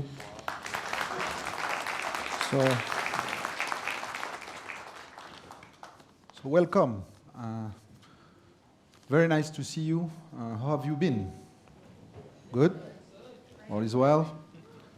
I see nice faces and friends. It's really great to have you here. I think there's nothing best than congregate together as humans. We like to congregate. We feel emotions. There will be more emotions tonight, I guess. You'll be here for those who are interested, as Lilia said, in this room. But first of all, let me thank you, all of you, for being here, for your continued support in what we're trying to do, and I'll say a few words about that. Of course, thanks to everybody that makes this possible. There are many people. I'll list them at the end of conference, once it's done, and a success, I hope. I would like to say a few words about what we're trying to do, what is our intention. And I think intention is a very important word. Good intentions, in good faith. There's a nice word coined by our chairman that has made it a value of OCP, the company, which is NIA in Arabic. What we're trying to do here at the Policy Center, and more generally, within the broad ecosystem that we've been trying to create, in particular with the university, the Mohammed VI Polytechnic University, is a sort of intellectual infrastructure, a community, a common culture that allows us to say things, allows us to correct our perceptions, allows us to reach a sort of comfort zone where we can have a sincere, serious, committed dialogue. We don't have to always agree, but I think that's what we've been trying to do. This conference is part of that. This is, an annual event where we get together, but this is all year long what we're trying to do, both at the university and also here with this conference and with the Policy Center in general. And I think this is very important, particularly in the context that we are living. And I would like particularly to thank our colleagues from the northern side of the Atlantic, as we are trying here to open up their minds to a broader sense of the Atlantic. And for those who have played the game, who have accepted to come, who have accepted to engage with us, so I would like to applaud them here. So all our friends from think tanks, institutions in North America, in Europe, and I think we have found the right balance in terms of North-South rebalancing in this conference, which is very special. We all participate to many conferences, and you can feel a special vibe, something that is quite unique. And this is the value of the Atlantic Dialogues, actually, to listen to each other with those values of, serious fact-based analysis, serious, quasi-academic work, and commitment to minimum set of values. We don't have to agree on everything, but we need to have a minimum set of values to cooperate together, which is the theme of this year. Cooperation doesn't mean that we agree on everything, but there needs to be a minimum set of values, and I think we have achieved this. That's one of the main achievements after 10 years in this, with this conference, which has many decentralized connections, interactions, deals, whatever we are actually not aware of, but for us it is an important sort of platform we use all over the year to do things together, write papers, do joint books, organize conferences, etc., etc. So I wanted to, after 10 years, to sort of share with you the spirit in which we're doing this. This is not just a get-together, this is not just a conference, this is something else we're trying to achieve here. Let me say a few words about context, and this will be the discussion of the coming days, and we all have a very strong view and our views on what's going on in the world. And there could be some linkages with the soccer game tonight, the football game tonight, which is, in a way, as an economist, I say that it's fighting rents and entitlements and, monopoly. It means, as humans, we have our comfort zones, and I think the world was in a sort of equilibrium and comfort zone. It's not necessarily a perfect equilibrium, but for depends where you are. And this has been sort of disturbed, shuffled, challenged, questioned. I think for good reasons, but we can talk. I think for better, and this is, again, here our commitment. We see, constructively this kind of dialogue and debates to find solutions together. So when we look, let's say, at Ukraine, depending on where you sit, and you see it differently, but in the end, if you dig a little bit more, you can see that we all see this in a way, more or less, reasonable people, the same way, but there were messages sent, and I think those messages sent by the South, to simplify here, were not well received by certain countries of the North, but there's an important message there, and it's something I would like we dig a little bit during this conference. What it means, why, what is multilateralism, what have we done to the international law over the past 30, 40 years for this outcome to be as we see it.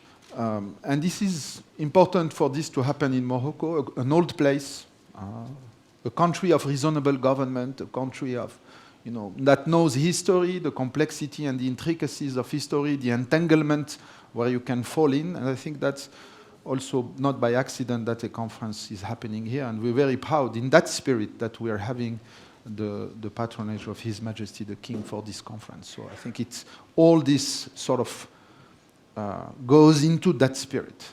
These are not just words, these are things we live. And you will feel it tonight after the soccer match. I said the way the Moroccans will react, a victory or a defeat, you will see that there will be wisdom and generosity in the way we will all react. A few words on what worries us. This is going to be a complex year, 2023, particularly in terms of macroeconomic management for the continent, high pressure on public debt, rising interest rates, complex macroeconomic management to respond to social demands.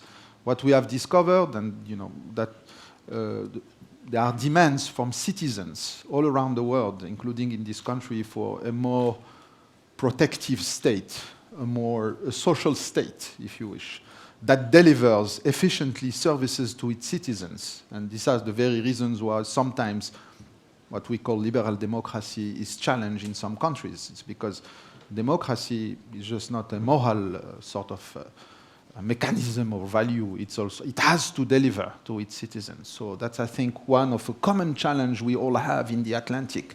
Can the state, the post-Second World War sort of type of state we have all developed and tried all to converge to still deliver? So this is an important question, and we could share the experience of Morocco trying to generalize social protection to all its citizens within a sort of tight context in terms of fiscal policy and fiscal space. So I think there we have lots of a lot of experience to share together.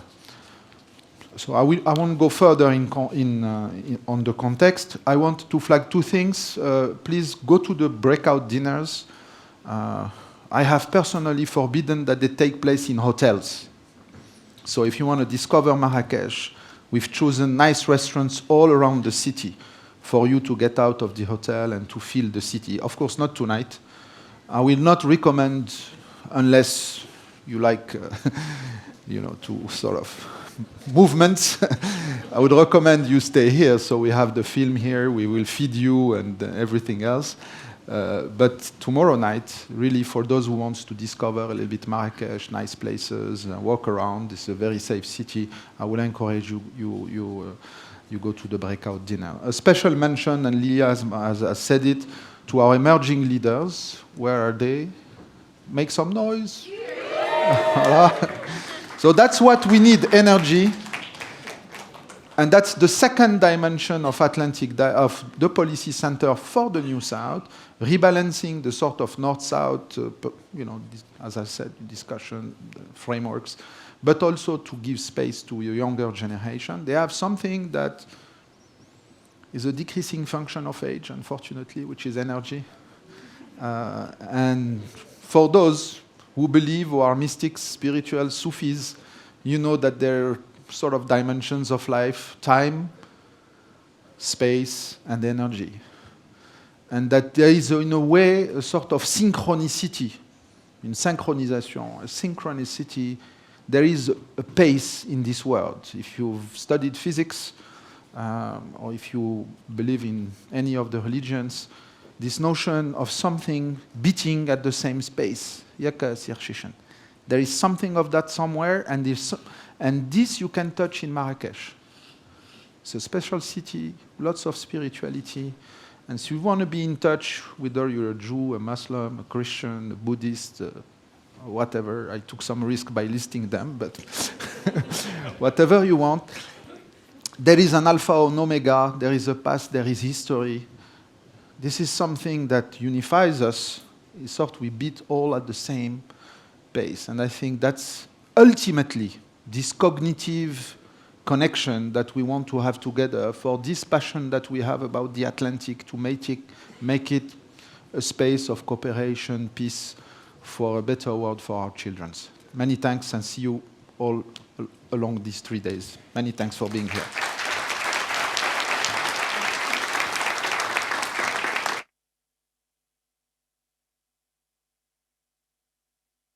On fait l'annonce, qui vit d'abord? Qui vit partout, dont 3, 2.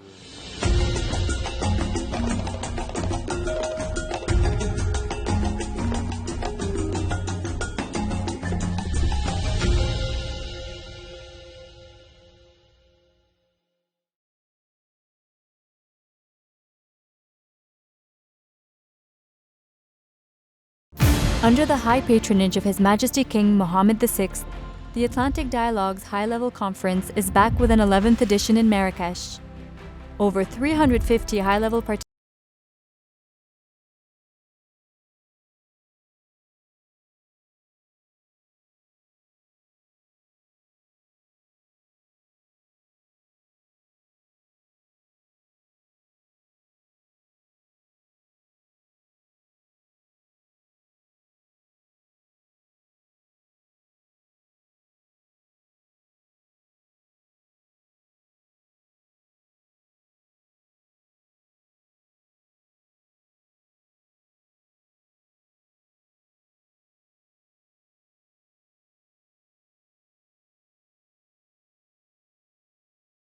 economic drivers of the wider Atlantic in the current global context. What is the role of Africa and Latin America in reshaping the wider Atlantic dynamics?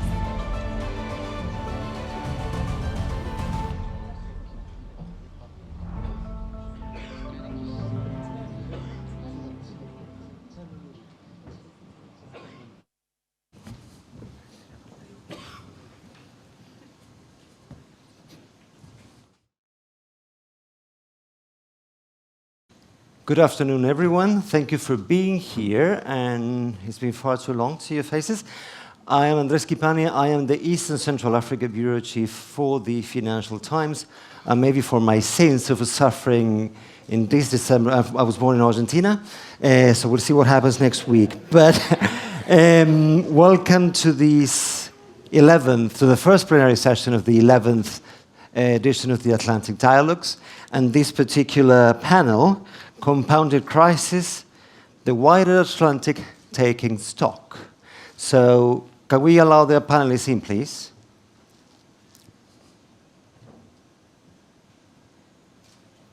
We may? No, there's a voice.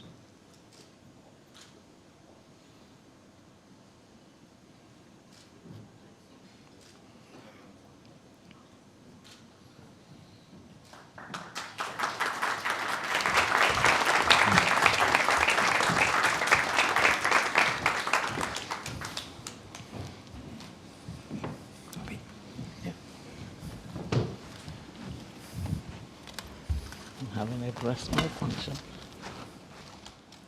Shall we remove all of this? I don't know. There's a lot of this here. Do you have one? Yeah. Wait.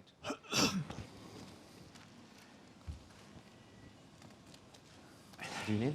Yeah. Okay. Thank you.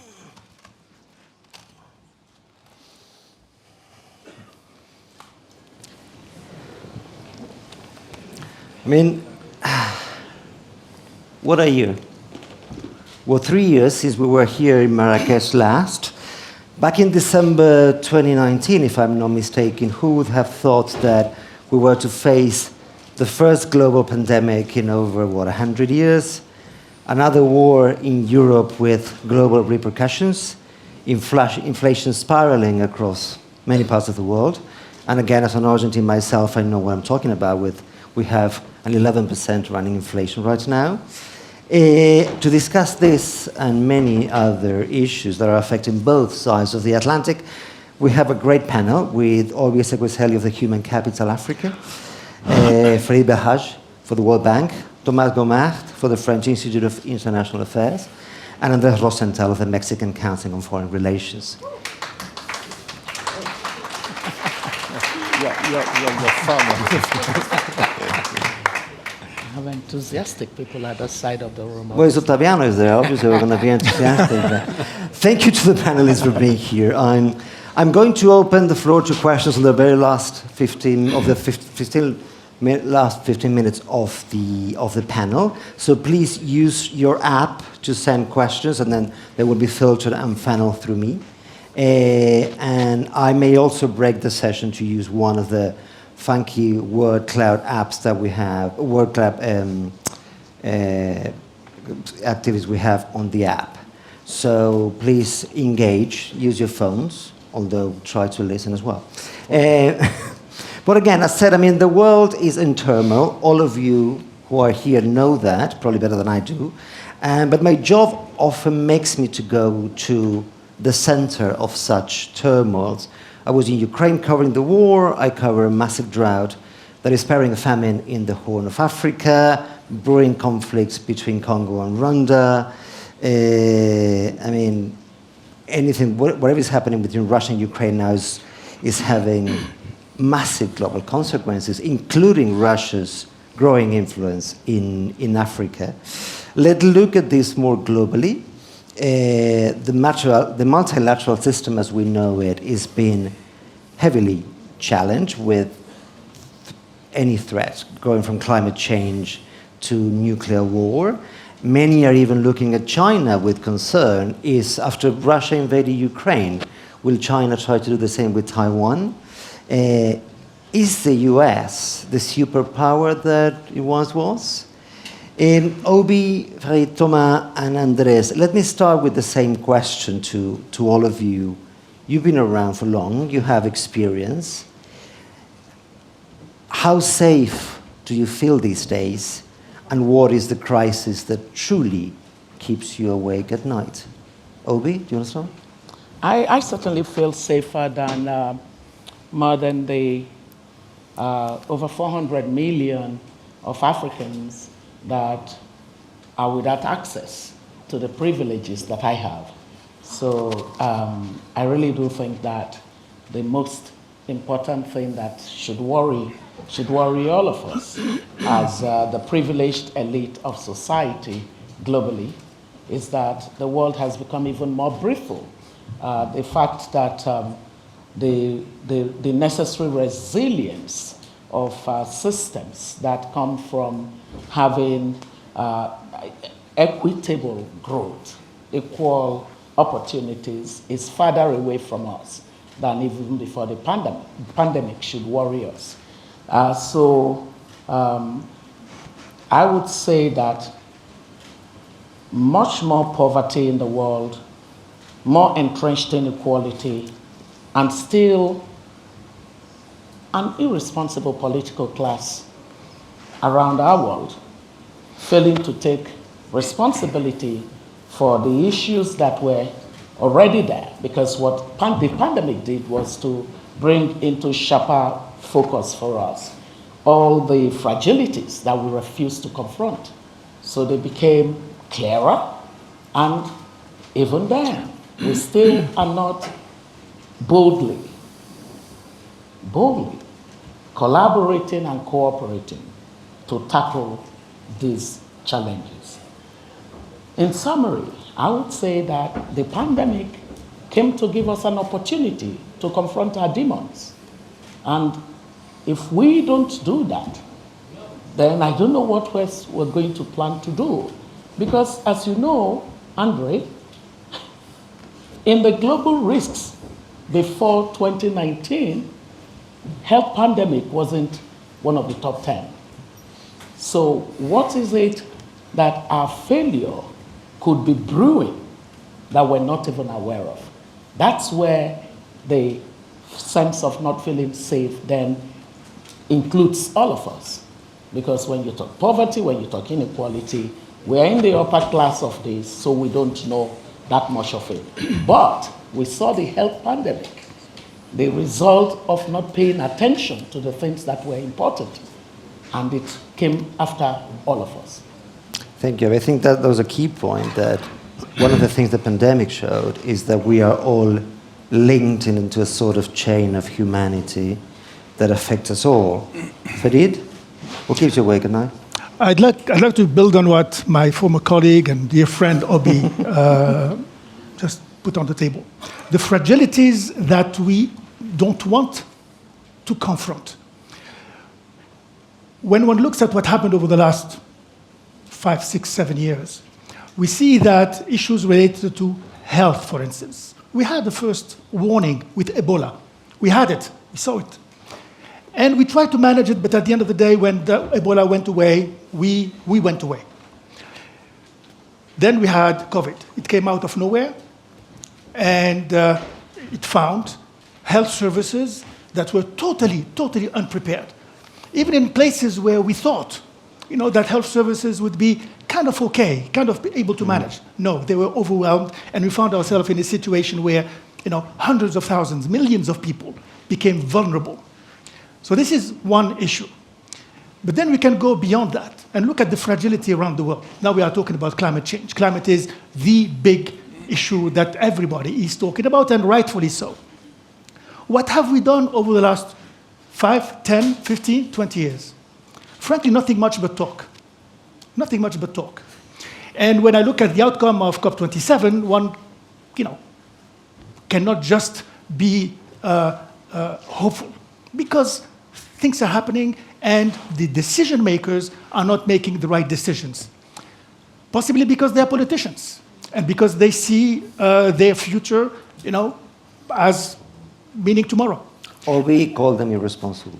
And this is where international institutions become very important. This is where the World Bank, the UN, and others become absolutely important, because those institutions have in their mandate, have the capacity to look beyond tomorrow, have the capacity to look beyond next year, and have the capacity through their analytical work to put on the table and to suggest to the real decision makers, ways forward.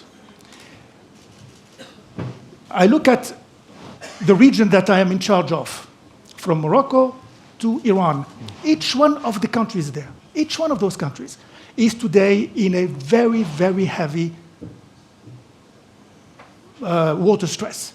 Each one of those. I was in Iraq yesterday. Before that, I was in Jordan. And I was in Yemen. And I can go on. And I was in Morocco about 2 or 3 weeks ago. Everybody's talking about that. Water is an issue. What are we really doing about it? I'm not sure we are doing enough. I'm not sure we are doing enough.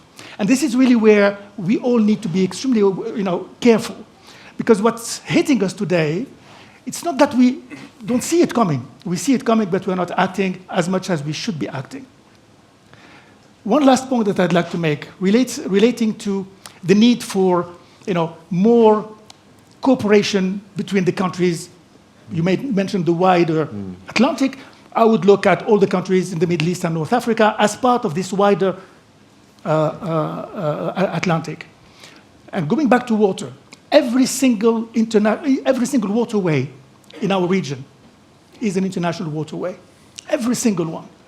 So there is a need there, absolutely fundamental, to make sure that there is engagement through international cooperation with the help of the UN, the World Bank, and others to try to unlock some of those problems that we see. Well, as I said, I was in Iraq yesterday. The main issue in Iraq is water now, and the main issue is that water is coming either from Turkey or coming from Iran. And there is no international cooperation there. Look at Egypt and GERD and the issue with Ethiopia. And I can go on and on. So there is really a need for decision makers to have a prospective view of what's happening. And again, I don't want to be blowing my own horn, but institutions like the World Bank can actually play that role of addressing the issue, raising the flag, and showing the way to move forward and to address those challenges. Thank you, Farid. Thomas? Andreas, before responding, allow me to thank the PSTNS for its invitation and also to thank Karim for his tact, because I think it's more comfortable for a French speaker to speak today than tomorrow. So my best wishes to both teams. Now, coming back to your very fundamental question, to be honest, I feel myself safer by comparison with my grandparents or with my parents, for instance, regarding the level of political violence they had to deal with. If I ask the question, is my son will be safer than I am, it's another issue, because I think that he will have to deal with two things: the comeback of political violence on the European continent, which is something, as discussed during the initial session, unexpected at this level of violence. And of course, he will have, and we should deal with global challenges, with two big trends converging, in my opinion. The very first one is the acceleration of the environmental degradation with the climate, but not only, the loss of biodiversity, the pollutions. And the other trend is the propagation of technologies, which has very good ways, empowerment, personal empowerment, new means, but also which is leading some society under complete control. So that's basically, the framework of analysis, in my way to have these two trends in mind. So as a think tanker, I try to anticipate, the evolution. I'm very worried, but certainly we will back on that, by the situation in Europe right now because of the war in Ukraine. I understand very well that it's not the epicenter for everyone, for obvious reasons. It was said very clearly during the initial session, but maybe I will be back on that. But I try, in fact, to see the overlap between three types of geopolitics. The very first one, which continued to be very, very pivotal, it is a geopolitics of fossil. Even if we want to decrease in our respective energy mix, the fossil parts, the fact is that it's higher than 80% still. So it will be very difficult to reduce, and it will continue to drive many decisions. The second geopolitics, it is the geopolitics of clean energy, which has also some things to be analyzed very precisely and very deeply for all the regions in the world.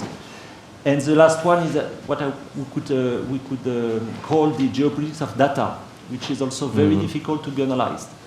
And if you try to anticipate, I think you should start by taking into consideration these three types of geopolitics and to see how they're played in the different area.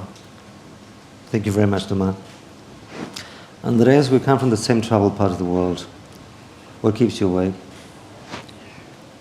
Thank you, and again, let me join my colleagues in thanking the Policy Center for the New South for the invitation to what is, I guess, my 6th Atlantic Dialogue. In 1962, in October of 1962, I was in college in the United States when the Cuban Missile Crisis blew up. And I wrote a letter to my parents, who were living in Egypt at the time, saying goodbye. I honestly was caught up in this hysteria that took place in the US during the Cuban Missile Crisis. And now that I am somewhat older and maybe somewhat wiser, I sleep well, but I do have a whole list of issues which would keep me and others awake. Some of them have already been mentioned, but not all of them. Climate change, water shortage, energy availability, a nuclear threat, once again, the discovery of new fusion technology just this week, food insecurity, pandemics, deforestation and desertification, the movement of people, migration, youth unemployment and youth not able to study, supply chains interrupted. I mean, you could go on and on with a list of issues which I think today bring us closer together because in the wider Atlantic, whether it's in Latin America or in Africa or in Europe or in Asia even, we have the same issues. We look at the same problems that face us. But it's probably one of the periods of history in which we have the most difficulty in dealing with these issues in either a global or a wider Atlantic or even a regional or national level. So I sleep well, but when I wake up every morning, I look at this list of stuff and I say, you know, it's not an easy period. And my children and my grandchildren have to live with it. I would think that we are looking at a period in which, if we are at the end of globalization, and we've replaced globalization in that general definition with a regional focus, Africa and Latin America are today probably more heterogeneous and more difficult to typify and define than any period in history. We have a lack of unity in Latin America, as you know, Andres. You can look at 2 or 3 examples recently. The replacement of the IADB president, the Peruvian crisis of just these last few weeks, and in Europe also looking inward. Ukraine, migration, those are the issues that keep Europeans awake. The US's relationship with Russia and China, where is that going to lead us? Who's going to come out victorious? Who's going to have to ally with one or another? So I can answer your question. I'm sorry to be so long, but I can say that I think all of these issues would be enough to keep me awake if I were younger, and keep all of the ones in this room who are younger awake as well. Thank you. You're definitely wiser, Andres.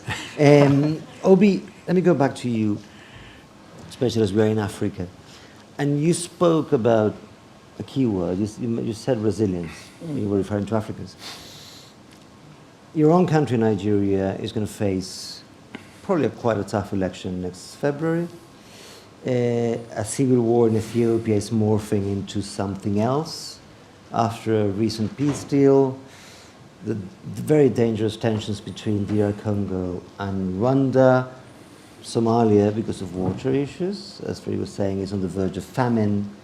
South Africa is in a political turmoil. Jihadists continue to wreak havoc across the Sahel. But Africa is also home to the world's youngest population, some of the world's most promising economies, most exciting startups, millions of hectares of arable land. How do you see Africa? What is going to be Africa's role in this complex turmoil world of today? Could you get something more complex?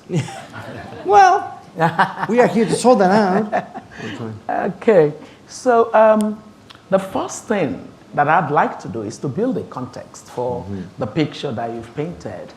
And I think that my first context is to say that we do know that economic growth, economic development is an antidote to fragility.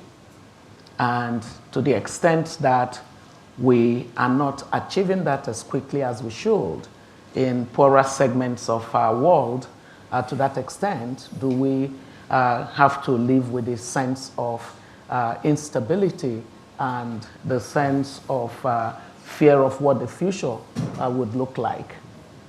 So now, before we even go to the issues you raised about the continent, I should first say to the world, it is time to begin to grow again. We need economic growth. For as long as the world is not growing as a result of poor economic management that has come from failures of monetary and fiscal policies in more advanced economies, it's going to affect the continent of Africa. Africa needs the world to grow. I mean, the OECD countries need to help work everyone out of the rut that we currently find ourselves in. And we do know that the kinds of poor policy choices that were made as part of that whole program of responding to the economic impact of the pandemic, has not been fully resolved. And that's because the political consensus in various countries, even stronger democracies, to resolve basic economic issues, still lacking. I mean, you look around the world today. I didn't want to, sound alarmist, but frankly speaking, we have a vacuum of leadership globally. And that's what we're struggling with. We're struggling with it in Europe. We're struggling with it in the Americas. We're struggling with it in Africa. It's in Asia. I mean, there is a whole political governance issue that is driving the failure to tackle the kinds of problems that beset the weaker, the more vulnerable segments of the global population. So that's my broad context. Now, specific to Africa, you find that Africa's economic growth, I'm not being heard. Are you hearing me? Yeah. Loud and clear. Okay, maybe they're not hearing me from the newsroom. Okay, so sorry about that. So when you then get closer to Africa's multiple challenges, well, we're back again to the matter of governance. A whole lot of the conflicts on the continent come from a lot of issues around governance. Governing the space at domestic and regional levels, we have a real challenge in that regard. So whether it's a contest for resources, pitching elite across borders against themselves, it's a governance problem. Then we also have the challenge of the conflict resolution mechanisms not having been deepened sufficiently so that we can be more preventive than responding to conflicts when they have already ossified. So we do need to look at these resolution mechanisms and figure out how better to institutionalize these processes of dealing with conflicts. And then the third part of it is that for many of the countries on the continent, they actually had mastered the art of macroeconomic stability. We got relative macroeconomic stability on our continent. From, in those early 2000s until the reckless behavior that happened in European capitals and Wall Street. That reckless behavior that led to the financial crisis and then the economic crisis unraveled Africa's macroeconomic stability, unraveled the growth that was beginning to be a steady 4 to 5% annually.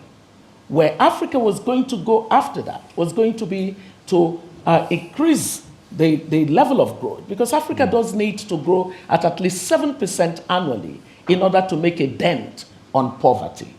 But we lost that as a result of the reckless behavior of more advanced economies. So that takes me again back to the global, which is that globally, the poor seem to be paying the price of the behaviors of the rich. Why should that be so? Even with the pandemic, for goodness sake, I did utter something where I said that China owed Africa not just an apology, but a payment for what happened to Africa's economic growth.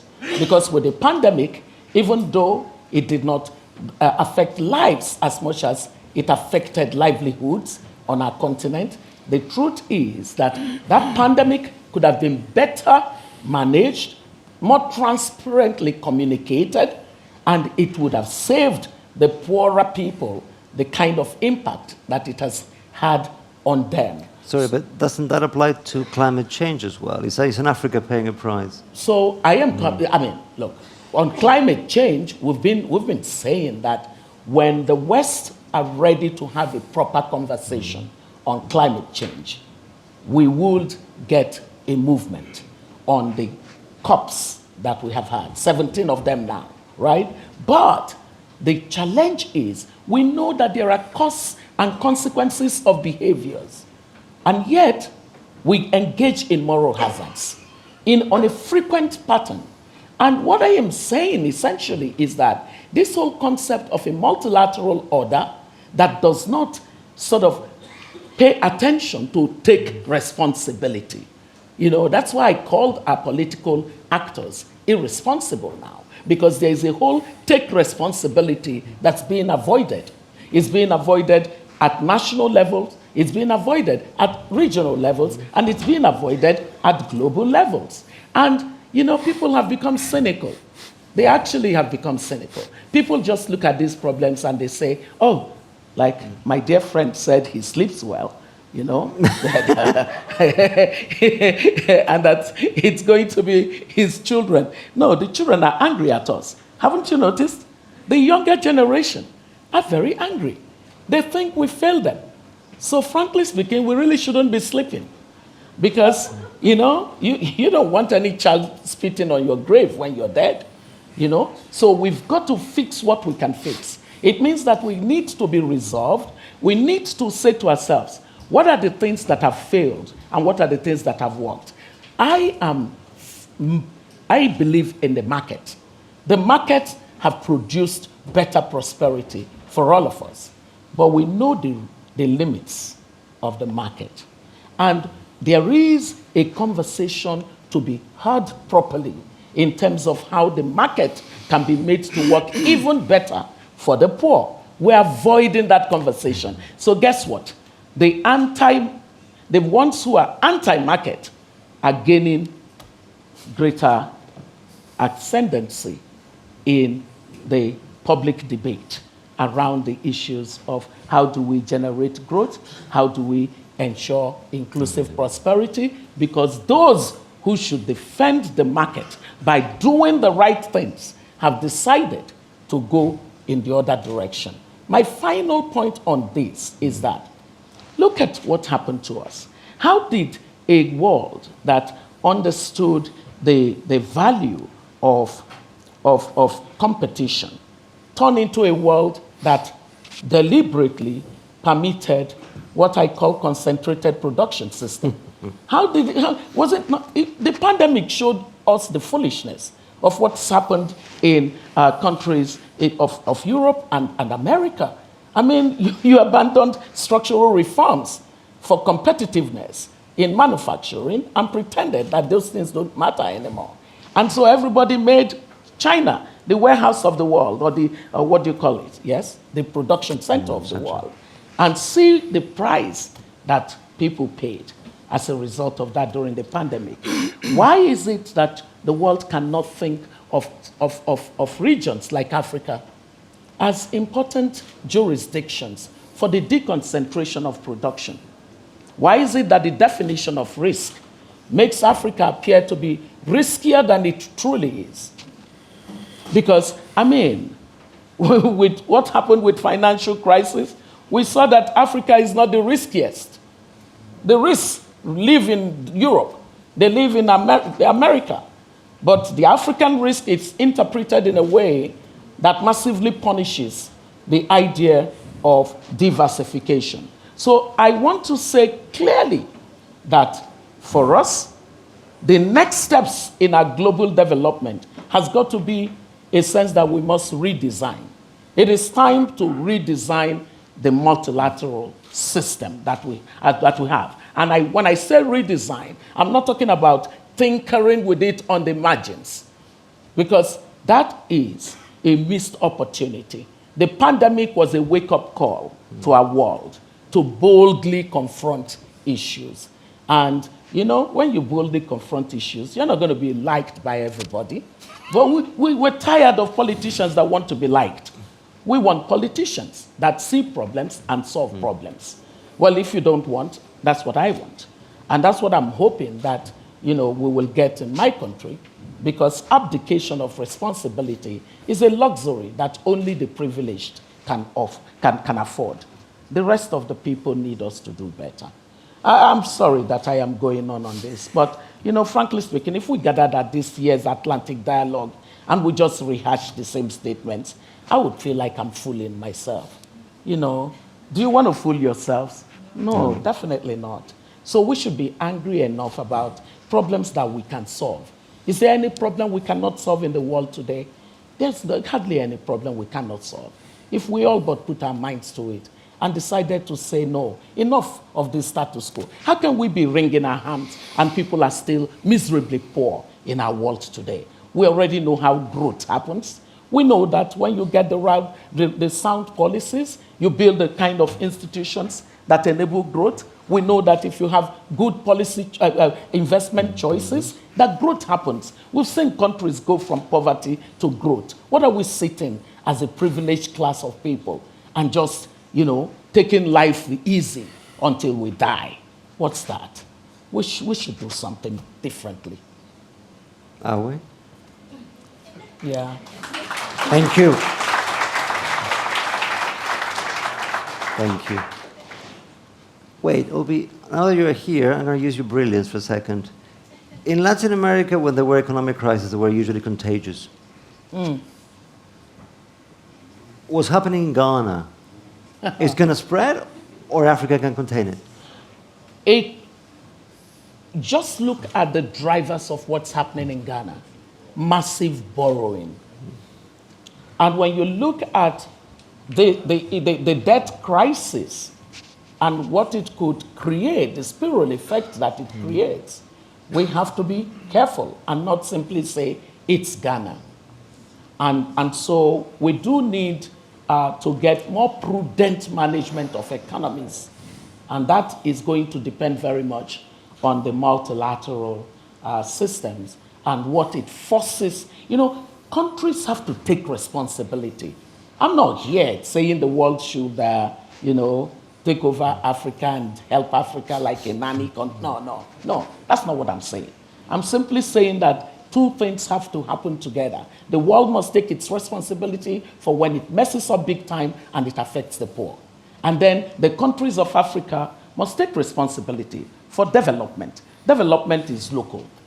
When we have the kinds of politicians that think that the responsibility to develop Africa belongs to the rest of the world, I have problems with them. And I tell them. Well, that's a great starting point to try and solve the problems. Thank you, Obi. Farid, you said something that in a way echoes what Obi said. Did some of these crises caught us off guard because we were not looking or because we didn't want to look? And that applies to Europe today, I think. And I come to you for that because the war in Ukraine has sparked an energy crisis. There's going to be a very tough winter probably in Europe coming, and the winter is only just starting. But with North Africa and the Gulf countries will take advantage of this to make their own energy arrangements with Europe, and will Europe, I mean, it's a double-edged sword, will actually say, okay, this is the time. Is it too late? Or is Europe ready to change its matrix to focus on these new partners? How can I come after Obi? Well, it's hard for everyone. Yeah, it is hard for everybody. First, I forgot to thank the center and Karim, by the way. So thank you so very much for organizing this. And Karim is a friend. He's somebody I like so much and I trust so much that I left my cell phone with him today. So just for you to know how much of a trust I have in the man.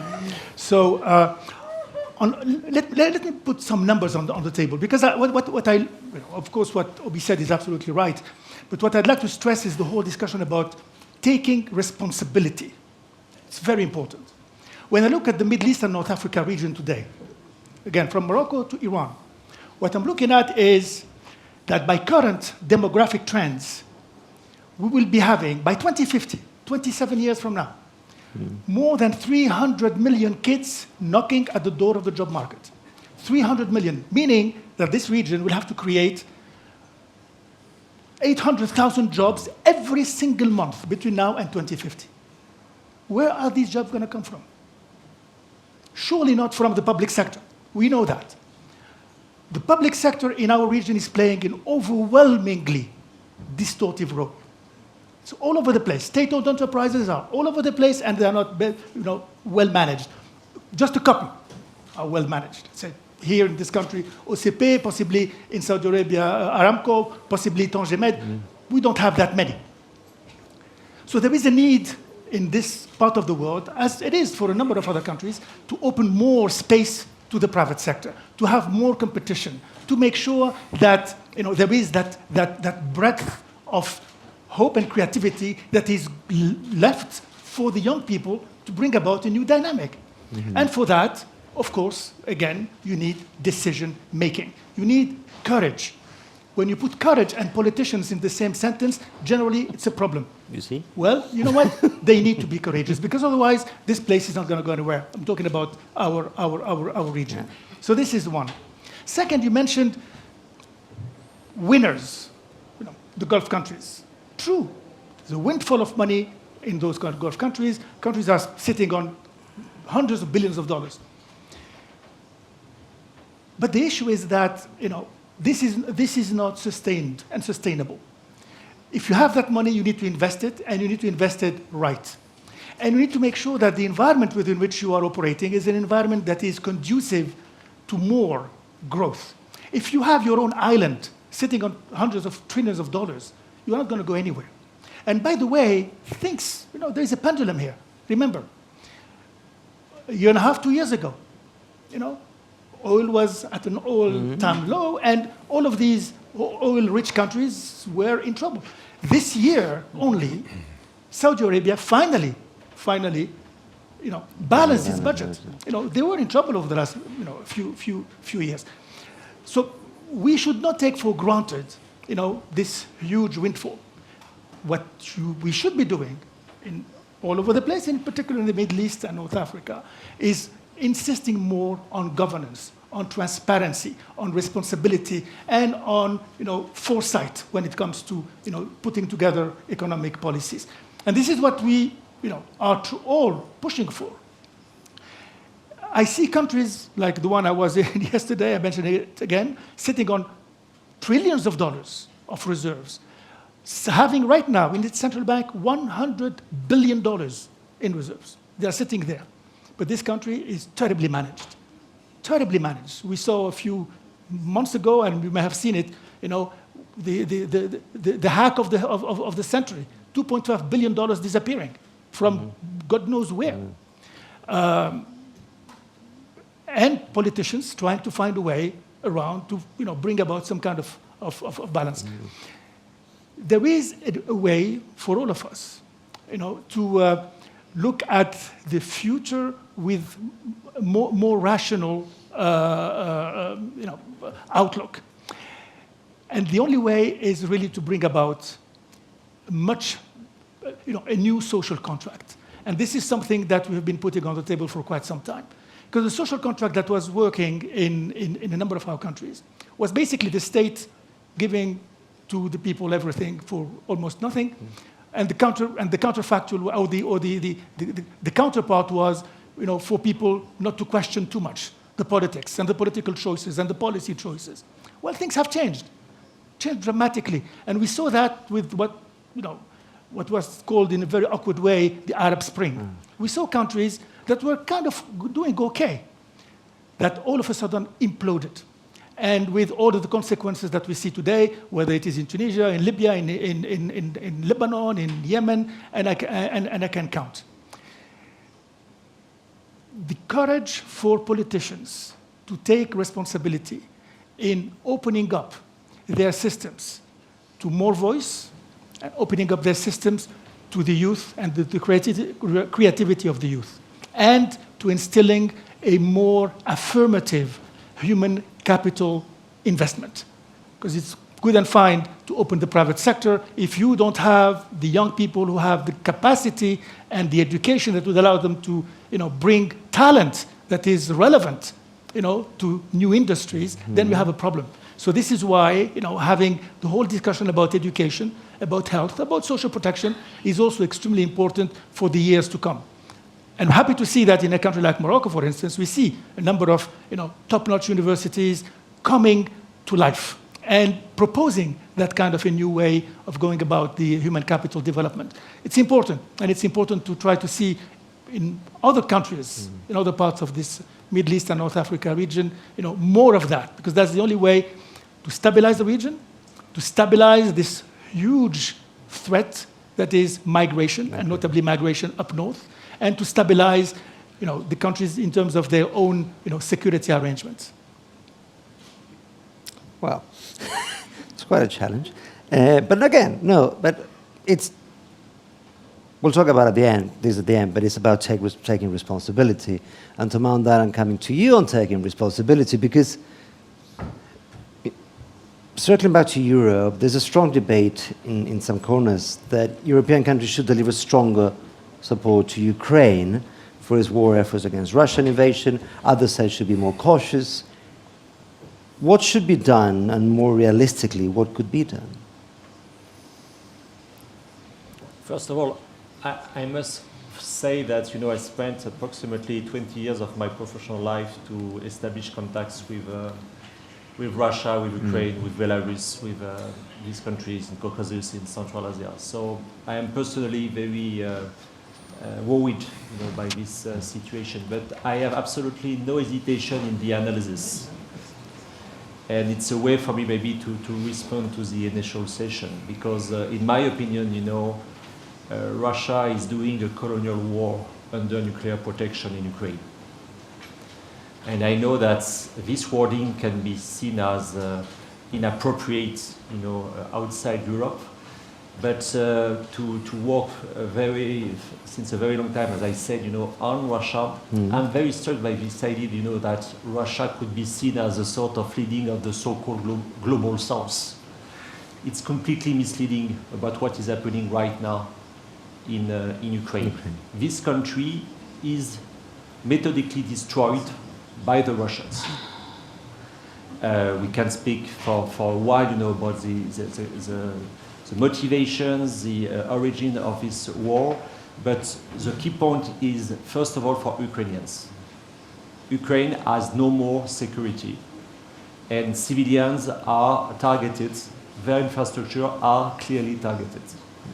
And Ambassador Lucchini said something very important in the initial session. He said, you know, the plateau questions, who guards the guards? And the fact that we have a United Nations security member which used nuclear rhetoric against a country without nuclear weapons is a turning point. And that's bad news for all of us, whatever we think, you know, about this war. So that's my first point to respond to your question. Now, question for Europeans: is there security more guarantee with Ukraine destroyed by Russia and Russia as a winner? I don't think so. Yeah. What would have been the attitude of Europeans without a US military support given to Ukraine? I'm afraid of saying that they would have observed certainly the situation. So the main consequence, and it can be also as deep political consequences, but the main consequences are first for Europe to have lost its main competitive advantage on the global scene, which has to be stable and at peace. So it's now belonging to the past. And second, it creates a new transatlantic strengthening relation, which are visible, you know, in military terms. Enlargement of NATO to Sweden and Finland, for instance. In financial terms, because all the sanctions, you know, are the continuation of the sanctions taken, you know, after 11 September, in the sense in terms of methodology, even if the magnitude is higher than ever. Russia is now the most sanctioned country in the world before Iran or North Korea. And Russia is not Serbia in terms of its importance in globalization. Third, in technological terms, and last but not least, in energy terms. I mean, Europe is obliged to transform its energy model very quickly, very deeply, because it took, you know, gas from Russia through lands since 4 decades, and now is obliged to reverse the flow, to take more gas from the south, but more importantly, from the US, of course, but from Norway and from the UK. So it's a dramatic change, it's very challenging, and it has consequences, namely for Europeans, obviously, but elsewhere. Have a look about, you know, the food security situation, and on that, maybe we should congratulate what was done, you know, by the Antonio Guterres from the United Nations to try to stop the blocus of the Black Sea, to allow, you know, the export of grains. There is an interesting figure to have in mind. You know, in 2010, Russia plus Ukraine was around 10% of the global grain exportation. Before the war in February, the restarting of the war in February 2022, it was almost 30%. So it's a problem for all of us. And last point, I fully agree with what you have said about, you know, the need to redesign the multilateral system. The problem is that we have now a multipolar system without multilateralism. And the problem is that we have a United Nations Security Council which is blocked since the war in Syria by Russia. Thank you, Thomas. Andres, I saw you itching there. No, but I mean, Thomas made a very good point about food security, which, as being in Africa now, it has a real impact. And circling back to Latin America for a second,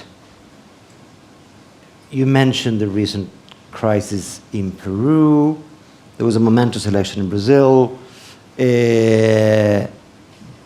Venezuela and the US now are, let's call them pseudo-friends again because of the energy crisis, spurred by the war in Ukraine. And from January, most Latin American countries will be ruled by, let's say, left-wing governments of different colors, of a big Pantone of colors. But will a region that is an agricultural superpower step up and provide food to the world after Russian invasion of Ukraine? You think? No. You know, I don't know. Perhaps it's like the Cuban Missile Crisis. Perhaps it's a question of age. Human suffering is terrible. And you see it every day, you see it in the news, you read about it, the famines in Somalia, in Ethiopia, the migrants who are trying to get to a better life in Europe and in the United States. I think that at the end of the day, it's extremely difficult to look at these issues that you mentioned regarding the need to recalibrate and restructure both a multilateral system and leadership and all of that. I think it's true. We live in a period in which we probably have the least respectable political leadership around the world that we have ever had. I grew up with, admiring political leaders around the world, either for the terrible things they were doing or the very good things that they were doing. Today, I think it's very difficult for young people to identify with political leadership.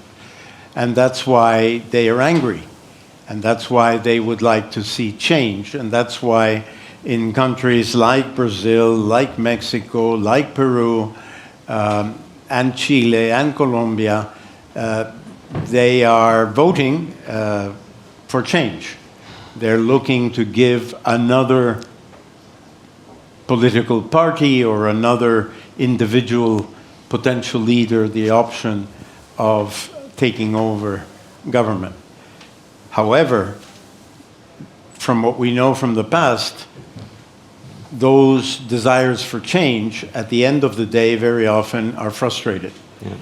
And people look back and say, I voted for Mr. Bolsonaro, or I voted for Mr. López Obrador, or I voted for Mr. Petro, but they didn't change fundamentally the basic problems that we face. So, I go back to what keeps me awake, if anything, at night. And I think the one thing that worries me the most, doesn't keep me awake, but it worries me the most, is that the younger generation, the generation of shall we say, the 18s to the 30s, late 20s, although they spend a lot of time criticizing, and although they go out to the streets and they vote with passion on issues like climate change and so on, they do not seem, at least from my perspective, to bring more solutions than the previous generations tried to bring. So we'll have to see.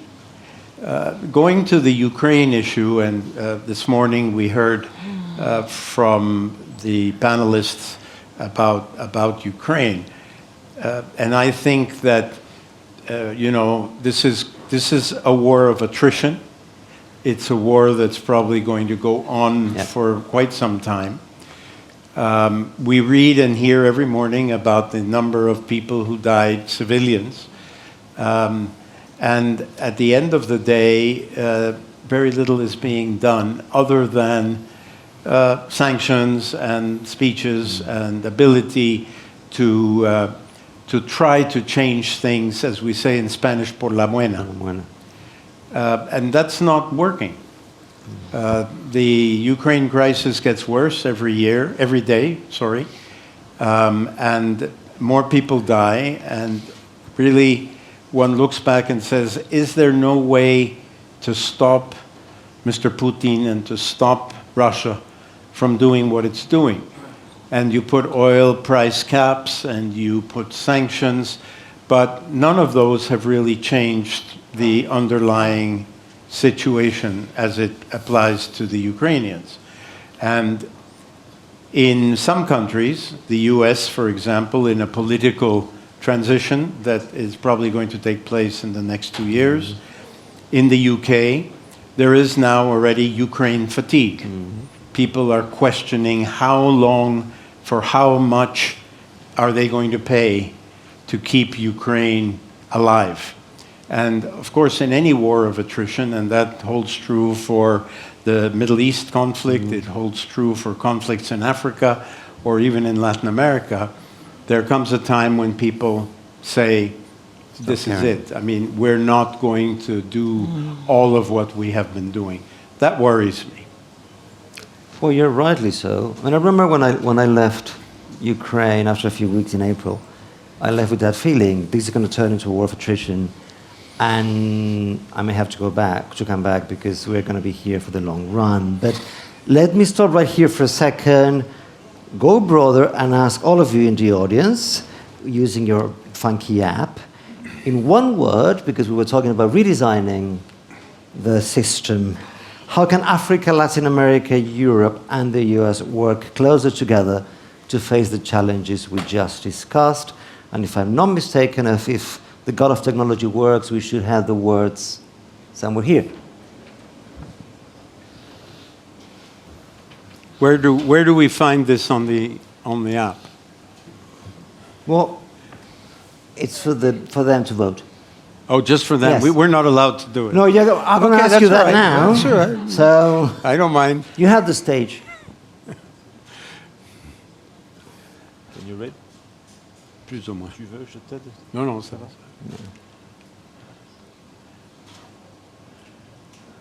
Commitment, principled. Climate, solidarity, respect, transparency, listening. Atlantic Dialogues, obviously. Thank you, Karim, for the invitation and for the discussion. Digitization, listening. I think that's a key one. And before opening the floor for questions from the audience to keep building on these issues, 2 minutes to all of you, Obi, Fred, Thomas, and Andres. Obi, you launched a grenade about redesigning the system. A penny for your thoughts. How can we do that? I think that, unlike my colleague, who is engaged in an intergenerational war, I vote for an intergenerational dialogue. You know, but there's one thing you have to recognize. 3 years ago, we did the same exercise, and the same words came out. So in 3 years, nothing much has changed. The young ones are not to blame. I'm sorry. You know, we need to be accountable. We need to be accountable. What's the average age of those running global institutions? Certainly not the age of the emerging leaders here at the dialogue. That's not their age. What's the average age of those governing countries? It's not these ones that are here.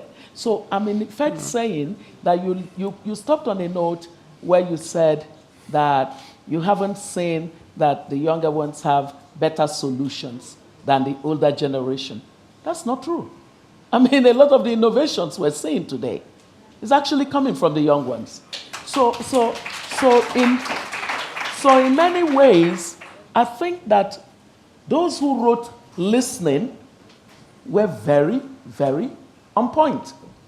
We became a world that does not listen. The disabled is crying in our midst, we don't listen.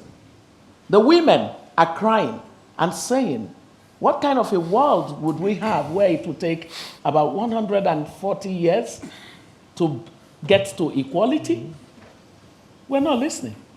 The young people are saying, we're excluded. We don't listen. And guess what? It's mostly you, the men, that are not listening. Because you're mostly the ones sitting in boardrooms, you're mostly the ones sitting in government houses, you're mostly the ones leading organizations. So we do want a world that would redesign on the basis of leveraging our diversities. The diversity and an effective management of it.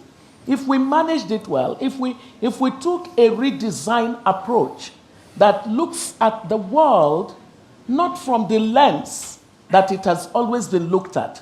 The world looked a particular way, but the world has changed radically And yet, the basis of decisions concerning this changed world remains the way that it was for you during the Cuba Missile. It's a world apart. So I believe that, look, when we come to dialogues like this, nobody is going to pay us for not being bold. And nobody is going to cane us for being bold.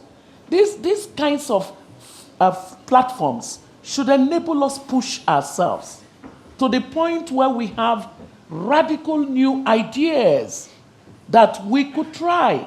This safe ground of being respectable and just being polite about problems because they are not touching us, I don't think it's a good one.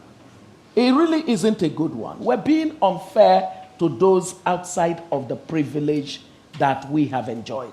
Picking on what my dear friend said about human capital development, do you all know that in our world today, 7 out of every 10 children are not achieving basic literacy and numeracy skills? SDG 4, but then what? SDG 4, get more children in school, but 7 out of every 10 of them are not achieving basic foundational literacy and numeracy skills. This has an implication for the productivity of our world. It has an implication for growth. It has an implication for tackling inequality. It has an implication for so many of the things that are pet projects. But we're not seeing how this interconnectedness must push us in the direction of bold ideas. I would, people sort of say, okay, when you say redesign the multilateral system, what do you specifically mean? I would say that we grandfather the World Bank, the IMF, the UN system, and we just give to these emerging new minds about how development happens on the basis of your social contract theory, and sort of say, what does the world you want to see 20 years from now? If you and I are still here, praise God. But not me. You, yes, not me. But say to them, here's the chart, design it. Someone asked me, what would you have done today as at that time you were Minister of Education if it were today? And I said, I would actually get the approval of my principal, the president, and say, permit me to shut down the Ministry of Education.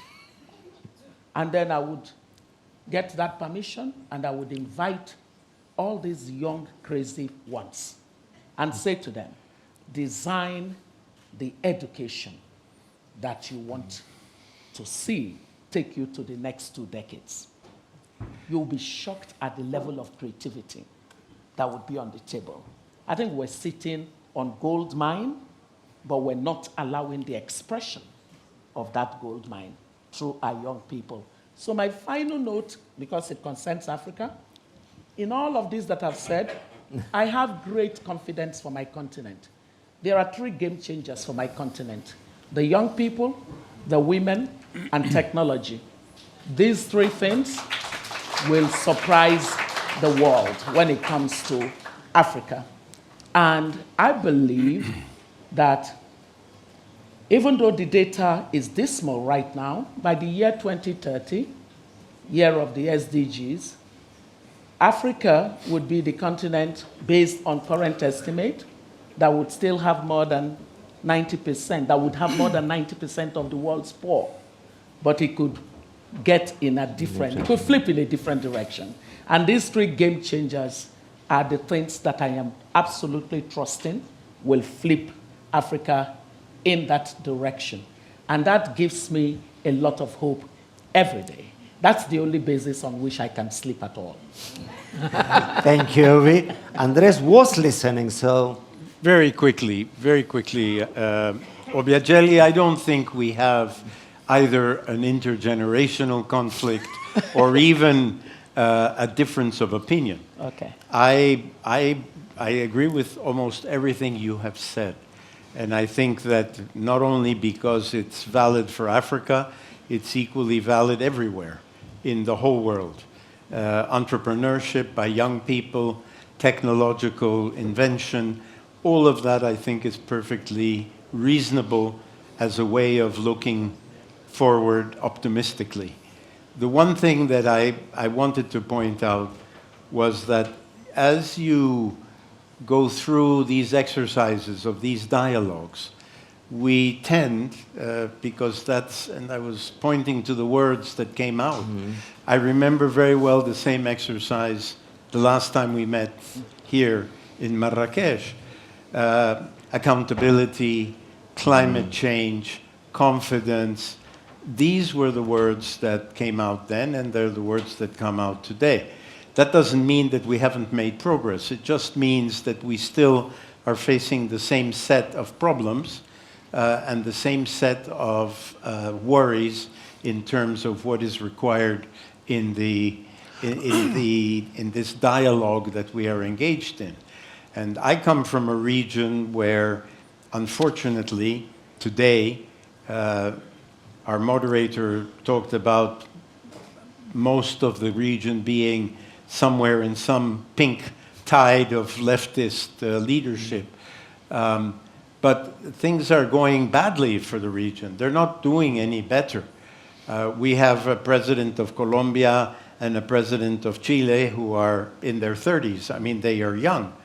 You mentioned there are no political leaders other than us gray, white-haired individuals.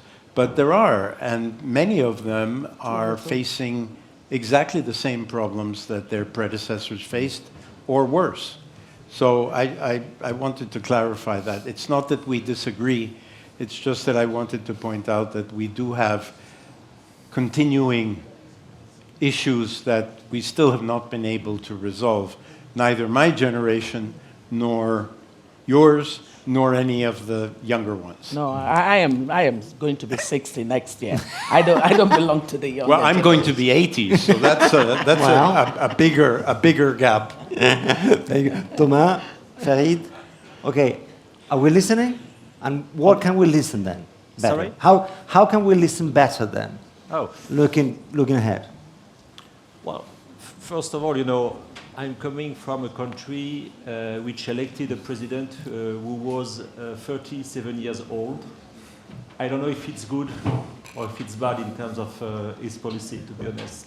So I take your point, in terms of inclusion, of course, but maybe what you have said seems to me a little bit slightly, allow me to say that, demagogic.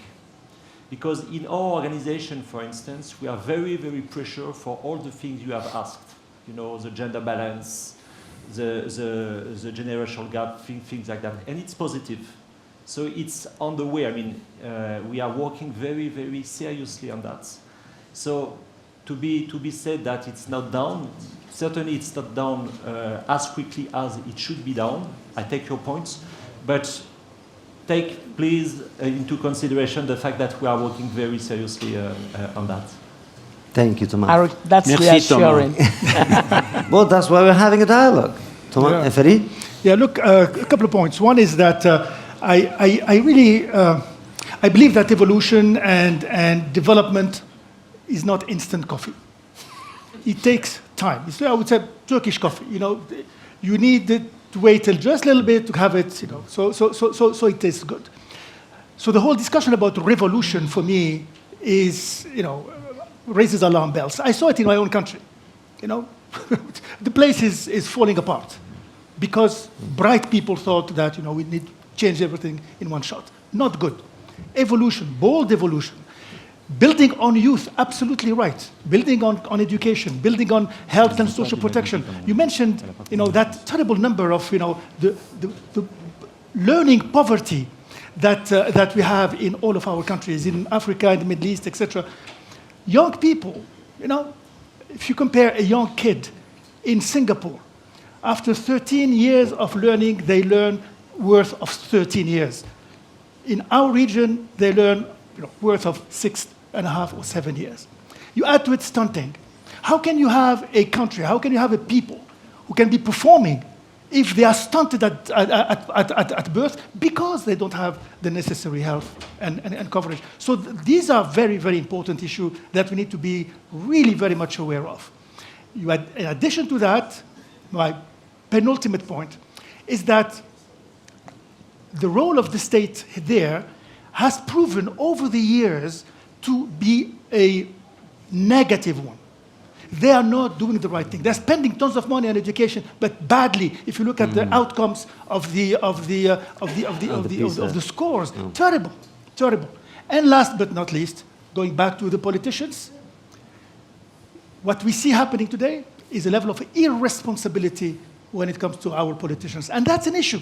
That's an issue. So voice, openness of the political system, openness of the economic system are absolutely fundamental. And that's the only way to go. Otherwise, we'll keep running around and in circles, and 20 years from now, we meet here, if God, give us life, and we'll have exactly the same issues there. Thank you, Ferit. We have time for just one question from the audience. If people of the organization can source us one. You have to take two. I mean, you can. Well, it depends on the taker. I think they felt it soon. Did they feed it through the app? Or should I just take... Somebody wants to take the mic?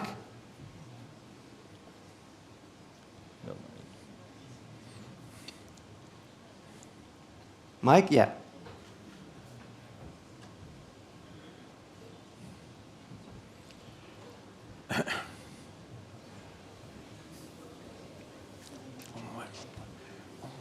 Now, Marcus Freitas from Brazil.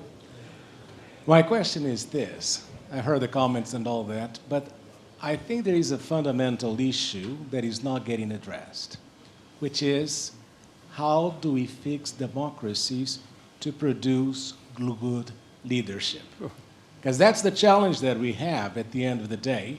When the elector goes and votes, how do we guarantee that the people that are getting elected are really capable of facing the challenges that you just mentioned? So my question is this. One, how do you fix it? And second, if you're going to choose one leader in the world nowadays who you consider that is doing a good job, who would you choose? Oh, that's a hot potato. Any takers? Well, on the question on how are we going to fix this matter of quality of leaders, I actually was upset enough about it, I decided to do something about it. So I established, between the time you last saw me at the dialogue and now, we established what we call the School of Politics, Policy and Governance.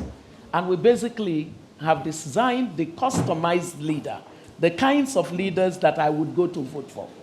So we're raising them. We've produced a cohort of class of 2021. We've produced a cohort of class of 2022. And the cohort of class of 2023 are in class. And guess what? It's an average age of about 32. And guess what? Class of 2021, there were 160 of them. Class of 2022, we've produced 133 of them. We currently have 234 in class for class of 2023. You know the important thing? What we designed is working. In the primaries of political parties in my country, which happened some 2 months ago, 55 of our students aspired to be candidates of political parties, and 8 of them got the ticket. And so they are going to run in the elections in February. You have to do something. You have to basically say to yourself, we have a leadership crisis on our hands. And if we're going to fix it, then we have to design the kind of leaders that should govern us. The public space is in trouble. It's not like the private space is any better, because, gosh, the CEOs have been up to their own shenanigans too. But the public space, when it fails, really affects the most vulnerable amongst us. That's why this design of the school as a response And it's based on real research that showed that democracy is in serious crisis because what we have is no longer democracy. It is what I call monopoly democracies, an aberration. I thought you were going to say you were going to run for president. Andres, I ran already. quickly, I know.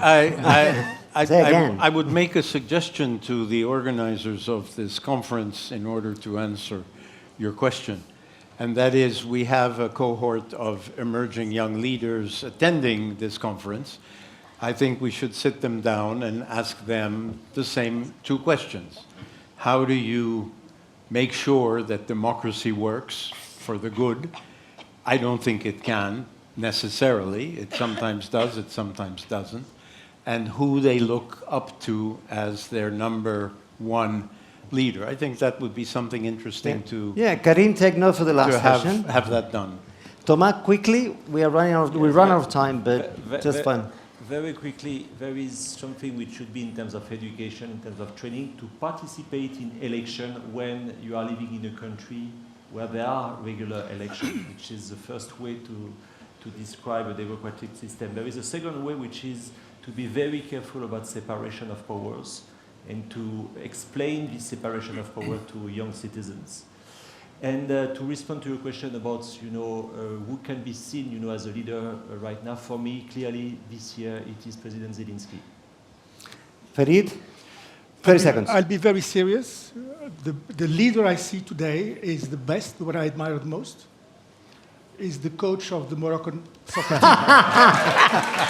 Good conclusion. You just got your dinner served. Timely.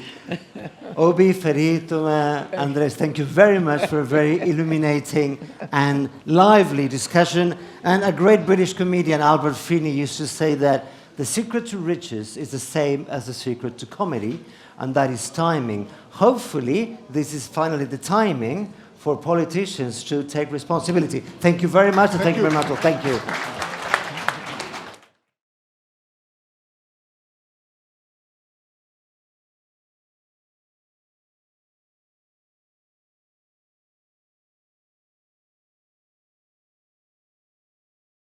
At the studio here in Marrakesh, and I am glad to receive a pan-Atlantic, really pan-Atlantic panel. First, Ms. Catarina Mendes Leal, who is the Director of European Affairs at the Portuguese Ministry of Economy. Yes. Thank you very much for joining us, Catarina. Thank you very much. It's a pleasure to be here. Thank you.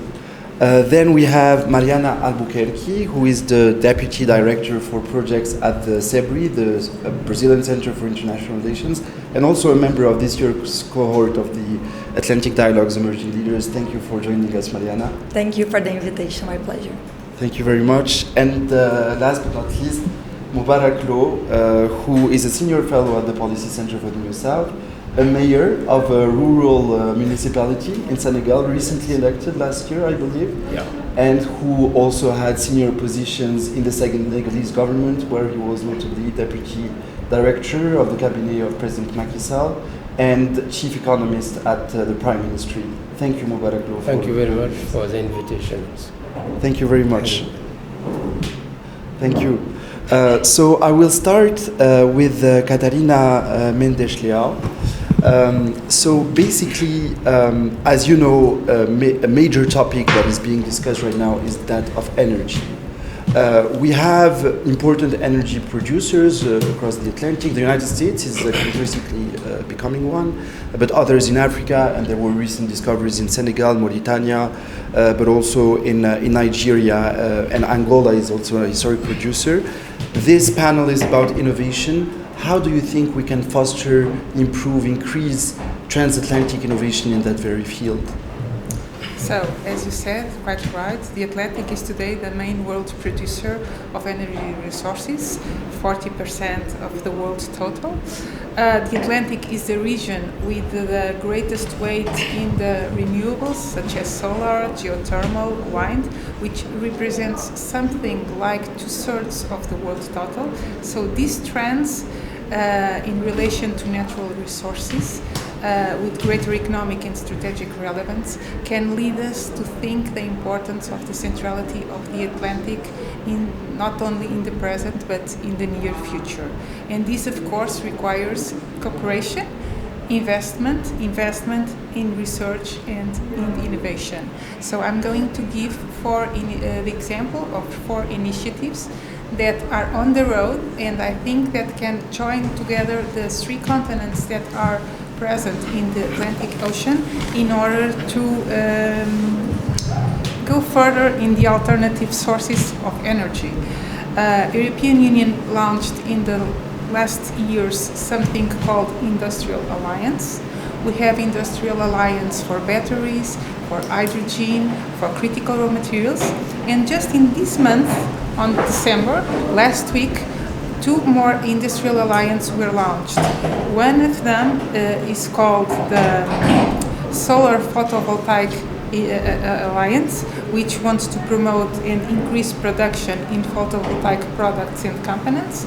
And the other one is called the Clean Tech European Initiative to leverage investments in Europe in clean energy technologies. Of course, you say this is between the European member states. Of course, we know this.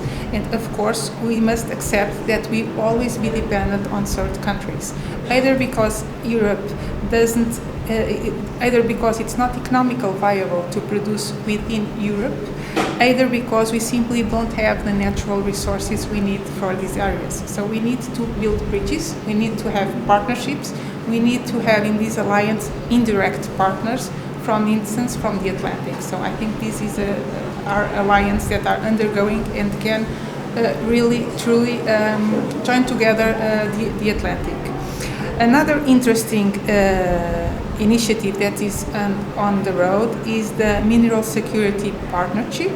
It's a multilateral initiative that wants to bolster critical mineral supply chains, which are essential for the clean energy transition. And this initiative puts together several countries from the Atlantic community, not always from the Atlantic community, but it has Canada, Finland, France, Norway, United Kingdom, European Union, USA, and as in attendance to make part of this initiative, Brazil, Argentina, and the Republic Democratic of Congo. So it's another one that's on the road. But besides the critical raw materials, we have another important energy, which is hydrogen, and that's the European Union. It's very, very engaged in go further. And so we have the hydrogen strategy for the climate neutral Europe to 2020, which outlines the many possibilities to invest in hydrogen and to use hydrogen across industry, and presents a roadmap to 2050. And in this roadmap, the international dimension is a very important weight. And once again, the strategy wants to build international partnerships.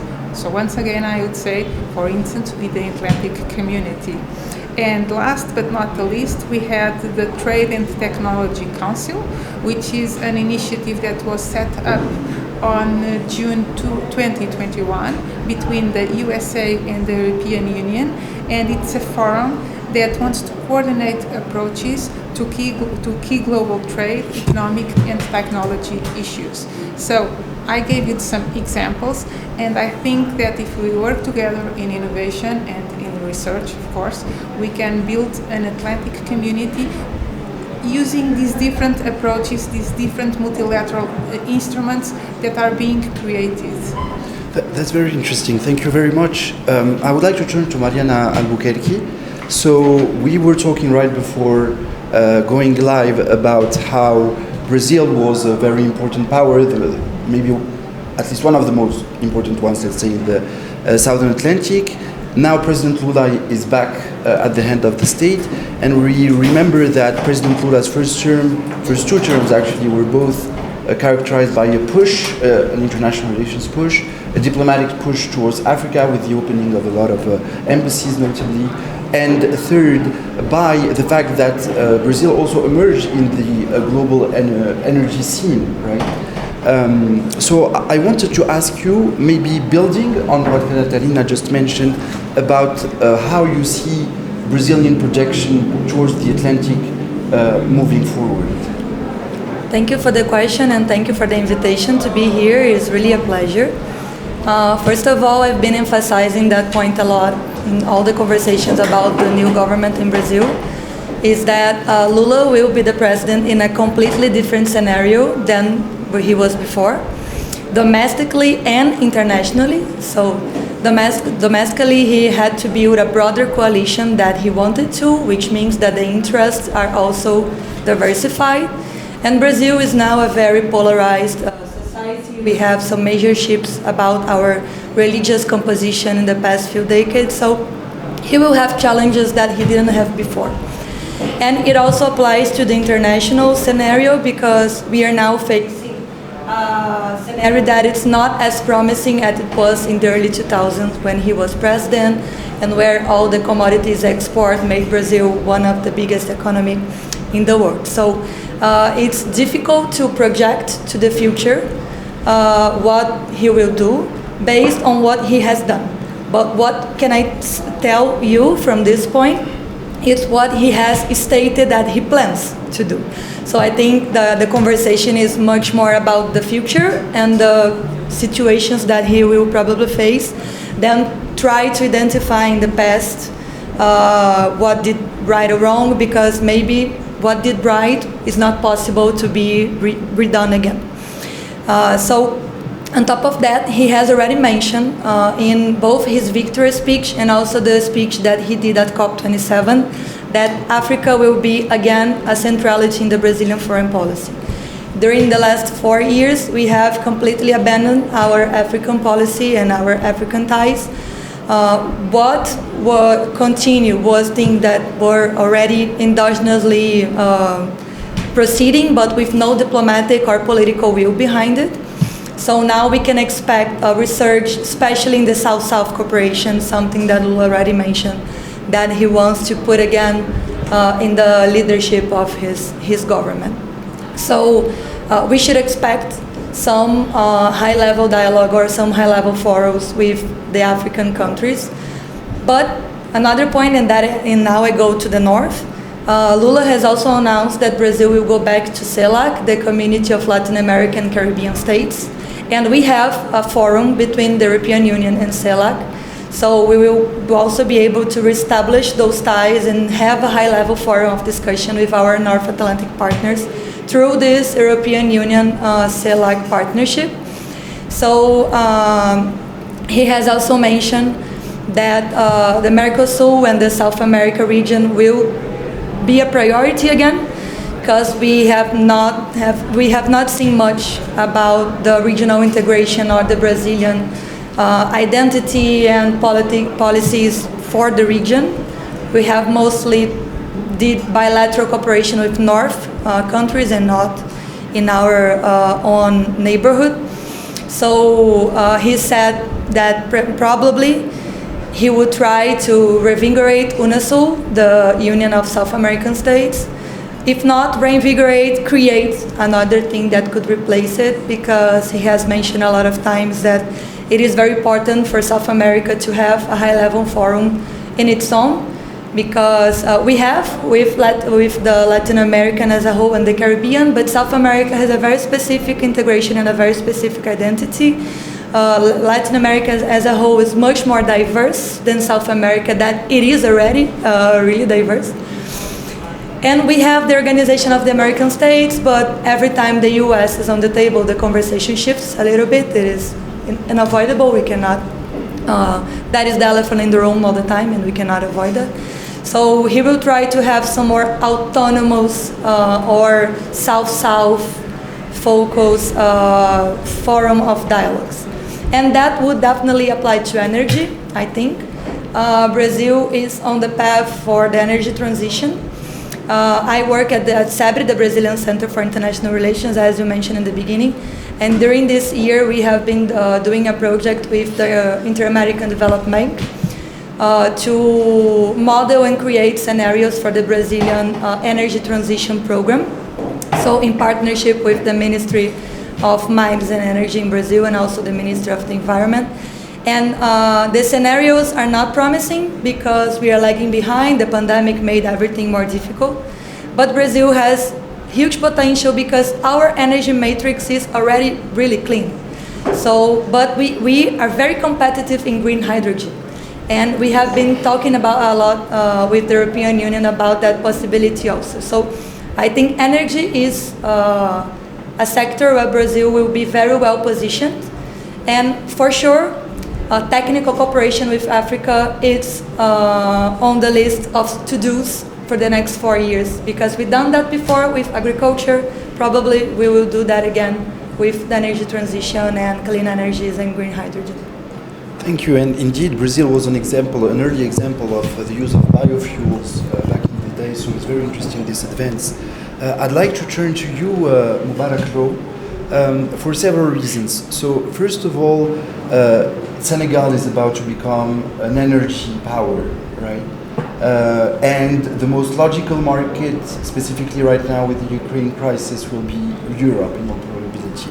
That's the first point. The second one is that Senegal has also a history of transatlantic relations, whether it was a painful one, the island of Gorée, right, is in Senegal, but also a successful one. We were talking about the example of a Senegalese entrepreneur who made it in music in the United States and worldwide, and then invested in electricity. And third, the Senegalese Ministry of Foreign Affairs is also dedicated to Senegalese living abroad, a good chunk of whom are based in the US, in North America, in the UK, in Western Europe. So I was wondering about, and of course there is the potential of green hydrogen as well. So many arguments in favor of the transatlantic and of the Atlantic policy, foreign policy of Senegal. I wanted to ask you how the Atlantic is viewed from a Senegalese standpoint, how it is approached, and how do you think it is relevant for Senegalese and Western policymakers alike? Well, thank you very much. In fact, our relationship with the Atlantic Ocean is older than the Gorée Island or the slavery trade. If you take the 14th century, this is in the history, what we teach in families, or even you will find some books on that. In the beginning of the 14th century, there was an emperor, his name is Bakary II. He went from what is called the Manding space. So Senegal was, you will have Mali, Guinea, Senegal, all this is around this empire, this state. And he decided to go to America to see what is in the other side of the Atlantic. So before Christophe Colomb, so there is some authors who are developing this idea, and it's important to know it. Secondly, Senegal, we are a country in the farthest western part of Africa. We are the one which is the nearest to West Africa. Even if you come to Senegal, people will show you the place most close to the American continent for Africa. If you take Cabo Verde, is an island, but the most advanced point is in Senegal. So we consider ourselves as Atlantists because we all the western part of our country is bordering the Atlantic. We have 700 kilometers of shores. Yeah, coast. Yeah, of course, going to the Atlantic. So we cannot think our future without considering this vision of developing relationship with Atlantic states. You have the Europeans, but also the Americans. When we talk about Atlantic, we must look at the West, to America, Latin America, but also North America. Even some resource we have. If you take petrol, the petrol you will have in Senegal is the same you will find in Venezuela, because Senegal and Venezuela are we are in the same latitude. If you take the geography, from Venezuela you arrive directly to Senegal. That's why for a long time we were expecting to have petrol, because we say if Venezuela have petrol, Senegal should have petrol. In fact, the petrol we have close to Venezuela or facing Venezuela is in the south. We have not yet started exploiting this petrol. So this is also a new opportunity. Maybe in the future we will start producing this second phase of petroleum area in Senegal. I think beside energy, you were talking about clean energy, so we are very open because our country is very dynamic in promoting clean energy and also renewable energy. Our vision is by 2030 to have 30% of our energy production coming from renewable energy, not only clean but also renewable. And so far we have achieved more than 20%. Today we are one of the most advanced in Africa. I think if beside Morocco, maybe we could be number 2 or something like that. We are very, very active on that. But we think this space should be a space for cooperation and development. Today, there is some initiative taken mostly by the Moroccan government to push, but I think we need all the countries bordering the Atlantic need to push together. Maybe an organization would be very, very, very huge, but we can at least create an agency of cooperation between the Atlantic states. I think this is the minimum. We need also a secretariat to give it a political face, and maybe every 4 years to have a summit where you will find all the head of state. Today and yesterday, the African head of state are in America to meet the American president to develop business. I think if we can do it with America, we should do it with Brazil, with Mexico, with Argentina, and all the state boarding. Well, Argentina is not. I don't know if Argentina has a Atlantic shore. Also, yes. Yeah. So we should bring all of them around the table and work together on transfer of technology. You mentioned agro-industry. We learn a lot from Brazil, and you are one of our models in this. We need also to work on livestock. I think we can learn a lot and share experience. Even in the cultural part, we share a lot with Brazil on the cultural part and so on. So I think we need champions for this idea of strengthening and deepening the relationship between Africa and the other Atlantic states, be it in America, Europe, and so on.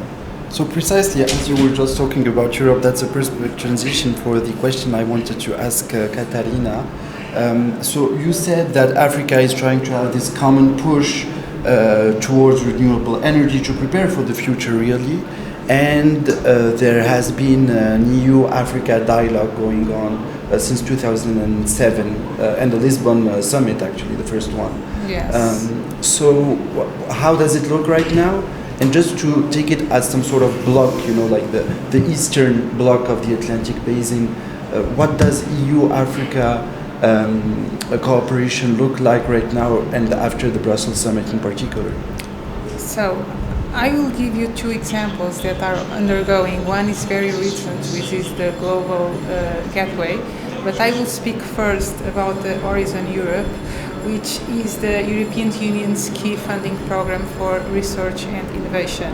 And of course, it's from Europe, but under the Horizon program, there are a sector to Africa, because the European Union As a strategic partner that he is, he seeks to cooperate with Africa, finding local solutions that can be able to deal with global challenge. So the working program for 2021-2022 included around 40 topics to help Africa, topics that goes from climate change, rural innovation, sustainable food systems, sustainable energy.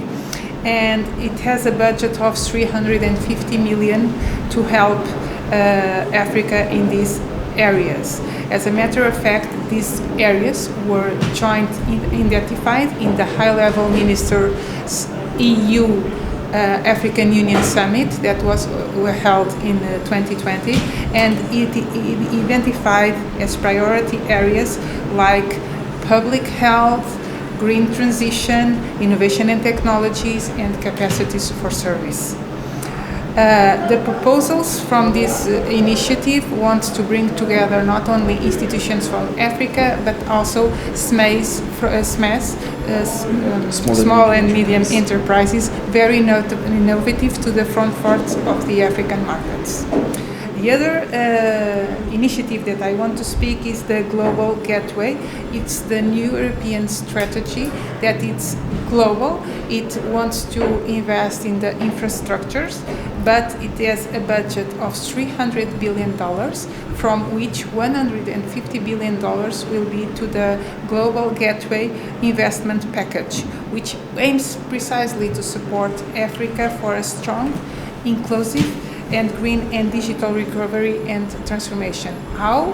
Investing in the accelerating of the green transition, of the digital, of a sustainable growth and jobs creation, strengthening education and training, and strengthening the health systems. So these are two big initiatives that are undergoing, and I think are a good example of how the European Union can deal with Africa, and Africa can deal with the European Union, and together make a win-win alliance. Okay. So maybe I would like you to quickly react on this Mubarak Law. You recently published a policy paper with the Policy Center for the New South on the African Continental Free Trade Area. And one of the ambitions of the dialogue is also to look for ways to integrate the AFCFTA with the common market. So I was wondering how you perceive these offers coming from Europe, Africa-Europe cooperation. Then we will have a more transatlantic chunk with Mariana. Yes, no, we are negotiating. We already finished, and we have to start it. Partnership between Europe and different African regions. We call it economic partnership agreements. And but now we have this EFTA. It will be difficult to have different arrangements because the EFTA have the common position regarding the trade with external partners. So I think we will need to make sure that Europe cooperate with the 5 regions with the same agreement, so with the same line. If not, it will be cacophony, if I can say. Okay. But I think it will not be difficult. But what we want from Europe is beside trade, we need also investment and industry cooperation. I'm sorry to interrupt you. We have 1 minute left for the last question. Mariana, there is also the Mercosur-EU cooperation, and you talked about the huge role that the US is playing. I would like to have you react on this and on the way forward in 40 seconds. Okay, so a lot for 4 seconds. But Brazil has a strong strategic partnership with the European Union. So Brazil will have a strong cooperation with the European Union no matter what happens with the Mercosur-European Union agreement. So the trade agreement, it will not create a trade. The trade is already there. We have been trading for a long time. But it has a set of values that are important for the Europeans and are important for the South Americans. So let's see how it moves forward. I noticed that the European Union has been requesting some additional instruments regarding environment. Maybe Brazil will request some also regarding industrial policy, but let's see what happens. And the same with the relation with the US. Like the US is the geography is unavoidable. They are there. But Brazil has been having a pragmatic relationship with the US since then. So we expect that to keep going. Thank you so much, Mariana, Katarina, Mubarak. Thank you very much for having joined us. Now we are moving back to the plenary that is starting in the ballroom, which precisely will be about multilateralism and how it has been to speed throughout the wider Atlantic. Thank you for following us and thank you for watching. Thank you. Thank you very much. Thank you. Thank you. Okay. Okay. Yeah, you are free? Yeah. Free to go? Yeah, you are. Thank you very much. Thank Sorry, you. I took But I really enjoyed the format. Congratulations.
The rise of inflation occurred in the aftermath of the global activity rebound out of COVID-19, when global value chains were severely disrupted. The Russia-Ukraine conflict added new strains over the global economy, raising energy and food prices. Inflation brings more uncertainty and could be the catalyst of ongoing transformations. It could strengthen even further the hands of those preaching globalization and advocating for self-reliance behaviors. Inflation can also lead to questioning the balance of power between workers and capital holders, heralding a new era in labor market negotiations. Are we heading toward a new inflation age? How can domestic policies cope? Can this inflation trigger more profound transformations of the worldwide economic system?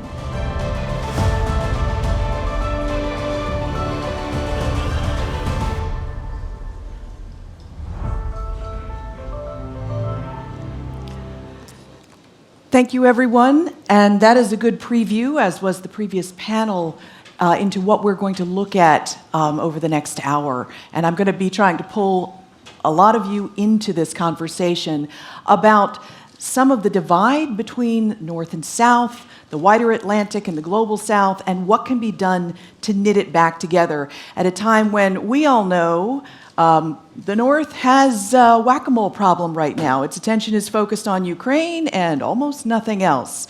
And to help us puzzle through this, I'd like to introduce our panelists, starting with the home team, Ambassador Yousef Amrani, who is the ambassador to South Africa and designated to the EU. Ambassador Amrani.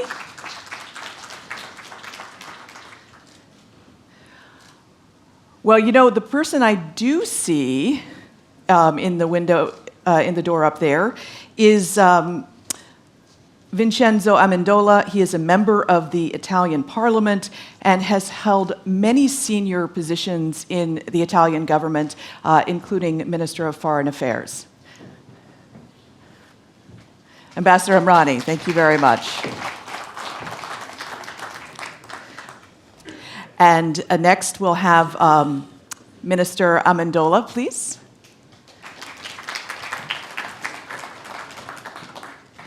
And lastly, we have Matata Ponyomapon. He's the chairman of the board of the Congo Challenge, and he's also the former prime minister of the Democratic Republic of Congo. Prime Minister.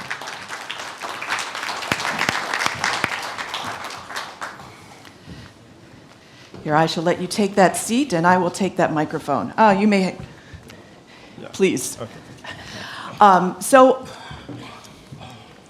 I have all warned you that I'm going to be asking you a lightning round question to start. But first, some directions for the audience. Please have your translation device handy, because the Prime Minister has warned me that while he might give us a headline in English to some of my questions, he prefers to answer in French. Also, I am going to be asking you a couple of word cloud questions, so please have your Atlantic Dialogues app somewhere close to hand. And there's also a way in the app to send questions our way. So please send questions. They will pop up on the screen up there. I'll see them on my iPad here, and weave you into the conversation. About halfway through, I'll be switching to you in the audience, and we've got a lot of major decision makers and thought leaders in the audience, so we want to hear what you have to say about this topic as well. So with that, I would like to start with my lightning round question. Which is, how do we get the wider Atlantic to pay attention to issues in the global south again? Home team, Ambassador, please start. Well, thank you very much. Before answering your question, you will allow me to say that I'm very much moved today, a few hours from a semi-final that is both in France and Morocco. I must confess that our topic is very relevant to multilateralism. But I believe that football is more multilateral than... Is it very relevant? Than the Union, yes. Is it very relevant because people did not think that Morocco could make the finals? To show to the world how much a nation is united, how much our ambition is common, and how much strong we are when we are working together. And this is, I think, football has given us a lesson how to move forward in building this new world. Morocco is playing for Morocco, is playing for Africa. And I think another element which is important that also it is relevant with our team is that friendships, brotherhood are elements that are governing football and should govern our interaction with this complicated world. And never again in World Cup football will anyone count Morocco out, more importantly. Right. But let's go on to the question of how do you get their attention again? Okay, first I think we need to do our own homework internally. I will be very frank, straightforward, and I know you like that. You are the third time you are moderating a panel where I am participating. I think is a problem. No? Yeah, we've lost your audio. Okay, I think it's the emotion. No, I think there's a problem now. Huh? Is it my problem because I'm sitting on the wrong side? You are. Here, you know what? Thank you. You're right. Yes. There's a microphone. Okay. So I think we should do our own homework internally, building our strong economies, building democracy, preparing ourselves to interact with our neighborhood. It's important. I'm talking from an African perspective. And we need to have a strong African Union. We need to have peace and stability in the region. I appreciate that, but how does that get the North to pay more attention to the South? Well, we have to tell a new narrative that were essential for the interaction with our world, that we have did our homework, I want to say, and to convince them to listen through dialogue. I think if there is no dialogue, if there is no listening, we're not moving nowhere. I'm talking also about the relation with the EU, for example, which is our major partner for Morocco. We have the tools, but we need, as always, Mr. Advisor says, I will quote him, we need three elements: the leadership, the commitment, and the vision. Those are great buzzwords, but I'm not hearing how that would make the North pay attention. Well, but I say dialogue, sitting together, listening to each other, sharing the same values, sharing the same ambition to work up for a stable. But of course, to do this, to be able to work, to interact, we must have a stable environment for this interaction, whether it is Europe. Unfortunately, for example, in the region, in my region, in the Maghreb, it's not working. We are not, but it is South-South cooperation. It's not working because we have, for the reasons, obvious reasons. And for that, we need to bring up strong economies. Because what matters...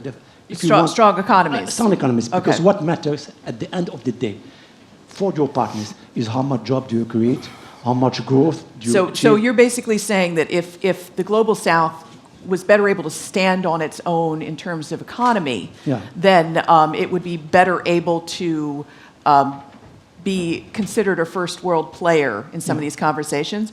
We're going to keep going on this, but I'd love to bring in... We need also our partners to be on board, sharing the same values, taking care of our identities, and also showing the values. I think they would argue that they do share the same values, but it's translating that to attention and the kind of action we're seeing on Ukraine. Prime Minister, what do you see as a way to get them to stop looking at the shiny object and pay attention to the Global South again?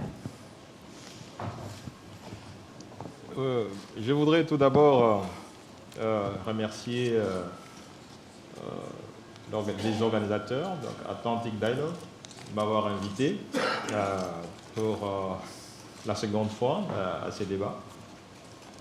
Et je pense que la question du multilatéralisme s'inscrit dans la logique du partage de ceux qui sont dans l'ensemble pour le meilleur service à rendre à ceux qui composent l'ensemble. Et le multilatéralisme s'inscrit dans une logique capitaliste qui vise à pouvoir échanger au profit de tout le monde. Et l'importance de chaque membre dans l'ensemble tient compte de ce qu'il apporte comme élément de partage. Et il est important ici de souligner que l'attention qui doit être portée à chacun des groupes est essentiellement justifiée par la contribution. Et dans les cas d'espèce, il est important de souligner l'importance de la production. Il faut que le pays du Sud puisse davantage produire, non seulement en termes de quantité, mais aussi en termes de qualité.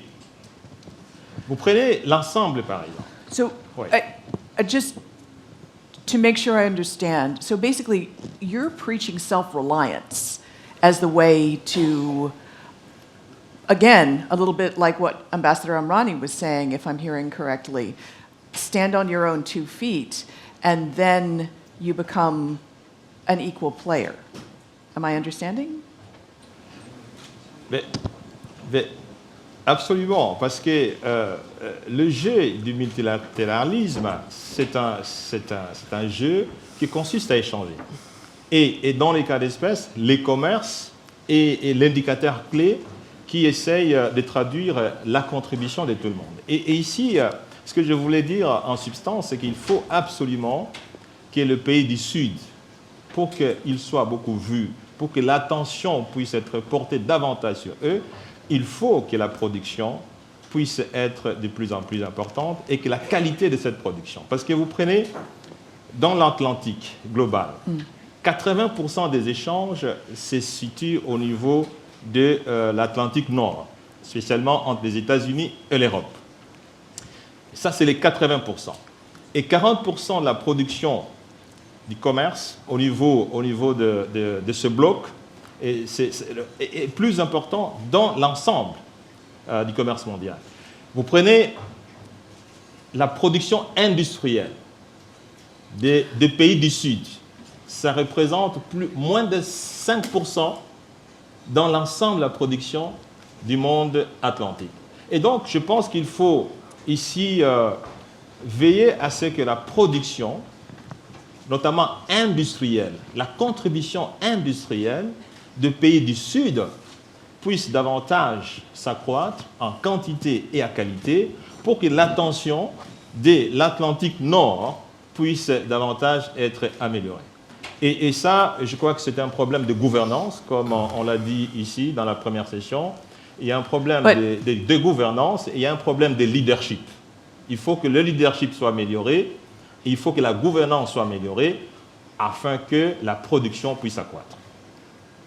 But of course, if Africa could become a manufacturing center to rival India, Vietnam, give China a run for its money, of course, it would get their attention. So, Minister Amendola, we come to you, who technically you're a member of the North, but you're close to the global South. I'm Mediterranean. We are in the middle of. But first of all, thank you very much for the invitation. Why I'm referring to the first two panels, because if you look what we have discussed since this morning, you have an agenda of this cooperation. Why I'm saying so? Because after the wake-up call of COVID and also the war that we were discussing so in a tragic way, we saw that the value chain and also the trade and also the market economy and also the line between the continent are shaking and trying to find some balances. For 10 years, we have discussed about the global governance in terms of institution without reaching nothing. The fragility of the worldwide institutions are clearly in front of us. Our problem is to have an agenda. What we have discussed since this morning, food, water, climate change. So there are all topics that they are describing, not just the relation between the people and the continent within the North, within the dimension that we have to build up together. But we are discussing how to reconnect the reality of the global and foreign affairs policy theory to the reality of the people that we are living. Because we know that the climate change, the greenhouse gas reduction are a priority after the Paris Agreement, but we know that we have together some point in common. I make a short example, just to clarify. A few days ago, the European Commission authorized the financing the electrical cable between Italy and Tunisia. Two continents now, not just with the pipeline, but also with the electrical cable that will be connected, because the idea is that between the two shores in this Mediterranean hub, we are connecting two continents to produce new energy.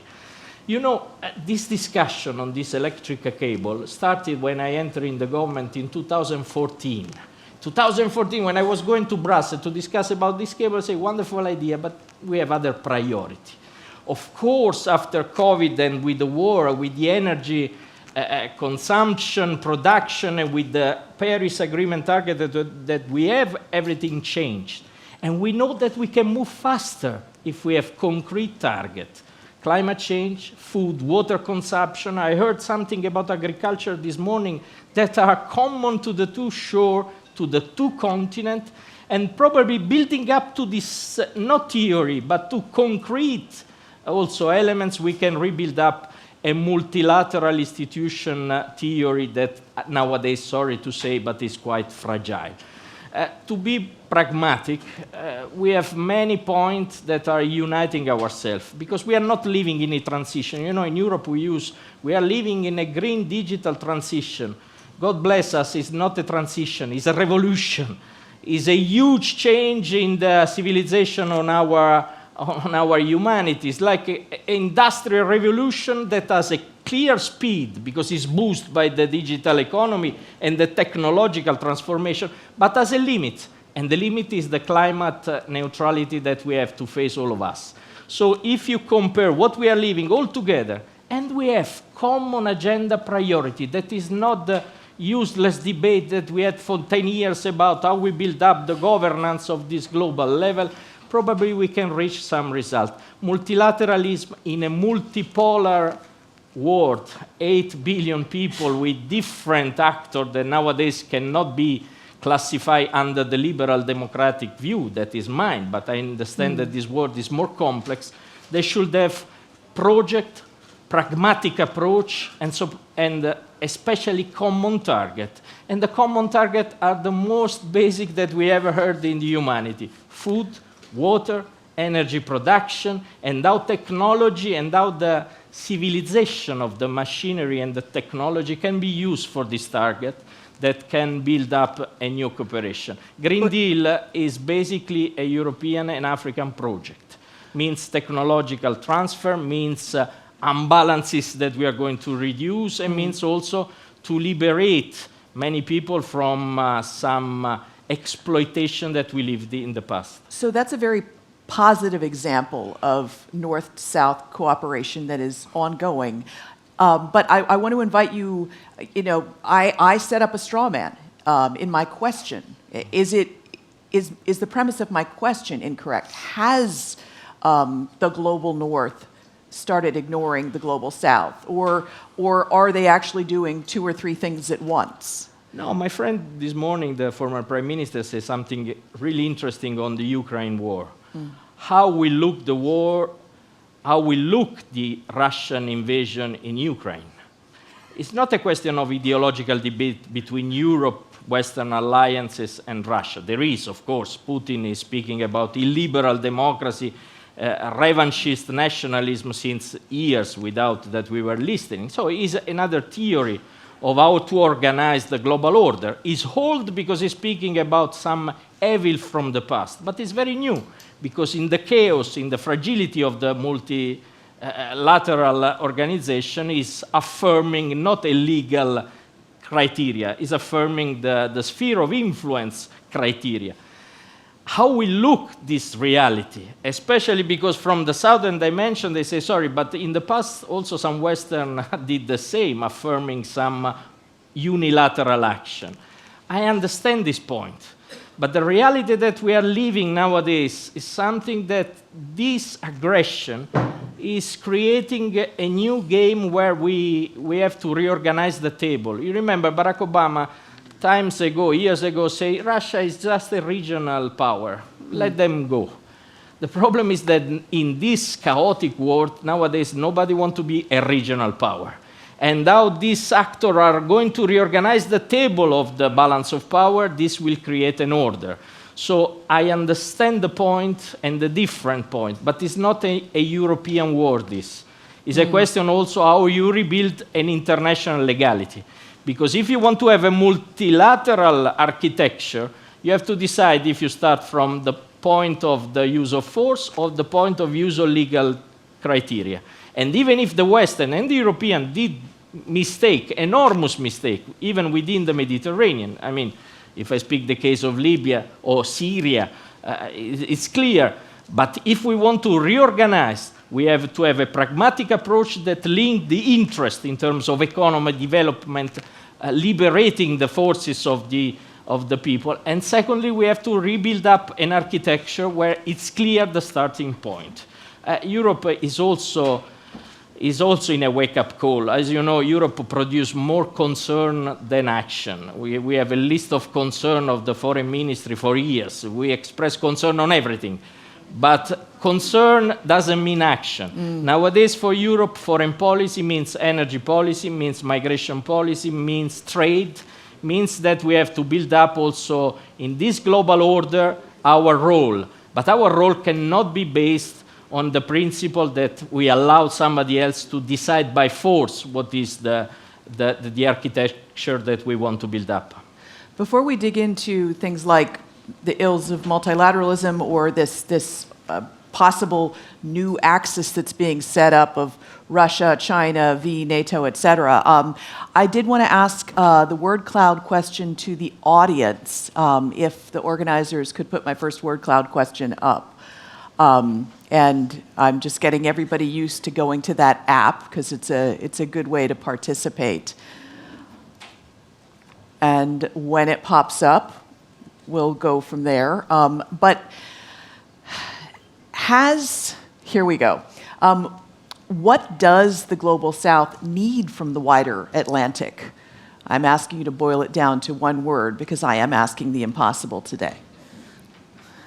So, respect, young leaders. Is that from some of the young leaders in the audience, I wonder?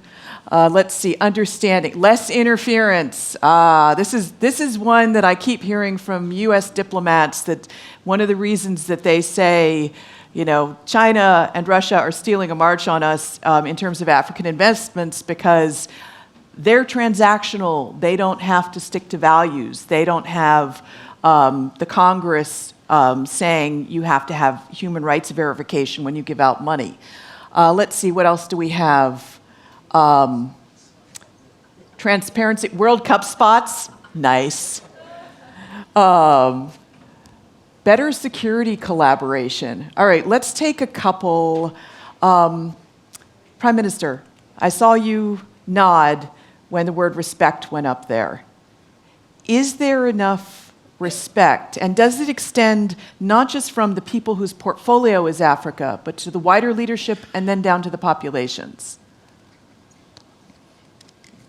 Oui, effectivement, l'Afrique a besoin du respect, ça c'est clair. Mais ce que nous devons savoir, c'est que le respect ne s'obtient pas volontairement. Le respect se mérite. Les Africains ou le sud de l'Atlantique doivent mériter le respect. Et c'est là où je fais le lien entre le respect et un autre mot qui est revenu plusieurs fois, les young leaders. Les young leaders. Et je pense que l'Afrique, pour être respectée, l'Afrique a besoin d'un nouveau type de leadership. Le leadership ne se conçoit pas sans valeur. Et quand on parle de valeur, on parle de la bonne gouvernance.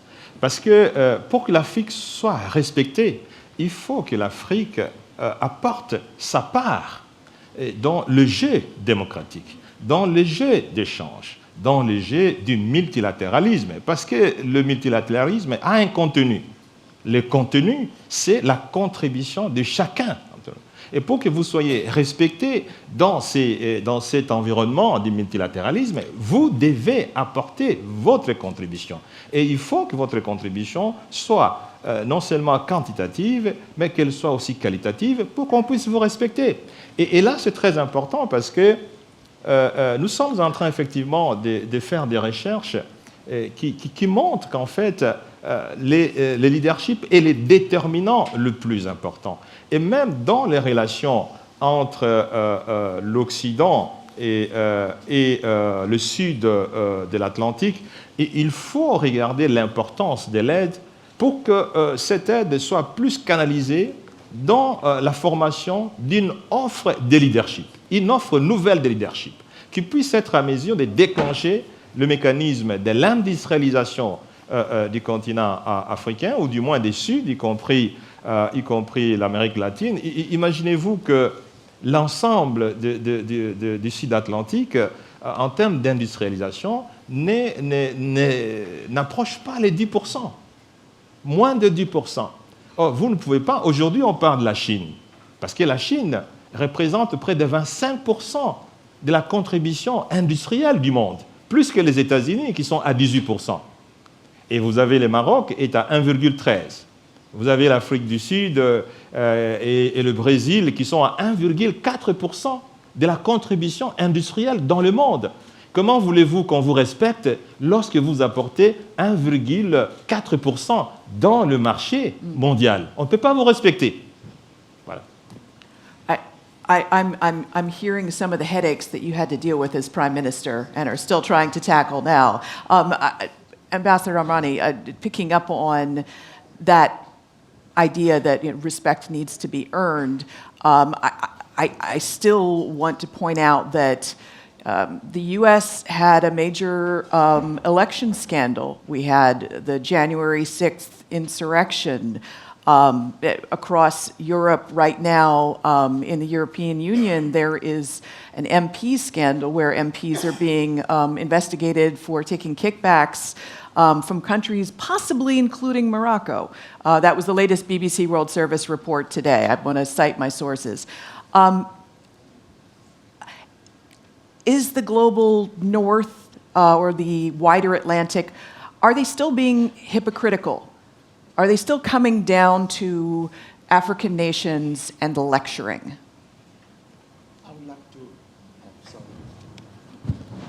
I would like to pick up where my Prime Minister has already said.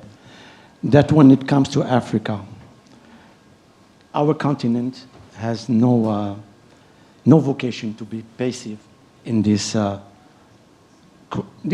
multilateral world in crisis that has shown its limits. I couldn't quite hear that. Yeah, Sorry. I said no. We should do our own homework as Africans, of course, and we should take ownership of the challenges. And to be able to be respected, we need to take ownership of our own destiny through commitment that put the human dimension in the center of our strategies. I'm assuming that means also taking ownership of mistakes. Of course. Do you have, what is the Moroccan government, for instance, saying about the accusations against this MP? Well, I'm not going to make any comment on information brought by the press, because I know I've been working for 41 years on foreign policy, and I don't want to make any comment on information brought by the press. This is the European issue. It's been dealt with in Brussels. Anyhow, when time comes, my authorities will make the appropriate comment on this issue. But doesn't even the fact of the investigation going on mean, I, as a journalist, have time and time again listened to, at this forum and others, diplomats come from the north and tacitly lecture Africa on anti-corruption, this, that, and the other. So are they being hypocritical? No, what I can tell you... Or are they now being a little bit more humble about their criticism? No, what I can tell you is that Morocco also did its own homework a long time ago, fighting corruption, building democratic state. You give me now the opportunity to speak about my country. We are moving forward, not because we reached the semifinals of the World Cup. It's an achievement, it's important. There's a theme here. But we have also achieved a lot, thanks to the priority given by His Majesty King Mohammed VI to women and to the young generation to be a strong country, to be a partner. If today European Union has advanced status with Morocco, because we did our homework, we are sharing the same values, more or less, with our strong identity and cultural heritage, but we also face together the same challenges. We're always talking when it comes to migration, for example. But you're very carefully sidestepping my question of, is the North still being hypocritical in its criticism of the South? You are doing your own job as journalist. I'm doing my own job as diplomat. And he's showing diplomat. his years of experience, delicately and politely sidestepping my question. Respect. No. Of course, I'm here to listen to you. Back at you. Okay, well, if I may ask the minister sitting next to you. I'm not diplomatic. Who is corrupted has to go to jail. Point. No discussion, because this is not a question for Morocco. This is a question for some member of the European Parliament. And But I'm saying, but doesn't that mean that there is a slight change. Aren't we in the North hypocritical? No, it's not. The point is something that the press doesn't underline.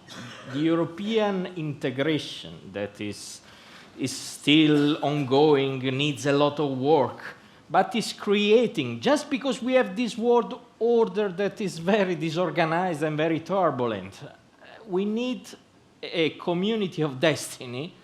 That means 27 countries that are united with institution, with democratic power. Brexit. I don't want to speak about Brexit. I think the economic result of Brexit are clear on the table. But just to underline that it's not a question of a club of friends sitting in Brussels and having some fun. Because the institution, the 27 countries that are negotiating, the European Parliament elected by the people, are becoming always more important. And are becoming stronger year by year, crisis by crisis. European, they always make some step forward after the crisis. We are wonderful in this. Before COVID, we were fighting for a European budget that was a disaster. After the COVID, we issued a bond that was something forbidden by some country, let's say, legislation. And we are doing the same also for Ukraine. We are doing something that we never experienced, even creating a common defense. So it's becoming really more important. And this means that the attention on what we live all together in Brussels is very important. And sometimes some member of the parliament, I mean the judge will decide, they are doing something against the value. But in this case, it's quite easy. Sorry, I'm not an ambassador, so I can be clear. The member of parliament that are corrupting democracy, so go to jail without even any discussion. So, but that brings up the question of. I say because some of them are Italian, so I make it easier. He is on the record. Yeah. Sorry, Ambassador, you want to No, jump I in? was going to comment only on the ambition of the European Union because you wanted to. Listen, Morocco has an ambition with the European Union. We want to experiment in new tools with EU. But unfortunately, and he was a minister, except Italy and Spain, the European Union has not a real Mediterranean policy. Europe is looking west. I know the Ukraine is a priority, it's security, the other countries in pre-accession, Moldavia, but we cannot continue to work to express this ambition with EU, and we don't have EU responding to our expectations. You mean the EU's focused on the prize of Washington, D.C.? No, on new neighborhood policy. Pardon? No, on the neighborhood policy. I got it. Okay, two-thirds, one-third as far as Behaving financial- like regional powers. What? No, of course. What we are working, doing our homework, and now you're going to ask me a question about what we did in the wider Atlantic later on in the region. We did our also homework, but today we need to have a strong partnership with EU. We don't want any imposition. We need to, of course, to sit down, to plan together, and to work to achieve something, because it is in the interest of the European Union to have a stable Maghreb, to have a regional integration scheme working in the Maghreb, to fight terrorism together, because we are committed to work with you, to design, but we need this ambition, new ambition. I know Europe is divided today, we know. And since Lisbon Treaty, our come to the European Parliament has become an important tool on foreign policy. It was not before. Since Lisbon Treaty, the European Parliament is now a key player. So we need Europe to redesign, to reshape, to revisit. This is also a crisis of multilateralism. But may I say something? Because I'm very optimistic on this. If we start from the base of our future, it's quite clear, was always in the history of the humanity: energy, food, water. Imagine, and this is a project that they like even a lot in the north of Europe, not just in the south of Europe. Imagine that between Italy, Tunisia, Algeria, Morocco, we go up Spain, France, we create a circle of connection in terms of new renewable energy production, green hydrogen, that is the future that we know in 10 years probably will arrive. So it means creating a common platform of energy production. And this is in the interest of Europe, because also in Germany they want the green hydrogen pooling in the industry. And this is also the interest of Africa, because it means a transfer of technology that will go down. So Mediterranean, I'm sorry for who is not Mediterranean in this room, is the hub of this new joint venture. But we have to start from the base. Agri-tech, food, water consumption, because technology is helping us to solve problems that in the past were against the nature, against the, let's say, the structure of the nature. Now can be turned in favor of the nature. So, like we discussed already in this panel. I have a question for our Prime Minister. Do you see the European Union, with all of its trade rules, et cetera, as a good future market? Like if you're looking at, okay, I'm going to build this manufacturing base and our first target is X, where is Europe on your list of targets? Je pense votre question est très pertinente, mais elle rentre dans la logique du capitalisme, qui est même la fondation du multilatéralisme.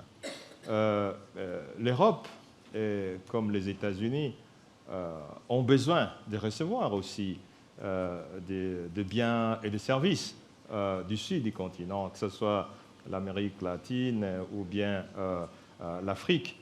Mais ce qu'il faut savoir, qu'est-ce qu'on doit donner à l'Europe? Qu'est-ce qu'on doit donner à l'Amérique? Et qu'est-ce que l'Amérique veut? Est-ce que l'Amérique veut recevoir du n'importe quoi? Non. Parce que même nous, qui sommes au sud, quand nous achetons au niveau des États-Unis, quand nous achetons au niveau de l'Europe, quand nous achetons au niveau de la Chine, nous cherchons la qualité. C'est ça qui constitue les fondamentaux du multilatéralisme. Aujourd'hui, nous savons qu'il y a des pays qui ont réussi. Vous prenez par exemple l'Israël. L'Israël qui n'a pas d'eau, il pleut presque une fois toute l'année en Israël. L'Israël n'a pas d'eau, l'Israël n'a pas de terres fertiles. Mais l'Israël, grâce à la technologie, grâce au leadership, grâce à la bonne gouvernance, Israël exporte des fruits en Europe. Israël exporte du jus en Europe. Donc c'est un problème, à mon avis, des visions. Il faut absolument, pour que nous puissions arrêter de venir discuter toujours... It's also about having the capital coming in for investment, and Israel does have a lot of capital coming in. But to take us back to, you again are being uber diplomatic and not answering how hard would it be for you to sell goods to Europe? It would be a tough market, or would it not? Non. Non, je ne pense pas. Je m'excuse parce que je suis peut-être économiste, mais je crois à la force de la qualité. Je crois à la force de la qualité. Si vous avez la qualité, vous allez forcer aux gens d'acheter. L'Europe a besoin d'acheter. L'Europe achète. Les États-Unis achètent. Il y a l'AGOA, par exemple, qui a été instaurée par les États-Unis pour faciliter l'exportation des produits africains ou des produits des pays sous-développés vers les États-Unis. Dans l'Europe, il y a aussi les mécanismes ACP, CE, qui permettent aux pays africains de pouvoir exporter des produits. Mais qu'est-ce que vous devez exporter? Il y a des normes. Il y a des standards. Vous n'allez pas considérer l'Europe comme un dépotoir où vous devez acheter, où vous devez vendre n'importe quoi. Mais les produits de qualité, vous prenez par exemple la Chine. La Chine vend des produits de qualité. Vous savez, une fois, les femmes européennes se sont révoltées parce que les gouvernements européens ont refusé à ce qu'on importe les produits chinois, le linge pour les femmes. Les femmes européennes ont marché, tout simplement parce que les produits chinois sont de qualité et ils sont moins chers. Et donc, nous devons savoir qu'est-ce que nous devons faire pour percer le marché européen. Mais si nous ne travaillons pas, si nous ne produisons pas et si nous n'avons pas la qualité, le marché européen restera fermé. What I love about this panel is that I keep giving you all opportunities to beat up someone else, and each of you keeps saying, no, the problem is us, and here's what we need to do. Bravo. I just want to give a heads up to everyone in the audience. We've got about 35 minutes left, so I'm going to start looking for hands. Awesome. And if you could, I'm looking for, sorry, may I have your microphone back? Unless someone has it. Now you can't answer any hard questions. Could you introduce yourself and let us know who you are, offer a thought, but especially a question. Okay, thank you. Thank you so very much. My name is Len Ishmael. I'm a senior fellow with the Policy Center of the New South. And I'm going to rephrase the question that you have been asking of your panelists, but specifically Minister of Senegal and also our friend from Europe. The EU New Green Deal, which is the root of a great new partnership, has implicit in it a series of policies that are inimical to the best interest of Africa, especially coming out of 2 years of COVID and now a war in Europe. There's a carbon border tax that you are not going to be able to satisfy. There are new standards and regulations for agriculture. It's not about quality. It's about partnerships in a relationship that need to respond to your need for a clear path to industrialization for Africa. I mean, so please don't be polite about it. I mean, this is an opportunity really to be expressive about what is needed. And if Africa doesn't articulate what it needs to ensure that this new industrial era doesn't bypass Africa, then I'm sorry. Are you arguing that they've set too high a standard because it's for each other, and that they have to have a sliding scale and let Africa off the hook, or is it? No, I'm saying that the EU New Green Deal is ambitious for the EU and great, but it has serious implications for all trading partners, particularly developing countries who are not going to be able to get special and deferential treatment to get trade in. So, Minister, I'm on your side, but I'm saying please use this as an opportunity in your favor. So, over to you, Prime Minister. Let's start with the Prime Minister.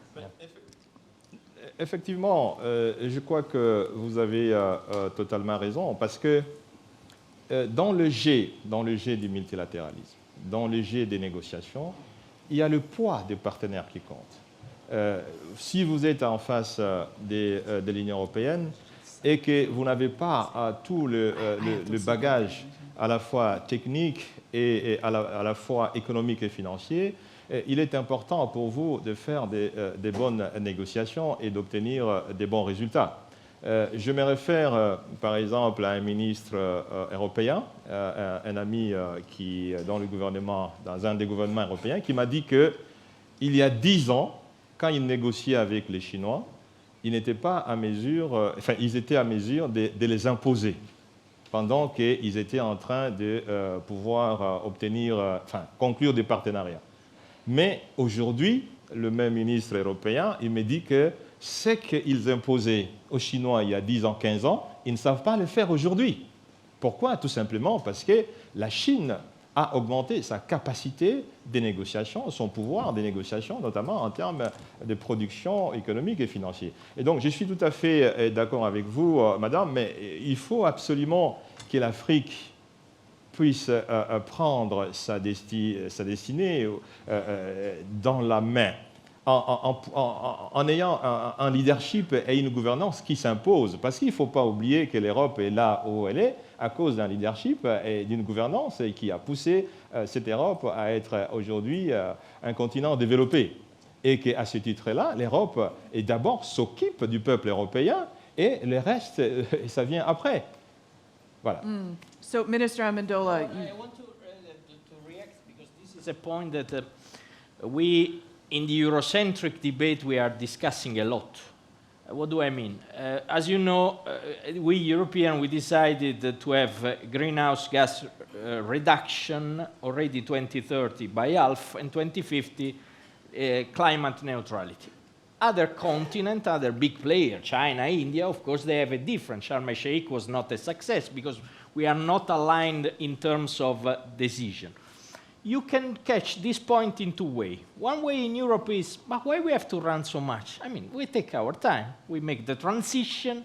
We make changes slowly and slowly. Why we have to go buy electric car? Let's go still a bit with the normal and then we see.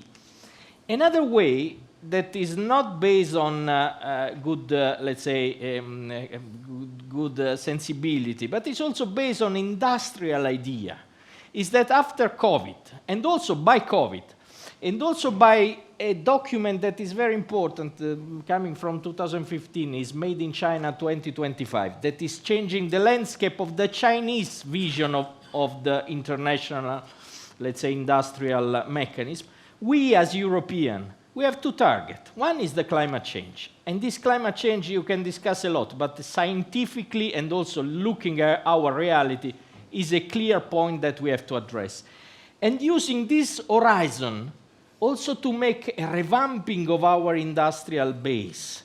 A revamping means to be competitive worldwide. like we have been in the last century, and to create sustainable energy, sustainable, let's say, development in terms of industrial manufacture, that we, in the last 10 years, we thought that we could outsource to China machinery and so on. So this is a point of reflection in Europe, very tough, very important. Because you've realized that outsourcing has led to a proliferation of pollution in China. What they are discussing in the United States. I mean, Trump was a bit more, let's say, outspoken, but I don't think that Barack Obama or Joe Biden, they are moving in a different direction. This inflation legislation that are passing now is, let's build up again our machine. But the Biden administration also passed one of the largest clean energy pieces of legislation. But as you know, it's a state aid imbalances if you look at global market. But just to complete, if this theory works and Europe starts again to be industrial, as an industrial mind, that means research, means find the best solution in terms of technology, acknowledgement for agriculture. This means that we need a partner, and the biggest partner for this deal is Africa. Because we have the same interest, and because we have to transfer technology and to make a business together. So you're saying that you could outsource the guts of the project to Africa, to African nations, and transfer the technology in the process. So you're saying that a rising tide lifts all boats. But we are living in the same... Because you'd also be insisting on the environmental practices. We are living in the same dimension. I mean, if the Europeans lose time in discussing about migration, because they are obsessed by this migration. Migration and is a historical flow, also because the 56% of the population will come from Asia, so probably the problem will not be just in the Mediterranean shore, will be also in the other direction. But if we look the reality, throwing out this obsession of migration of the European fortress, we are not a fortress. If you look at our demographic trend in Europe, are disaster. And we look cooperation starting from a topic, and the topic are the most basic. And in this case of sustainable development goal, not in terms of theory, but in terms of action, means industrial revamping, machinery, technology, something that change.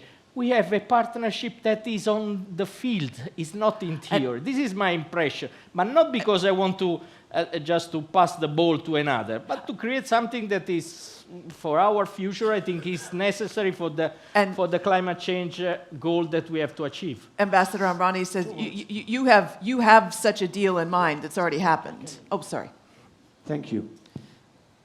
Thank you for raising this question. It's very important. I don't want to say that Morocco, again, took the lead in this direction. We have signed last month the Green Partnership with the European Union. This is good for Morocco because it is within our priorities, but it's good for Africa and good for Europe because at the end of the day, what is important, how we can connect the networks. We have other projects, like the gas pipeline from Nigeria to Morocco, and will have some perspective for Europe. This, I think, what we're doing is to connect the networks, which is important, and energy is the issue. In that Green Deal, what is one of the first things we're going to see concrete that's going to come to fruition? We'll see concrete. We already started with the OCP, with desalinization, through the hydrogen. We have taken the lead since a long time ago. The solar energy. But in this latest deal, there's a desalinization project. There's a lot of projects. And OCP, where we are, is going to produce water, not only for its own use, for the OCP, but also for drinking water, for sanitation, and so on. So this is, I think, other priorities. We have to start somewhere to work together for the future. And that's why this cooperation with Europe is important. So I'm starting to see questions coming thick and fast, so I'm going to go to a couple of people. Sir, if I could get yours first, and could you introduce yourself for those in the audience who might be watching virtually? Thank you very much. I also has an observation about the question, the original question. But could you introduce yourself? There's some people who can't see you. What do you want to do? Stand up? No, just say who you are. Okay.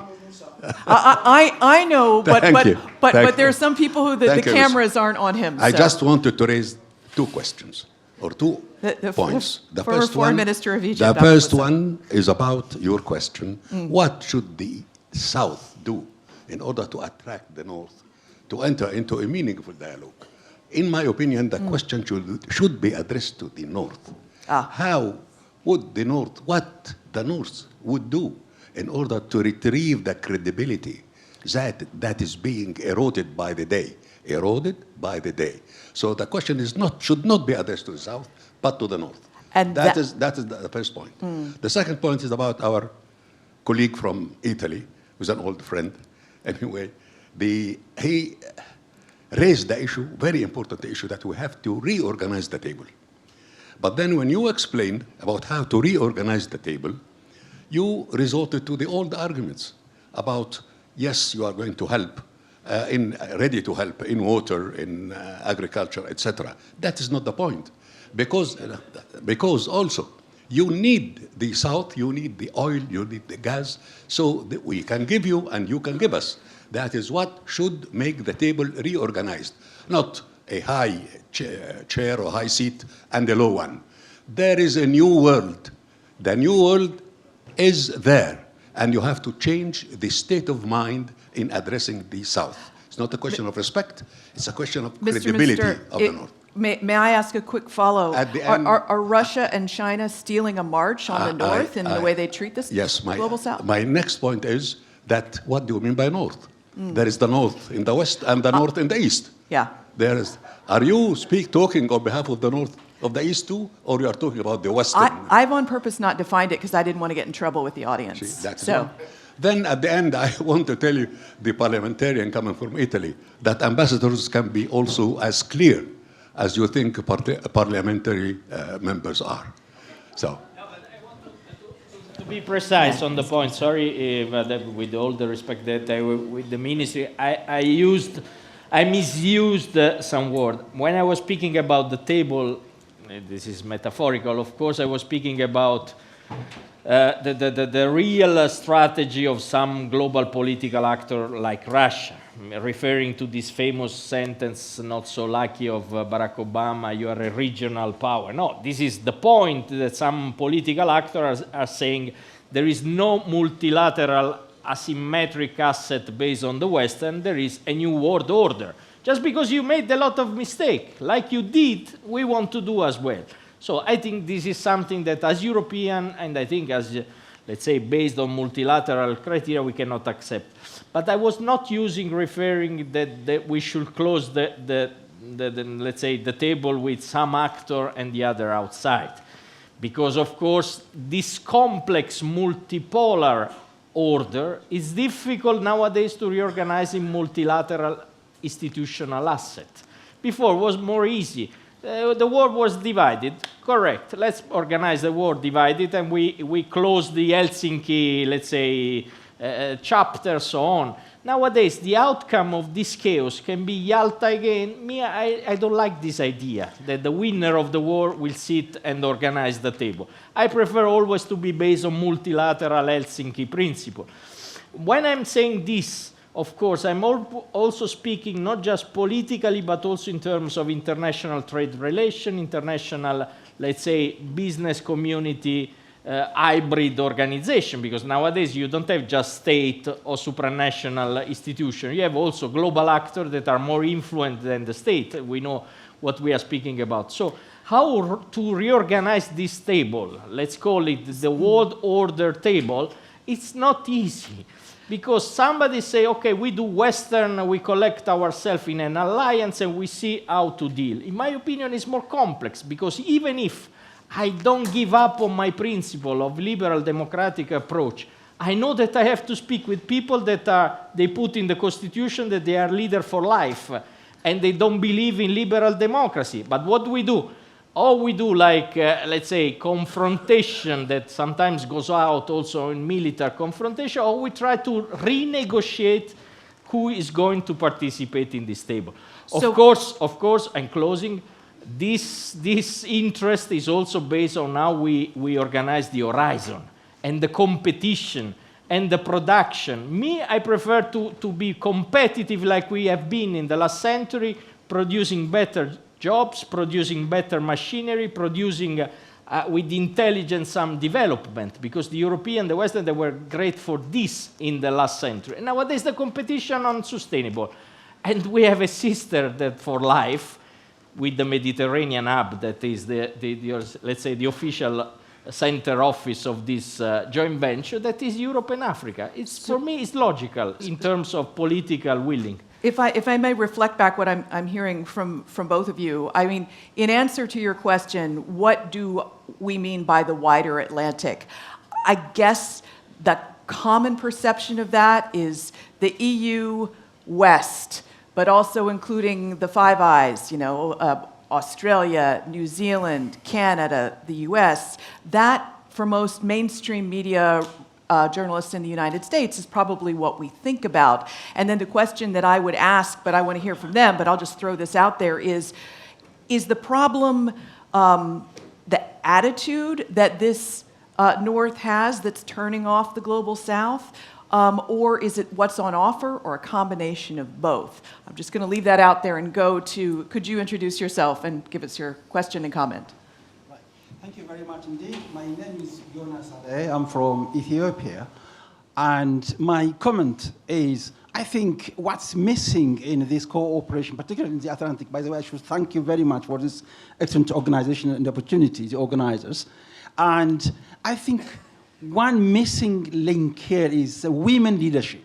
If we really had women because of this naturally gifted multitasked orientation and understanding by nature, I think we would have lessened the discussion and the problem that we face today, be it a multilateralism, be it at family management, be it managing even unilaterally as well as multilaterally. I think we have to, whenever we talk about governance, shall we focus on that gender aspect, particularly bringing women to the front line? Because you think women are more collaborative? More collaborative, more understanding very well, because I accommodate not only children here, but also the problems as well, differences as well. They are happy to celebrate diversity. So I think they are more collaborative, at the same time also more imaginative. And now things are almost changing in schools. I'm a university professor. Achievements, engagement, active participation are now gradually changing. So this changing leads me to my question now. This is a comment I wanted to make. I'm about to go to a woman to get a question from her, but I have a quick question for Yes. you, being from Ethiopia. Yes. The latest I've heard from aid organizations is that Ethiopia is on the verge of declaring a famine. Much of the foreign aid need is being unmet, and they predict that by next year, 60 to 80% of that need it's getting worse and worse with the focus on Ukraine, other issues. What do you think is the lasting effect going to be on Ethiopians if that's how it plays out next year? Honestly speaking, we should see things holistically and in its complexity, not at once. Ethiopia's conflict, Ukraine's conflict, it has global structural dimension. But do you feel ignored? I understand very clearly, to be honest. Anything, anywhere that conflict happens, it could be masterminded or remote controlled by somewhere else. So it doesn't simply end in Ethiopia. We say in peace philosophy... peace masterminded by somewhere else, what do you mean by that? Oh, okay, there's Western influence, there is Eastern conflict, there is different conflicting interests in Ethiopia as well as in the Horn of Africa as a whole. So it has structural causes, going back to colonial time, going back to slave trade time. So you have these accumulated problems, not at once. In conflict studies, we always see from conflict complexity, not one cause, one effect relationship at all. That is quite very simplifying, not understanding the science very clearly, to be honest. Back to my question. My question is, how do the North perceive the South? How do they particularly understand Africa? Is it still, I heard this morning, excellent interventions here. They were reprimanding and criticizing Latin America, Africa, and Asia for not using the vocabulary by saying Russian invasion in Ukraine. Rather, you are not siding with us, or putting our words into our mouths, rather than understanding context and appreciating differences in diversity. How do they still perceive, how do the West, how do the North, global North perceive their in terms of partnership. And the following question from that is it possible to talk about redesigning multilateralism without redesigning multidimensional thinking? Okay, so now let's just take, because I'm being like the mom who nags everyone to make their bed, so I'm being equally rude to everyone to move them on. But let's just take that, the one question that he was asking, what does the North think of the South?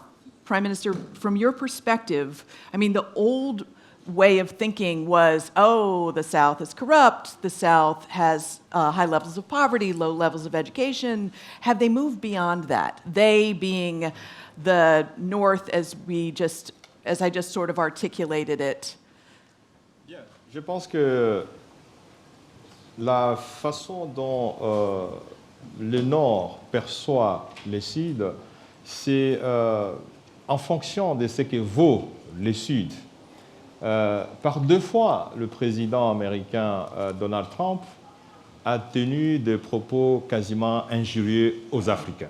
Ça a été dit ouvertement et je pense que ça donne une image de la conception de l'Occident vis-à-vis du Sud. Et je pense, comme je l'ai dit tout à l'heure, le respect ne s'octroie pas. Le mérite ne s'octroie pas. Si le président Trump, pendant 4 ans de son mandat, n'a même pas mis le pied en Afrique, en disant le propos qu'il a tenu, c'est qu'il avait une idée du continent africain. Peut-être qu'il a dit que l'Afrique ou le Sud ou l'Amérique ne donne pas ce dont le Nord a besoin. Et donc, je pense que nous ne devons pas nous faire des illusions. Nous qui sommes au Sud, si nous voulons que nous soyons respectés, nous devons produire. Nous devons nous industrialiser. Si aujourd'hui, l'Inde, la Chine commencent à être respectées, c'est tout simplement parce que l'Inde et la Chine ont compris le secret du respect, ont compris le secret du mérite. Et donc, il faut absolument que le Sud soit aussi l'industrie. Aujourd'hui, nous avons vu avec la Covid.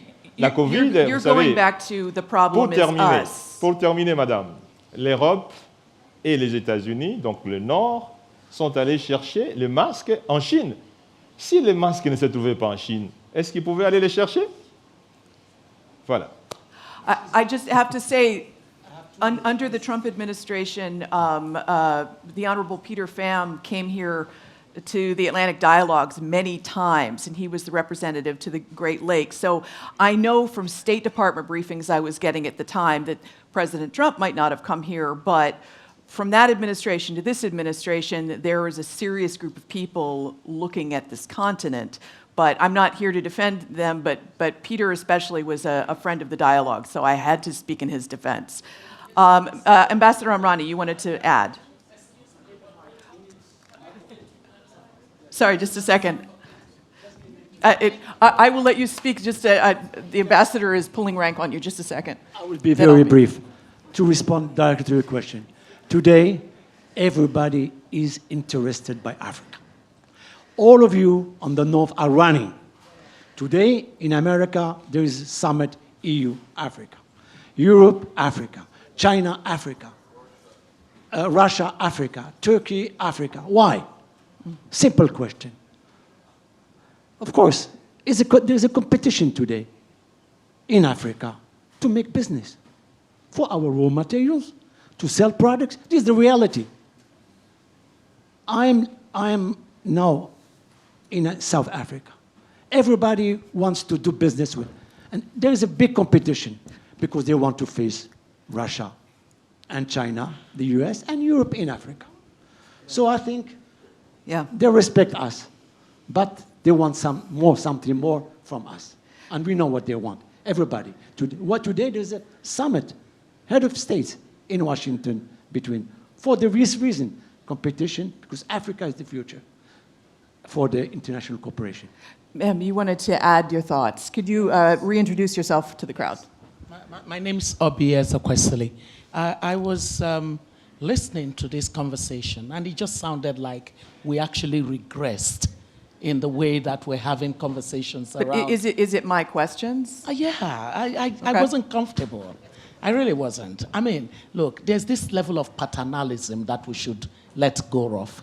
You know, when you talk about when we have this kind of a conversation, and you start saying things like you have people who visited Africa, we don't need visits. What are we doing with visits? I think that the issue is that the rest of the world needs to stop looking at Africa as a humanitarian case. Africa is a business case. So you're saying that although the Trump administration, the Biden administration, the Obama administration sent many of their people here, you didn't see concrete results on the ground that gave you confidence in continuing that relationship? Yeah, the American foreign policy is broken. It's important to acknowledge that both Europe and America are struggling in terms of their leadership of the global space, precisely because they have refused to advance in the bureaucratic understanding of the changes that have gone on in the world. And so when you talk about Africa from a certain perspective that remains paternalistic, it is absolutely annoying to those of us who know that respect does not even have to be based on production. Just the basic human dignity of respect has to be on the table. And then the second thing is that none of us as Africans must in any way not take on our leaders when they fail to govern properly. Our leaders owe us accountable governance. So it shouldn't be a zero-sum game. I'm going to defend African leaders when they are hopelessly incompetent. No, I won't do that. But I will also not sit in a room where I listen to paternalistic conversation on Africa. I think that for us to make progress in these kinds of gatherings, it's important to isolate the issues. I lived in Berlin for some months. But is it important that I brought up some of the lowest common denominator paternalistic attitudes that still exist? I just spent 4 months in India and got a much more detailed understanding of their relationship and their history with Russia and why they're in a very different space. I mean, listen, I'm not even blaming you, but I'm saying that you're frustrated with it over and over and over. With the way that the question comes. So we're not advancing in terms of our readiness for collaboration and for cooperation, for the language that leads to partnership of the kind that produces results. And what I want to say is an advancement in the content. We should be analytical. You know what? You think that anyone in Europe who is right now erecting walls against Africans is not looking at the data on migration and on what migration does for economic growth? You think they don't know that the demographic changes would be against Europe at a certain stage, and that they're going to be needing... They're going to be needing migrants. Do you understand? Oh, no, I understand. So all of these issues are the kinds of issues we should be addressing. And I think that a major part of this broken conversation is coming from seeing Africa as a means of competition between the asinine, very asinine great power competition. As Minister Musa said, yes, the Northeast and the Northwest using this as their chessboard. Precisely, and we must change that. So when you, as a CNN anchor. I'm not an anchor. I'm a global affairs analyst. All right. So, yeah. But I come on and I hold forth with my analysis. So you hold some leverage. So the quality of the conversation when it comes to Africa must be a conversation that's substantial, not a conversation that has people having to answer to things that really, look at it. No, speaking of substantial, we have 5 minutes left. Yeah, so I have to, and they've told me I must be on time. I'm sorry. Okay. I'm sorry, but I was suffocating. But also we were supposed to have we were supposed to have a woman panelist, and she got Rita got hung up at the airport. She's probably trying to make her way still. You're here. Please. You've been listening to some of this. Welcome. I'm glad you're here. Please, can you introduce yourself and perhaps, with apologies to the gentleman on stage, give us your closing thoughts to help us close this out. So basically, you've heard some of the conversation. Okay, so I'll just put a question to you. The major back and forth that we've had is the North, if you consider it being Europe, Canada, the U.S., that North, has sometimes displayed a still paternalistic attitude, has sometimes forgotten Africa or treated it as an afterthought.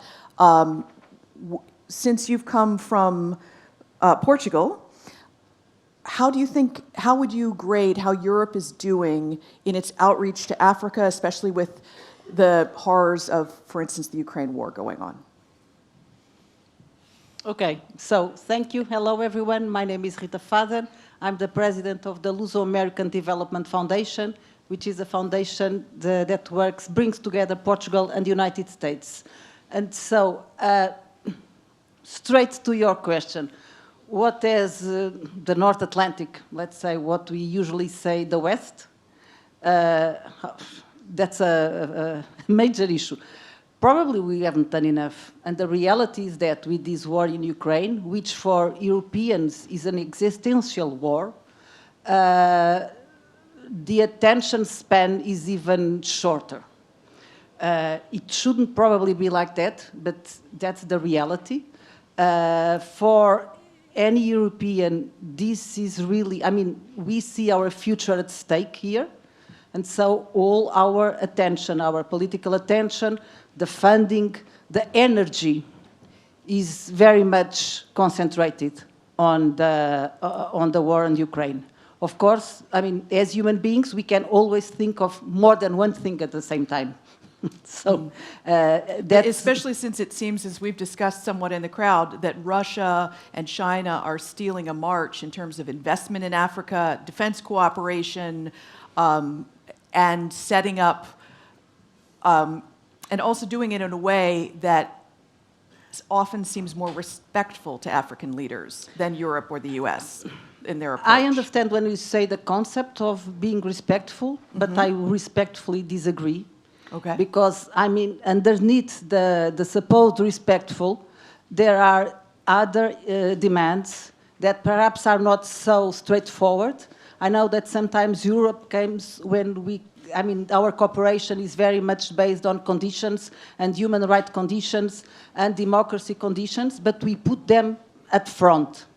What we have with Russia and China is that we don't have those types of conditions up front, but then we have other hidden conditions and other hidden negotiations that sometimes I think can be more harmful for the development of the countries. But, I mean, as in everything in life, there's no exclusivity. In terms of debt trap policies. Yeah, of course. And then in terms of the demands that they then do from an economic point of view, for countries that in Africa that they can seemingly try to help. So my last question, I'm going to give 15 seconds to each of you. First to you, and then I'm going to go to the stage.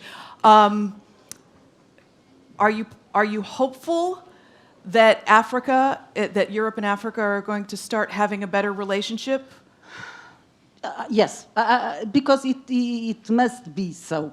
So I think there's a clear conscience that for our future, our common future, and I believe very much, we live in a globalized, interconnected world. There's no going back from that. There can be some hiccups, but that's the way, that's the future. And so, for that future, I think we must, there's no other way than to strengthen the relations. Multilateralism, for me, is the key. And working together, trying to find partnerships. There's lots of things already happening in the Atlantic. So, sorry. Okay. So, going, just to wrap it up, Prime Minister, we're going to go from you and end up with, are you checking the score or something? Yes. Prime Minister, are you positive, are you hopeful that the North will start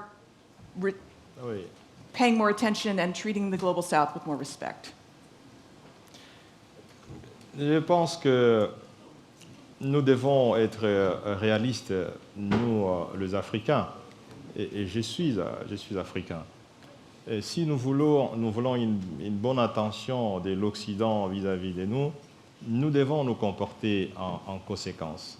En matière économique, en matière politique, il n'y a pas d'éthique, il n'y a pas de moralité. En politique, il n'y a que les intérêts qui comptent. Vous n'allez pas demander à l'Occident de vous respecter lorsque vous ne méritez pas ce respect. Vous n'allez pas demander à l'Europe de vous respecter lorsque vous ne méritez pas ce respect. Autant l'Europe chasse les immigrés africains qui traversent la mer Méditerranée, autant l'Europe fait entrer d'autres citoyens du monde sans visa. Les États-Unis, la même chose. Autant ils construisent des murs contre le Mexicain, mais autant ils donnent la possibilité à d'autres pays, notamment d'autres citoyens, notamment venant de l'Europe, sans visa. Ça veut dire quoi, madame? En réalité, le respect, je le répète ici, c'est peut-être je vais conclure, en termes de leadership, en termes de gouvernance, le respect se mérite. Et l'Afrique, si l'Afrique, comme une belle femme, elle veut qu'on la regarde, mais l'Afrique doit être belle. Et la beauté africaine, dans ces conditions, c'est la production, la quantité et la qualité. Merci. Minister, your 15-second prediction. No, but look, me, I'm very basic and I'm very used to the political arena, so I'm not diplomatic. I say always what I think. And I always say what I think to the European that they have this hypocrite approach to the cooperation system, and also to our African friends that were in government for years and now they blame on the Western. So I'm very tough on the point because we have an option. The main roots of the European integration process is what we have to build up in the world. Europe is not a fortress that we close ourselves in peace and wealth and we think that the world around us is a paradise or something that we have to have far away from us. So our global action is the main base of the European integration. And when we speak about global action, we have to be concrete, because the blah, blah, blah on the governance institution, multilateralism for 10 years was going on, and the result is zero. We had the UN system that was smashed by COVID in terms of protecting the people. We have the Security Council that is not able to do anything in case of conflict. So let's start from kind of approach that is pragmatic, look in the reality, look in the target that is the climate change and saving the planet. And let's be honest, let's be based in a cooperation that is useful if we have concrete approach. If we start to say what we have done in the last 20 years, Europeans, they are wonderful in self-criticism. We can organize Congress of the European and for months blame ourselves for what we have done in the last 10th century. We are beautiful. But the most impressive things that also in this dialogue, in the panel that we had since this morning, is to look the agenda, look the concrete action that we have to deliver in a time that is quite turbulent. Thank you. For what we live. So let me also close on football. I didn't speak about football, Ambassador, because I come from a country that we believe in bad luck and good luck. So we always not speak about football before the match because you never know, you know. But my heart is with you, don't worry. Thank you. Thank you for the support. 15 seconds. Yes, sir. It is all about ambition. If our ambition is to build bridges, that will work. Because we are facing the same challenges: climate change, migration, terrorism, and so on. So one country or group of countries alone cannot face these challenges. So we need to work together. So common responses for common challenges in order to build our future. But for me, the multilateralism is only one speed, no two speeds. MAL is one. We need to work together, and we need to forget, this issue of respect. Because at the end of the day, what matters are the interests of our people, of our young generation, for job, for stability, and for growth. Thank you. And one last question, your prediction for the game? Bad luck. I support the Italian. I don't want to make any pronostic. On that note, thank you very much. I believe we have a brief break, but we have another panel coming straight up. We do not have a break. Stay in your seats. Do not move. You don't need more caffeine yet. Thank you very much. Thank you. Thank you.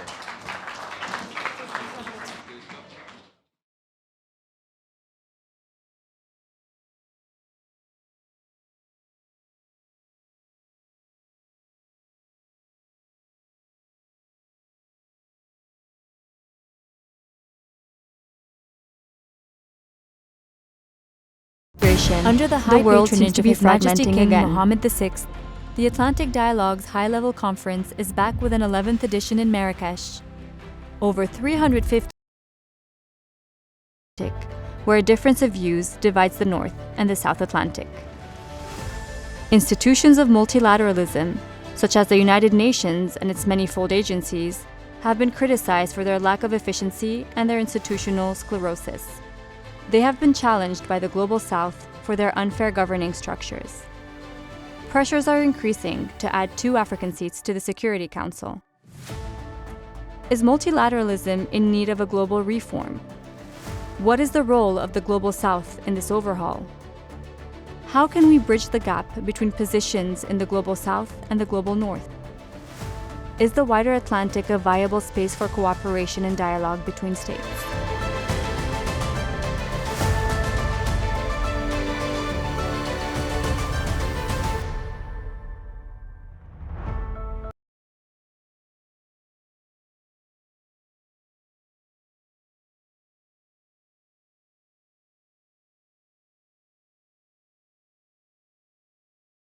Could have your attention, please.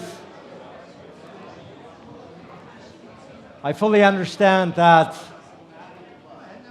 the transition and segue between sessions is always a bit challenging. Gentlemen, if I can have your attention, we're already on to the next session. Indeed.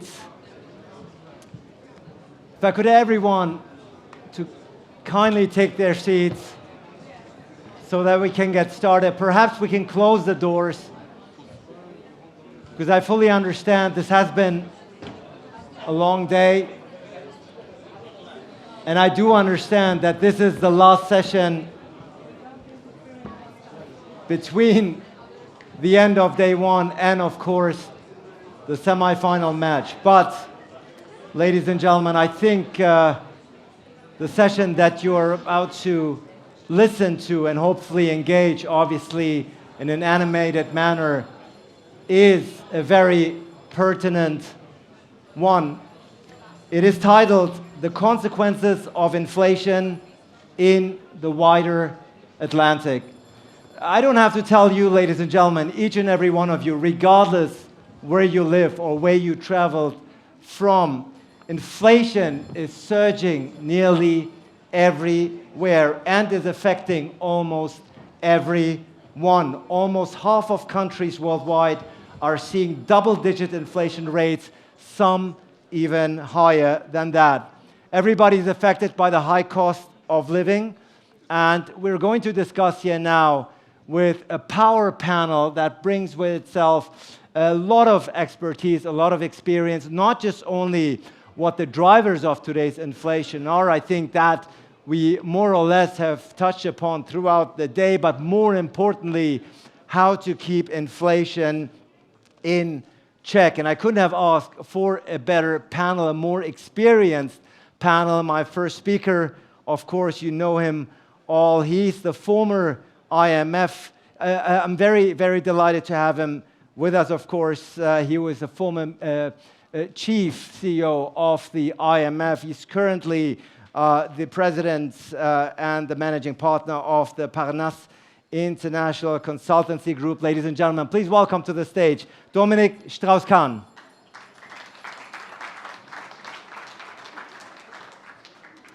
Great to have you with us, the former managing director of the IMF. Great to have you with us, Dominic. Please have a seat. And somebody who's based in Marrakesh, so this is home.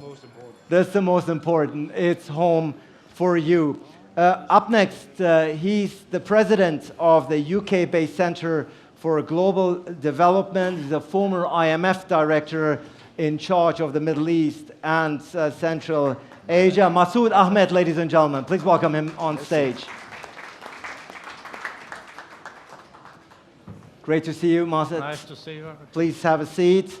Our next speaker is somebody with extremely a lot of experience. Across from the street, we have the IMF here represented. He was, if you will, across the street in DC, of course, the two buildings right next to one another. He spent over 25 years at the World Bank before becoming the founding director and CEO of the think tank Emerging Markets Forum based in DC. Please welcome Harinder Kohli, ladies and gentlemen.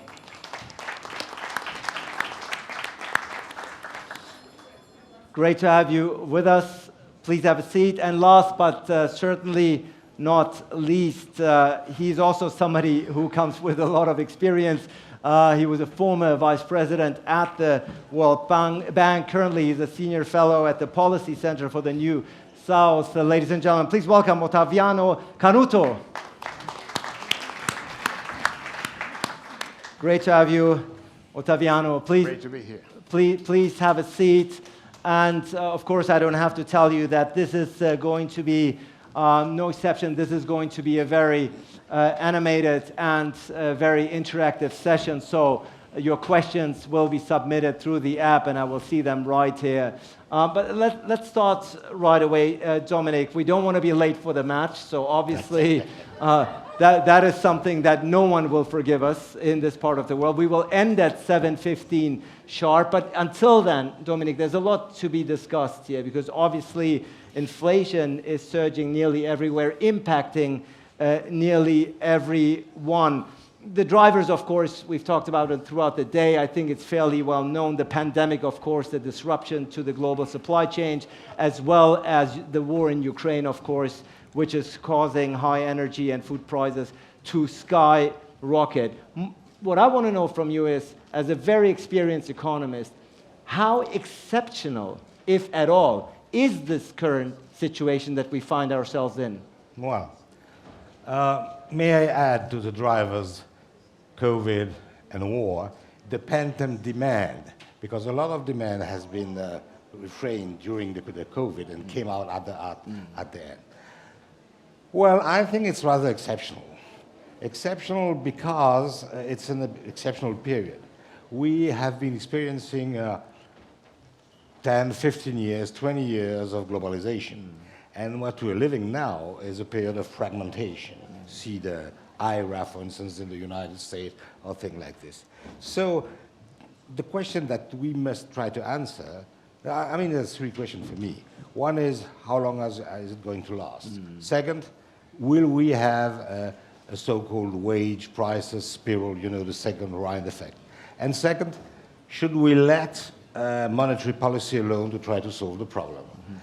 And the first question is not that easy because it may last rather long, depending on how sticky the prices are. I think Ottaviano is defending the idea that they're very sticky, and I'm afraid he's right. But there's a counter-argument, the so-called bullwhip effect, which explains that in such period you may have overproduction, which will make the prices down. Nevertheless, I think that to this first question, the answer is it will last rather long. The second is it's not exceptional because we know very well this kind of a second round effect between wages and prices. Again, two arguments. One is that the labor markets in the West are pretty tight, so difficult to avoid increase in wages. On the other hand, the bargaining power of the wage earners has been eroded during the last decade. So again, you don't know, but I still think, second answer, that it will happen. The most funniest thing in this month of December 2022 is that an institution which has to fight against this second effect, namely the ECB, may be under strike of its salaries because they won't increase in wages. So they will experience in the reality what it means. And then the third question, which makes things very new. is that there is a kind of a contradiction between, on one hand, the European Union, at least in Europe, where the countries have unleashed a huge package to avoid people to suffer too much and decreasing by this package the real price of energy for the people, which in textbook will appear as something which is very inflationary because fiscal expansion is supposed. But there are some features that the textbook cannot capture, especially the fact that there is something such a disinflationary fiscal expansion, in my view, when those kind of subvention is used to, maybe not to maintain at the same level, but at least to diminish the price of energy, you may avoid the second round effect. And avoiding the second round effect, finally, you make more against inflation than the monetary policy itself. So it's a very new situation from this point of view. The second thing which is new in monetary policy is that during the last 10 years, central bank models have proven to be useless. They're based on old data. They cannot take into account change in regime changes or tail events, and so they're just useless. And still, central bank want to apply the traditional policy.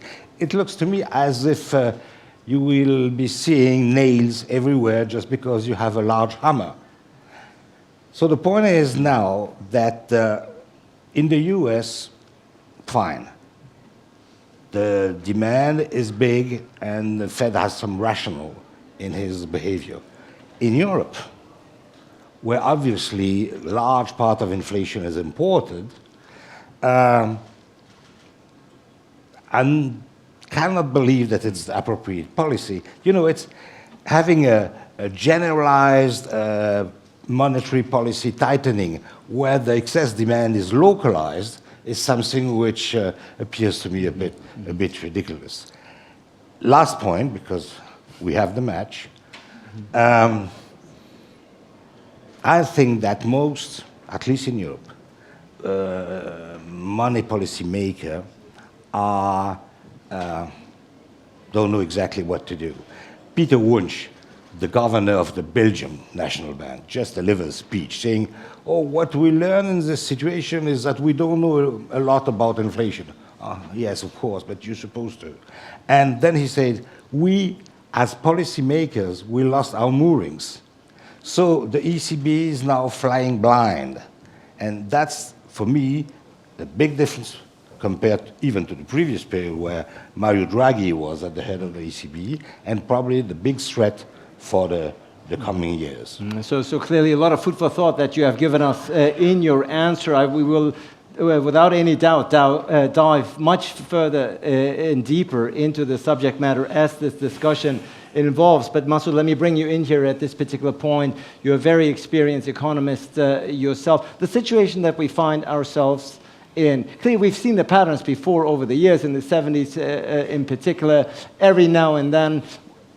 Is there any element of the situation that we found ourselves in right now that is unique, that is distinctive from previous occasions? Well, I'd say a couple of, I mean, the unique part, I think, is what drove it. And as you've just discussed with Dominique, you know, we had COVID. We had the response to COVID. It's a big stimulus thrown in every country. And that's the stimulus we're now seeing working its way through the system. And then we had now the food impact coming through, the war in Ukraine, energy prices, oil prices. So I think those are the factors. But what I would focus on is just 2 points. You know, the first one I would make is that we can see the latest numbers on inflation show some slowing down of the rate. But slowing down is not the same as stopping. And also, if you disaggregate it, you see it's second-hand car prices in the US and oil that seems to be, but labor market is still very tight. And the big worry I have is that you could get yourself into a situation where the second-hand car prices and oil go back to mean, but the average mean reversion, but you could still have tight labor markets. Then you get into that stagflation of the 1970s when it's very hard to bring the inflation levels down without really hitting on unemployment. So the thing we should be worrying about is what's next year going to look at, what are the dynamics? And then that, of course, leads you to the risk that we will be worrying a year from now about the impact of recession. So Europe certainly is going to go through a recession in some ways. US, technically, is recession, not a recession, doesn't matter so much. It's going to be very low growth if you're going to deal with it. And then you come to all the emerging markets, because I think that's what's the meaning of all this for the emerging markets. And that's my second point. If you look at the emerging markets, whether it's in the Middle East, North Africa region, whether it's in Africa, whether it's in Latin America, inflation is increasing everywhere. This is a broad-based phenomenon. Governments have been trying to manage it. They're also being hit at the same time by the sharpest fall in emerging market currencies compared to the dollar since the Russian 2008 crisis. Their bonds have dropped in value. Their access to financial markets is more limited because when interest rates go up, international investors pull money right back out of emerging markets. All the portfolio flows start flowing back out because they don't need to go. Why should they go look for an investment and get a higher yield in a country outside their comfort zone when they can get 6, 7, 8% at home? So that's going to affect it. And this is quickly turning into a fiscal problem because most countries have tried to keep the price of food and energy down through subsidies. Subsidies are running at 3% of GDP in the MENA region now. Next year, let's hope we get a little bit lower, but they're still going to be very high. That subsidy bill comes on top of already stretched finances. That leads them into borrowing more, which is then making debt problems worse for a whole range of countries that were already on the margin of having as much debt as they could handle. That debt is also more expensive because the interest rate on the debt is going up. So I guess my point to you, Ari, is that I think we are going to have a very difficult 2023 when we have to balance social pressures which will stop you from raising energy prices, food prices, getting rid of subsidies in most of our countries, and financial pressures which are going to tell you you need to tighten up because the markets are now downgrading your debt. Look at the number of countries and see what's happened to downgrades. More downgrades this year than in any other year in the last 10 years. Look at the rates people are paying, and you're going to see next year that big tension, which is going to be very hard to manage. So we're looking at a tough 2023. I think so. That's unfortunately not good news for anyone here in this audience or beyond, considering the hardship that some are feeling already.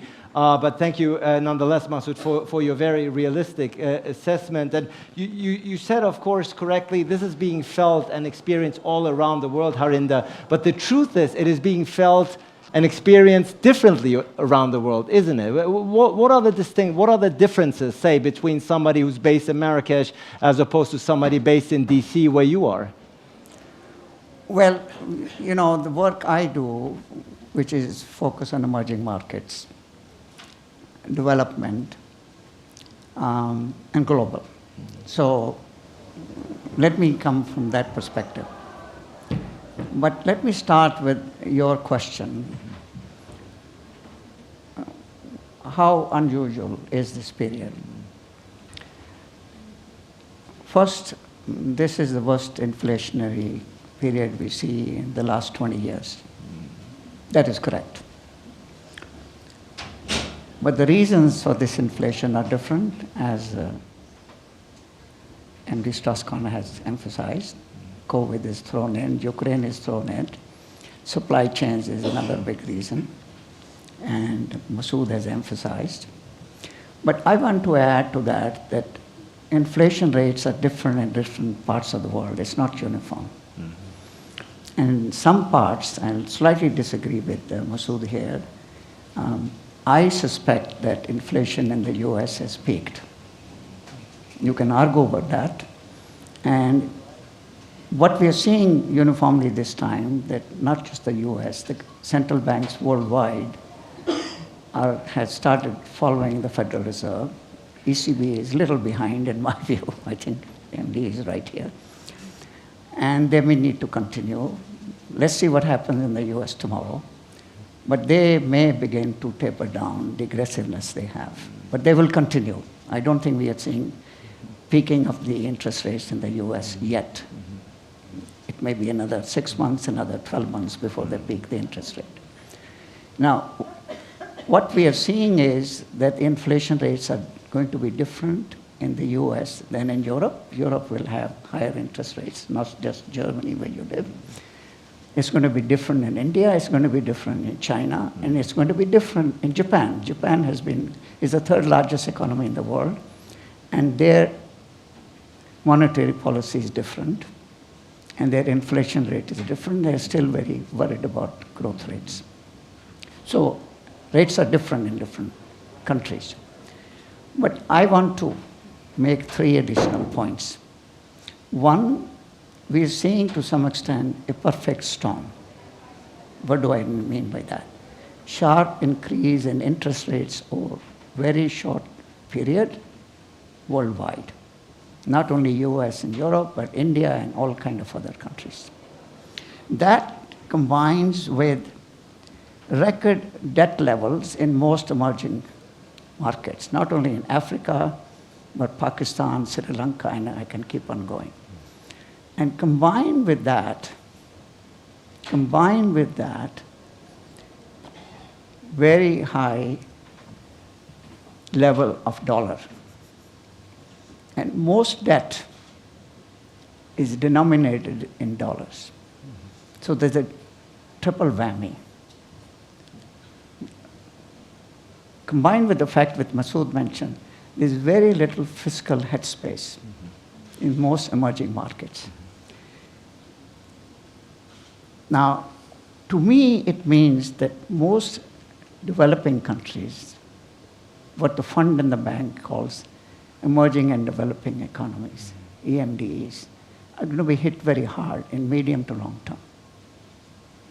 Particularly because the largest single bilateral donor in the world is China, and is not really participating in debt write-off or descheduling fully. And they have more debt, bilateral debt, than all bilateral countries combined. And we just finished a book on BRI. And it's not transparent what the terms are, and they're certainly not participating. So we are quite worried about the medium to long-term prospects for developing and emerging markets. So that's my second point. My third point is that I think the era of negative interest rates or very low interest rates is over for many, many years to come. And many countries, many people, many investors were getting used to free money. That is gone. So what does it mean for developing countries or all investors? I think from now onwards, a lot of money which was made by Wall Street or by London city people is probably over. Savers will benefit, but emerging market economies are not going to get a lot of free money anymore, and they have to think very hard how they're going to find money to invest in infrastructure and climate change. So we're going to have adjustment, and Strauss-Kahn already hinted maybe labor markets, we're going to see restructuring of the world, where labor will have more leverage, partly because of the reason that Masood hinted at, versus capital. Question mark. Thank you. Thank you so much, Harinder, for providing the context. Interestingly enough, you say we are seeing the end of the era of low interest rates, and the steady money supply that we've seen up until now will no longer exist as such. Of course, the role of the central banks will be discussed and need to be discussed. I will come to that in just a moment, but to round up the first round, and before we do, by the way, the drivers of today's inflation, we've talked a lot about Ukraine, we talked a lot about the pandemic and supply chains. The question I want to throw to you before I go to Ottaviano is, what are the drivers of today's inflation rate? If you have any more aspects, any more elements, any more factors that you think have not been mentioned yet, do so in the cloud, and we will see what comes up in just a moment. What are the drivers of today? Inflation. But Ottaviano, let me round up this first Q&A with the same question to you, namely about how unique, how extraordinary, how different this era is, if at all, that we're going through right now. Right. And the answers by my three colleagues made my life easy because I can be only complimentary. Let me frame my answer to your question by remarking that we are going through three different structural changes that must be kept in sight. First one, we have shifted from a world in which the major discussion was on insufficiency of demand. Here at the same place we had in previous editions of the Atlantic Dialogue discussions here about the hypothesis of secular stagnation and so on. Now we have shifted to a situation in which the blockage has come from the supply side. And several reasons for that. The pandemic gave us the war, the Great Resignation, which is a phenomenon that has not been fully understood but is real. The rate of labor force participation in the US, for instance, have never returned to the levels pre-pandemic levels. Whatever be the hypothesis, because of health issues, because of people could retire early, because of the levels of wealth obtained by valuation of assets, whatever it be, and the shrinkage of global labor flows. It's impressive how the no entry of new immigrants in the US has made this impact on labor force. And we go more. And there is another one, which is the change the word with respect to the trade-off between efficiency and resilience. Abdelaziz and Mahmoud Abush and I made a research for The Atlantic. We may have been very much optimistic when we thought that the shocks, not only the climate-associated shocks and pandemic and geopolitical shocks, would limit the impacts of the reshuffling of global value chains to national security-related sectors. Maybe we were too optimistic. We don't know exactly where this is going to, where the new definition of strategic sectors will go up. But we are watching. The US has become the major protectionist economy in the world, the best economy. And this has cost implications. So the balance between resilience and efficiency has tilted against efficiency, and this is a source of shocks. So, Masoud, I fully agree. The data coming yesterday showed clearly how at the margin, the core PCE, the most important index for the Fed, has really, in the last 2 months, reached the peak. There will be an inertial inflation through the service and so on. But the fact of the matter is, regardless of whether this current bout of inflation has peaked, we are now in a new era in which the shocks are coming from the outside, from the supply side. But there is a second point as well, as a consequence of this, which is the end of the era of cheap and fully available liquidity by the central banks. This has changed.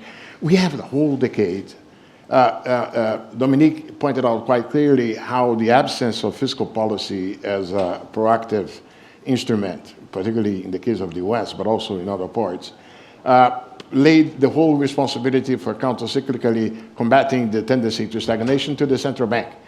This functioned to avoid crisis, but it has also had some side effects.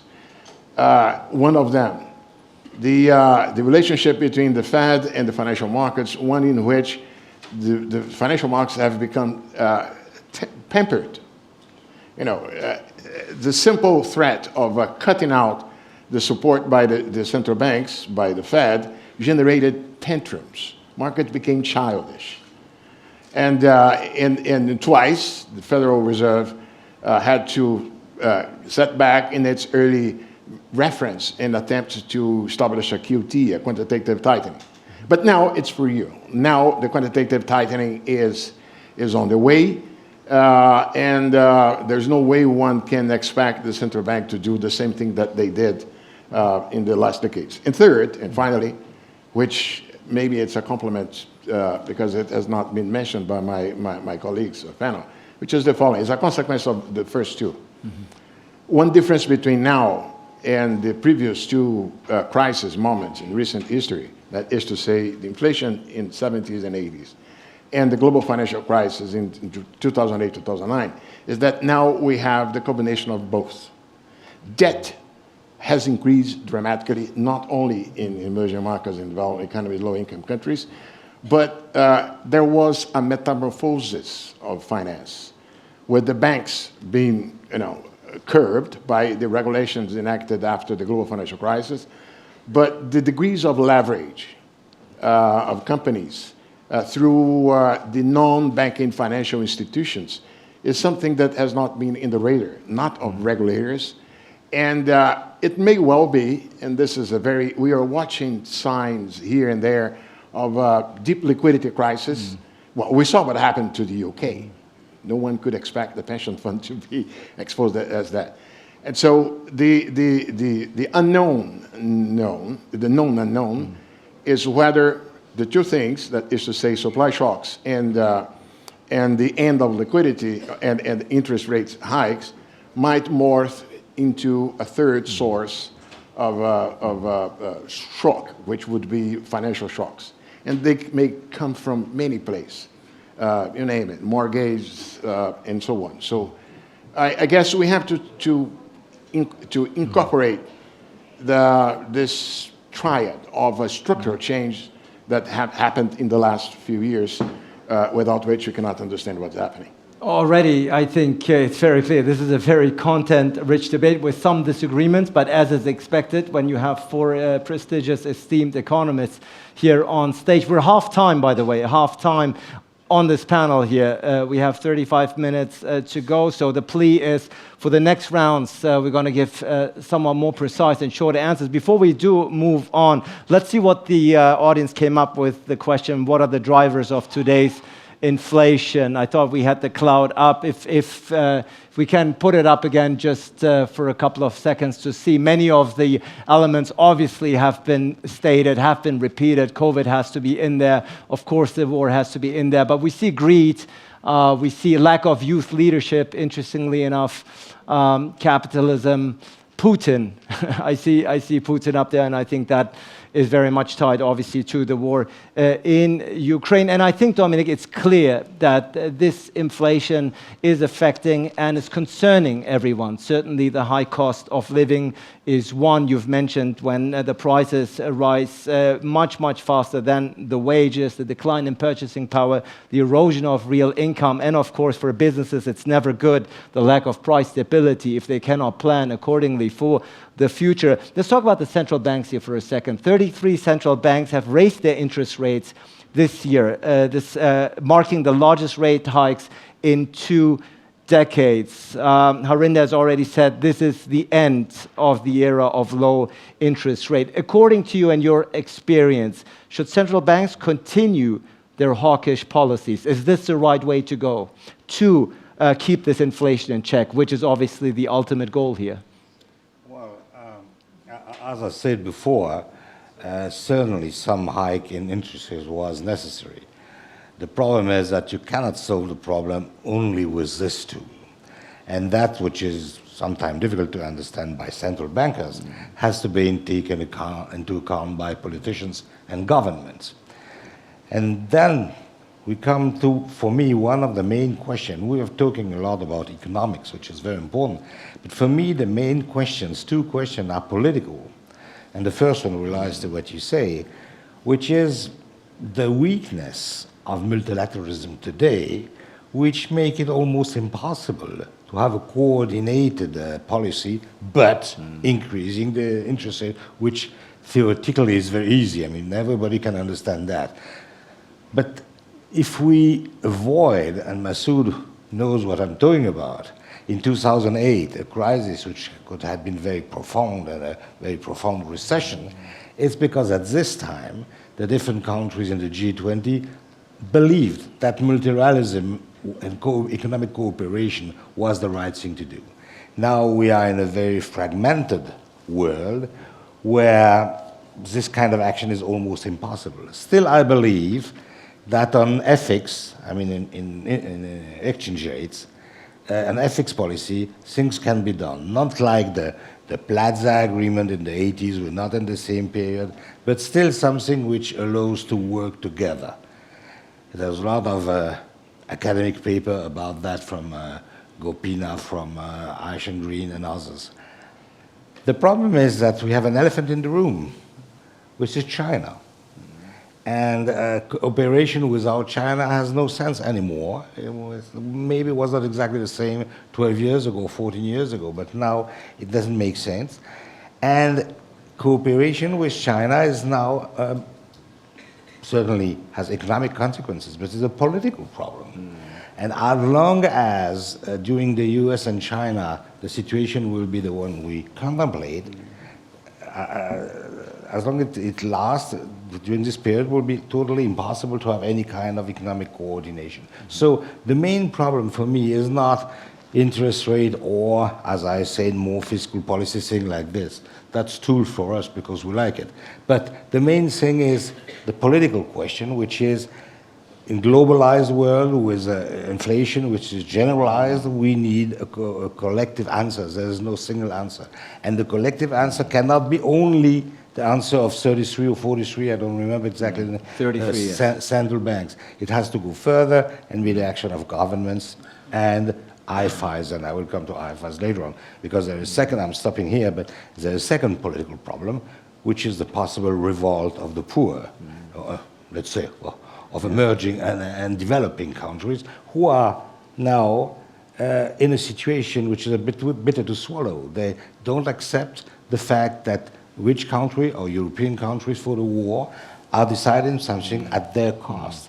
So I think there's a big role not only for cooperation in between governments, but also for the IMF to go back to his core business and renew the lending process. You know, you remember, all of you, that SDRs, a lot of SDRs has been launched 2 years ago now, with a lot of promises to give them to emerging and developing countries, but very few has been done. So we have to go back to a real safety net for those countries, and that's part of the global solution.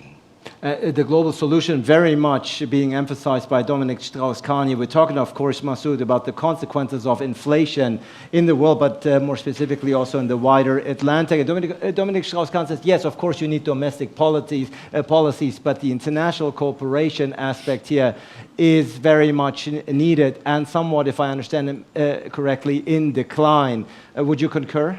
Yeah, so I would say two things in response to that. First, at the national level, look, for 10 years, central bankers have had a very nice time. Everybody saw them as the saviors.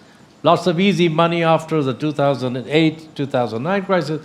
10 years we've had lots of easy money. People have made money. Asset prices have gone up. Everybody loves the central banker, right? Now, they've got a next 5 years, very different job, which is actually to manage the pulling back. So they're going to be the brake in the system. They're going to be the people who make your life miserable. The politicians on the fiscal side will sort of wash their hands a bit of it and say, look, you know, Germany is providing more fiscal stimulus right now than any country pretty much. And then you suddenly start saying these central bankers are really the problem. So one thing I think, if I were a central banker, I would say this is a good moment either to develop a thick skin, you know, or to take early retirement, because the next 5 years not going to be good for you, you know. Second thing I want to say is international cooperation. All our projects of multilateral cooperation are based on the assumption that it is a cooperative world, and the machinery that we provide for cooperation is ways to harness the spirit of cooperation that is supposed to be the prior before you build the machinery. We are now in a world where the prior no longer holds. We are a fragmented world. I live in Washington, and if you were sitting and having this conversation in Washington, by now we would have had 5 times the problem of China in the conversation. So the United States and China are no longer competing. They're adversaries. They will be adversaries for the next decade. And in that context, What we need to design are mechanisms for solving problems in a non-cooperative world. And we don't have that because, our machinery is based on a very different assumption. The last thing I would say, Ari, is that we talked a lot about problems of debt. Debt problems are quite widespread now in many, many countries, emerging markets, low-income countries, Latin America. Debt levels are quite high. And every newspaper has an article once a week about how many more debt defaults we're going to have next year. We're going to have a lot of problems. My personal view, I go out on a limb on this, because my personal view is that you will not have as many defaults as people are saying, because the price of default for politicians is very high. If you default, you're not going to be in office for very long. You'll be replaced. But the way to solve your high debt problem, if you're a politician, is you do everything to avoid default, which is you cut back on investment spending, you cut back on social spending. So the real outcome of the debt problem will be a decade of lost development rather than a series of defaults. And that, I think, we won't see it, because, if there's no default, there's no noise. But 10 years from now, we will see the result of it. Arinda, picking up on what Masoud left off with, and also Dominic, of course, as somebody who spent more than 25 years of his distinguished career at the World Bank, are we seeing a decline? Are we seeing a diminishing of international cooperation, particularly at a time like this when perhaps it is needed most? Well, instead of giving you a long answer, let me give you a short answer. The answer is yes. And at the same time, I think a lot of problems we are talking about do require much stronger international cooperation. So I think the international organizations, international cooperation are missing in action just when you need them the most, and let me make it real so that people understand that. If I were in Egypt, or if I were in Cairo or Colombo, I will talk quite a lot about food prices. If I were in Berlin, like you are, or if I were in Frankfurt, or anywhere else in Europe, I'll talk about energy prices. Where is the origin of the food prices crisis? It's blockage of grain shipments in the Black Sea. Where is WTO's agreements?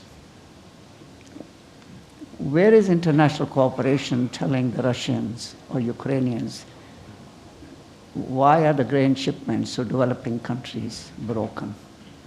The moment the shipments restarted because of cooperation with Turkey, I think your country of birth, and the UN mediating, the grain prices dropped and then the international markets. They should have never stopped, in my view. Russia is a permanent member of the Security Council, right? Who suffered? The Egyptians, the Sri Lankans, any country in Africa which imports grains. They had nothing to do with the war in Ukraine. They're actually friends of Russia. Many of them voted for Russia if they were members of Security Council or in General Assembly. Their people suffered. Energy is the same price. The Americans today, I pay for gasoline today less than what I paid before the start of Ukraine war, but not the Europeans. I'm not buying candles in US. My energy prices are no longer, gas prices are higher than before. So where is international cooperation? It's missing in action. This is real life. People in emerging markets are suffering and the Europeans are suffering. Not the Russians, not the Chinese, not even Indians who are buying oil cheaper. So the answer to your question, the short answer is, international cooperation is not working today when it is needed the most, when WTO is needed the most, when Security Council is needed the most, when IMF and the World Bank needed the most. That is, of course, Ottavio, a very grave assessment, a grim assessment, but a very realistic one. I think that most speakers here are in agreement with. We have, I'm looking at the time, 20, 25 minutes left. I'm going to come to the audience for a couple of questions before we wrap up, but I do want to give the opportunity, obviously, to respond to this. Great, thanks. No disagreement, but I would say one must compliment my colleagues with a couple of things. First of all, the landscape in the case of emerging markets is very heterogeneous. Definitely, well, regardless of the frequency of future defaults or not, but we know that low-income countries in general and some emerging markets are facing situations of unsustainable debt paths. And as I titled one work that I did when I was at the bank, there's a situation in which procrastination is costly, the longer it takes. So the best thing to avoid, what Masoud aptly described as cutting expenditures on what matters, social education and so on, would rather face unsustainable debt situation by calling on a negotiation. But the situation is quite different. You know, the dollar this year appreciated against all other advanced economies' currencies. It also appreciated less so vis-à-vis the emerging markets. The appreciation of the dollar vis-à-vis emerging markets was not. But some emerging markets had even appreciation against the dollar. That was the case of the Mexican peso, the Brazilian real, and so on. Why? Not by chance. These countries, in the case of Brazil, the GDP performance was better because of Ukraine. The price shock of commodities ended up benefiting Brazil, even if it was full of suffering for the poor people who were compensated. But the point of the matter is that we do have a very heterogeneous situation. But the fact of the matter is that the major risk is the one pointed out of fragmentation. But there are different levels of fragmentation we can be talking about. It may remain limited basically to, let's say, high-tech and security-sensitive sectors, as it is the case of the ongoing proxy war between the US and China on semiconductors, or we will have a real problem if it goes beyond that. I am potentially optimistic in that regard because, see, Trump did this. Trump extended bilaterally his fight against, any imports and so on. You know what happened? The U.S. manufacturing industry suffered a lot. Maybe it's not by chance that Trump never mentioned the trade wars in the election year. So trade wars are costly. Of course, the benefits of strengthening positions in sectors security-related may be strong enough to pay off for the governments, but maybe the economic incentives on the private sector side to go through fragmentation are not strong enough to break it down. And finally, to summarize, central banks we learned at school, the dilemma, either inflation versus unemployment. Now we have a trilemma. It will be inflation, unemployment, or financial instability. It's going to be a complex game in this regard because of the increased debt, as I said.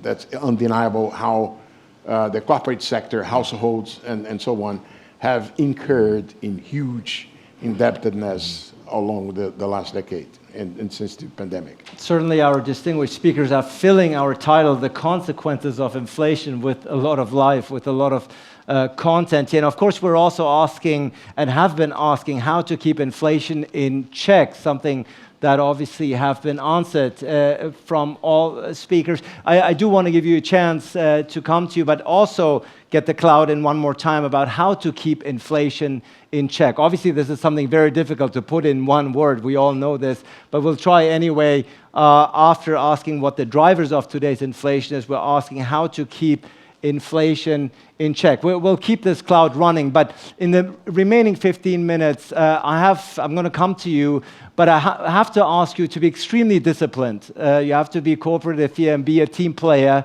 and be very precise and short in your questions so that we can actually finish this pertinent session here on time. I think microphones are standing by, and yes, please. Please, I'm going to come to you. I'm going to combine the questions and then come back to you for one final round. Please.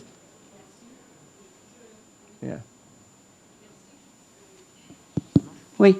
Ma question est relative à l'inflation en liaison avec la nouvelle politique industrielle protectionniste des États-Unis.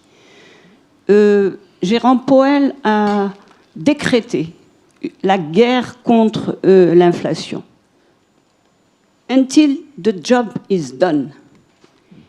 Et une loi a été publiée qui s'appelle l'IRA, Inflation Reduction Act, qui est finalement une politique de soutien à la transition énergétique. Et donc les États-Unis subventionnent fortement toutes sortes d'industries pour prendre le leadership de la clean tech, et ce qui va pousser, bien sûr, à renforcer la recherche-développement face à la Chine, à relocaliser, parce qu'il y a toute une problématique de relocalisation des industries qui étaient en Chine, mais en même temps qui sont sur le sol européen, qui vont pas bénéficier des subventions. I have to ask you to wrap up, otherwise we won't be able to get any questions in. Quelle réponse l'Europe peut-elle apporter avec un prix de l'énergie 4 fois plus élevé qu'en Amérique? Taxer les importations américaines, ça s'appelle une guerre commerciale. Porter plainte devant l'OMC, ça me paraît difficile. Et finalement, comment l'Union européenne divisée peut-elle créer un rapport de force sur des questions de concurrence? Thank you. We have 15 minutes left. You have to work with me here, please, in the first row. You have to work with me to make this more precise. Oui, je vais Thank aller you. très vite. Je suis l'auteur du papier sur l'inflation dans l'Atlantique 40. Mais je dois dire que je ne comprends pas le pessimisme sur le panel. L'économie, c'est des cycles. On a un cycle difficile. On va sortir de ce cycle. L'inflation a commencé déjà à ralentir. Ça va continuer en 2023. Donc, laissons juste le cycle passer. Mais je ne crois pas du tout au pessimisme ambiant. Merci. Thank you. Can we pass the microphone to the lady? Yes. Thank you. I think we can all agree that there are tough times ahead, but I was wondering what's your view on the opportunities as well, as they say that crisis breeds opportunity. We saw, for example, in 2008, the need to reinvent the financial system. So I'm curious, what's your view on what we can expect in a positive light out of this crisis? Excellent question. Thank you. First row, please. Thank you. Just a quick question that we have been talking about since the COVID situation and the war in Ukraine about nearshoring and friendly shoring, meaning trying to produce locally, regional production and all that. But is it possible to think about a strategy like that when we have this economic situation that is so unstable? And also the second thing, really quick, who is doing the homework in your opinion right now? Which country is doing the homework?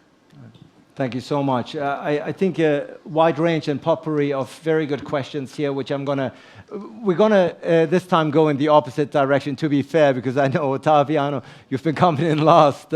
This time, we're gonna go the other way around. So go ahead, please.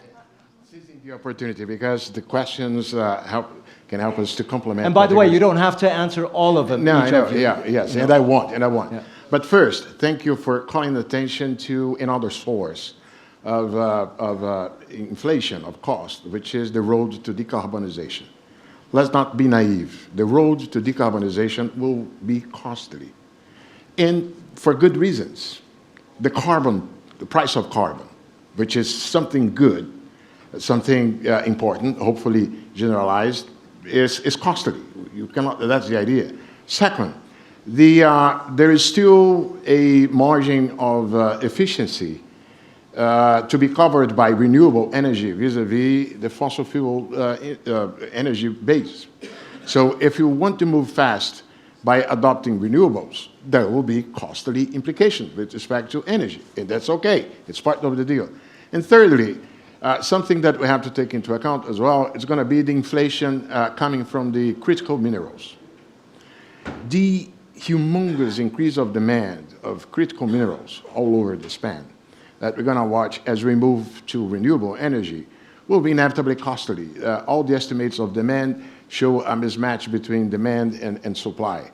You name it. I'm not thinking only of cobalt. I'm thinking of what, you name it, lithium and so on, and for good reasons.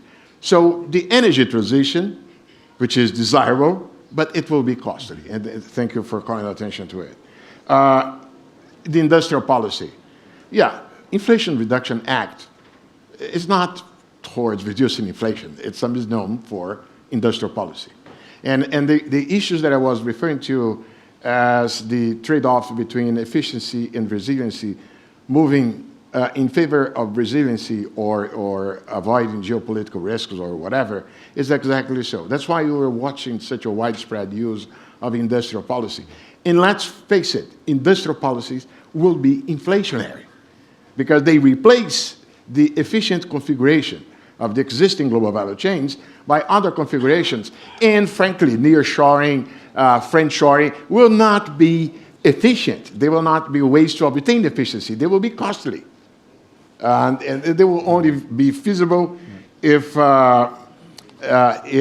someone is accepting to pay subsidies and so on. And finally, reinvent financial system after the global financial crisis. Did we really? Look, these guys who were in positions, we learned to curb the over leverage of banks. That was well done. The banks now, but then simply you had the risk flowing and being increased dramatically by non-banking financial institutions. Non-banking financial institutions that are outside the optic of regulators. And they the next round of learning and fixing crisis may well come from that side.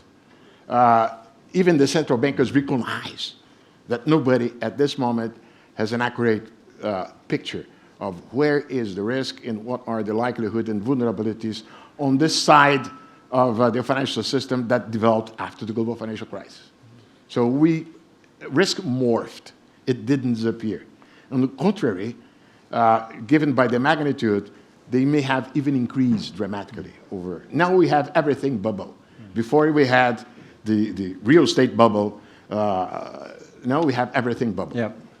Thank you so much, particularly addressing the last question here, which obviously all of you should chime in here.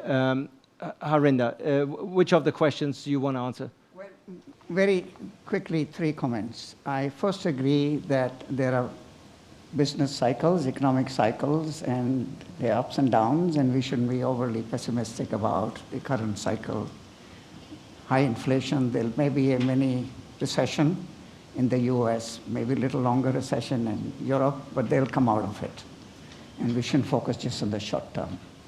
The Inflation Reduction Act has a misnomer name in my view. I think the big thing in that act is major investments by the US in climate change, which is to me a big investment for the world, not only for the US. And that brings me to the third point. What is the upside? The upside is, and I'm glad there's an opportunity to talk briefly about climate change, which is really the biggest issue in front of the world. We should talk about. I think there's a great opportunity given by now action by US, which is there's a competition going to be between European Union and US who can do more on climate change. If it persuades what President Macron said last week in Washington, that he'll get the European Union to compete with the US on more action on climate change, is very positive. They will now join, hopefully someday, China to act on climate change more proactively. There'll be more cooperation, I hope. That's the positive thing, in my view. The world needs to join hands on climate change. And if the interest rates come down to perhaps 2%, 3% in real terms, that will now allow the world to invest more. There'll be new technologies. As people commit more in next year's COP meeting to act more proactively to net zero faster than 2050, they'll need to invest more in climate change, into non-renewables, not only by big developed countries, but also developing countries like China and India. Right. And I would like to hope that that will be what will happen. And of course, the Atlantic dialogues, as grave and pertinent and timely as the subject matter is, of course, put climate change as a separate panel, and rightfully so. But thank you, Harinder, for making the connection also to our discussion here, to inflation. Masoud, and then, of course, Dominic, we're going to end with you. You're going to get the final word. Go ahead. I just want to make a couple of quick points. On the IRA, I agree with the fact that it isn't what it's called. The best response for Europe is to try and get, for this purpose, yourself treated as an American. So the Canadians and the Mexicans are already treated as Americans for the purposes of IRA, and Europeans aren't yet. Sooner, if you can get that for at least some of the components, that would give you access to that. That, I think, is second thing. If you're more ambitious, come up with a strategy in Europe to actually launch a serious program of research development on climate change. Second point I want to make quickly is opportunities. Look, the big opportunity is that one consequence of the disruption of gas and oil from Russia, which is going to last now, will be a permanent shift on gas, is going to be a search for alternative and cleaner energy. Short run, everybody's going into doing what they can, more gas, a bit of coal, but longer term, they'll want cleaner energy in Europe. You have a power plant at Noor, the solar plant at Noor, 500 megawatts roughly, right, here in Morocco. There's no reason why in 5 years we shouldn't have 5,000 megawatts of solar energy. And then you start thinking of supplying not only Morocco's needs, but you go lines to the south. 70% of Africa, sub-Saharan Africa, doesn't have electricity. And you start building lines to the north. It's cheaper to transport electricity than it is to transport gas. And it's cleaner as well. So I think that in the whole, as Harinder was saying, the whole of the energy transition is the biggest growth story for the next decade. And I think emerging markets that get their policy framework right, that have a coherent industrial strategy, and that have a strategic relationship that enables them to be seen as friends for the friendshoring, will be able to really take advantage of it. I think Morocco, I personally believe deeply, is very well placed to be a hub for supplying part of that growth story for the next decade. On the decline in inflation, I fervently hope that you are right. I fear that it's easier to go from 8 to 6% inflation. It's much harder to go from 6 to 2, and we may find that it takes a little bit longer, but I fervently hope that you are right. Thank you so much, Masoud, for pointing that out. We're coming to the end of a very invigorating, sometimes thoughtful, depressing debate. I'm not going to use the word depressing, but certainly thought-provoking, Dominic. Many of the questions, of course, you can answer all of them. Perhaps also take a deeper dive, if you will, into the question about whether the situation that we find ourselves in right now can trigger transformation of the global economic system as we know it. At the end of the day, we all know inflation can lead to long periods of instability and even undermine democracy. Is this opportunity in crisis? Is this a good time to rethink things? Well, let's start from one of the questions Masoud already answered, which concerned what kind of reaction we may have in Europe facing the IRA. I think he's perfectly right. Retaliation is ridiculous. OMC is WTO is useless. So the only way is to begin to work and to be able to compete with what the Americans are going to do. The problem is that I don't see among the European governments a very large willing to do so, because fragmentation does exist within the European Union itself. So certainly that's the good solution. But you have many countries in Europe who have, I won't say have decided, but it's as if they had decided that they give up and they accept to be province of the United States. So the idea that something could really be built in the European Union, which I have been fighting for during 40 years, is not that strong today. So the best answer is this one. Will it happen? I'm not quite sure. Then to your point, it will be a big change and an occasion to change. Many other changes like this will take place, but you will have winner and loser. The question is not to let the things go and see who wins and who loses.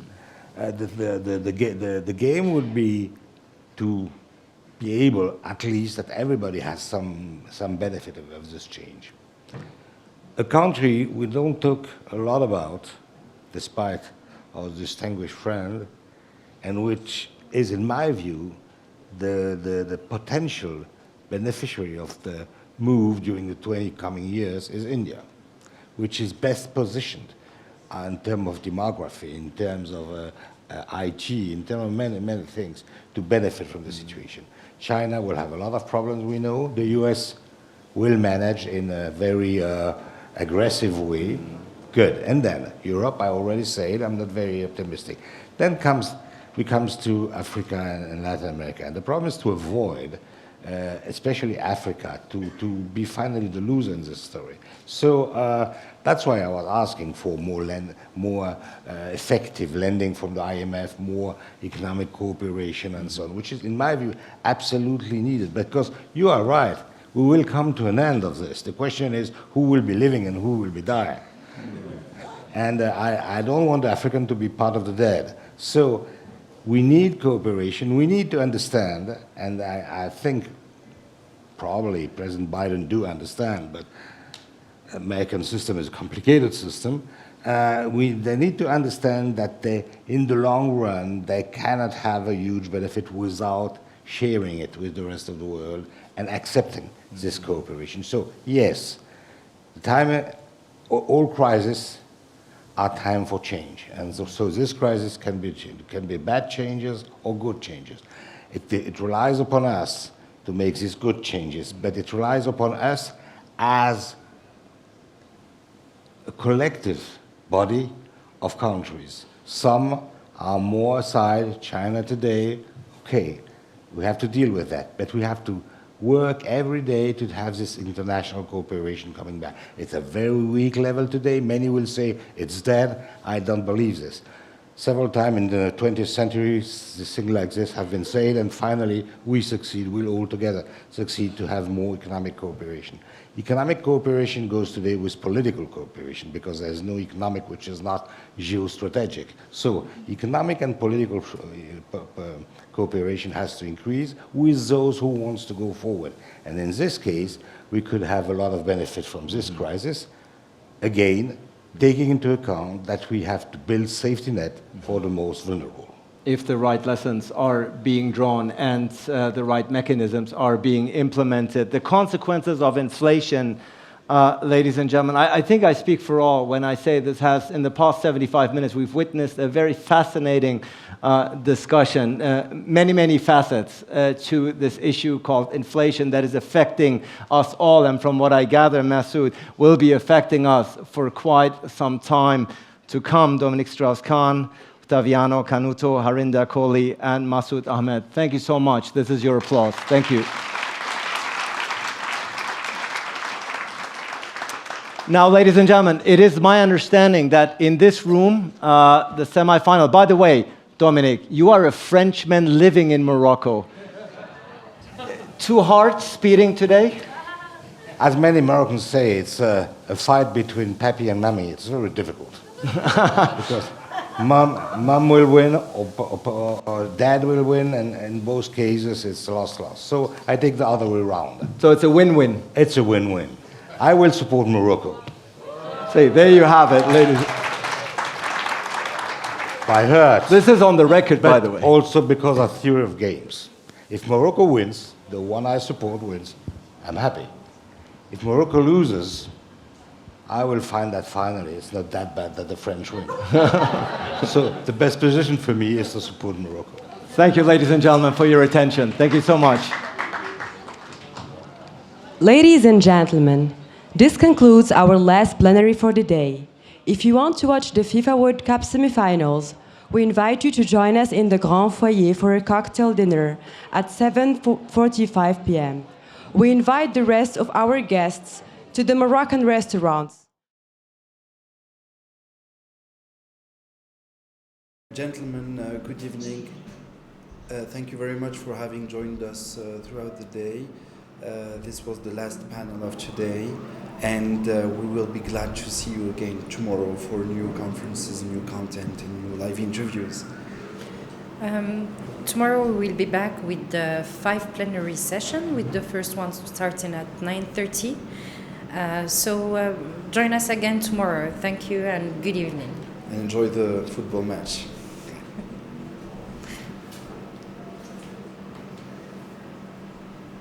Under the high patronage of His Majesty King Mohammed VI, the Atlantic Dialogues High-Level Conference is back with an 11th edition in Marrakesh.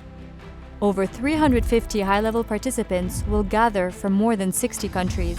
Discussions will delve into this year's theme: Cooperation in a Mutating World, Opportunities of the Wider Atlantic. 11 plenary sessions and 380 talks will take place in Marrakesh.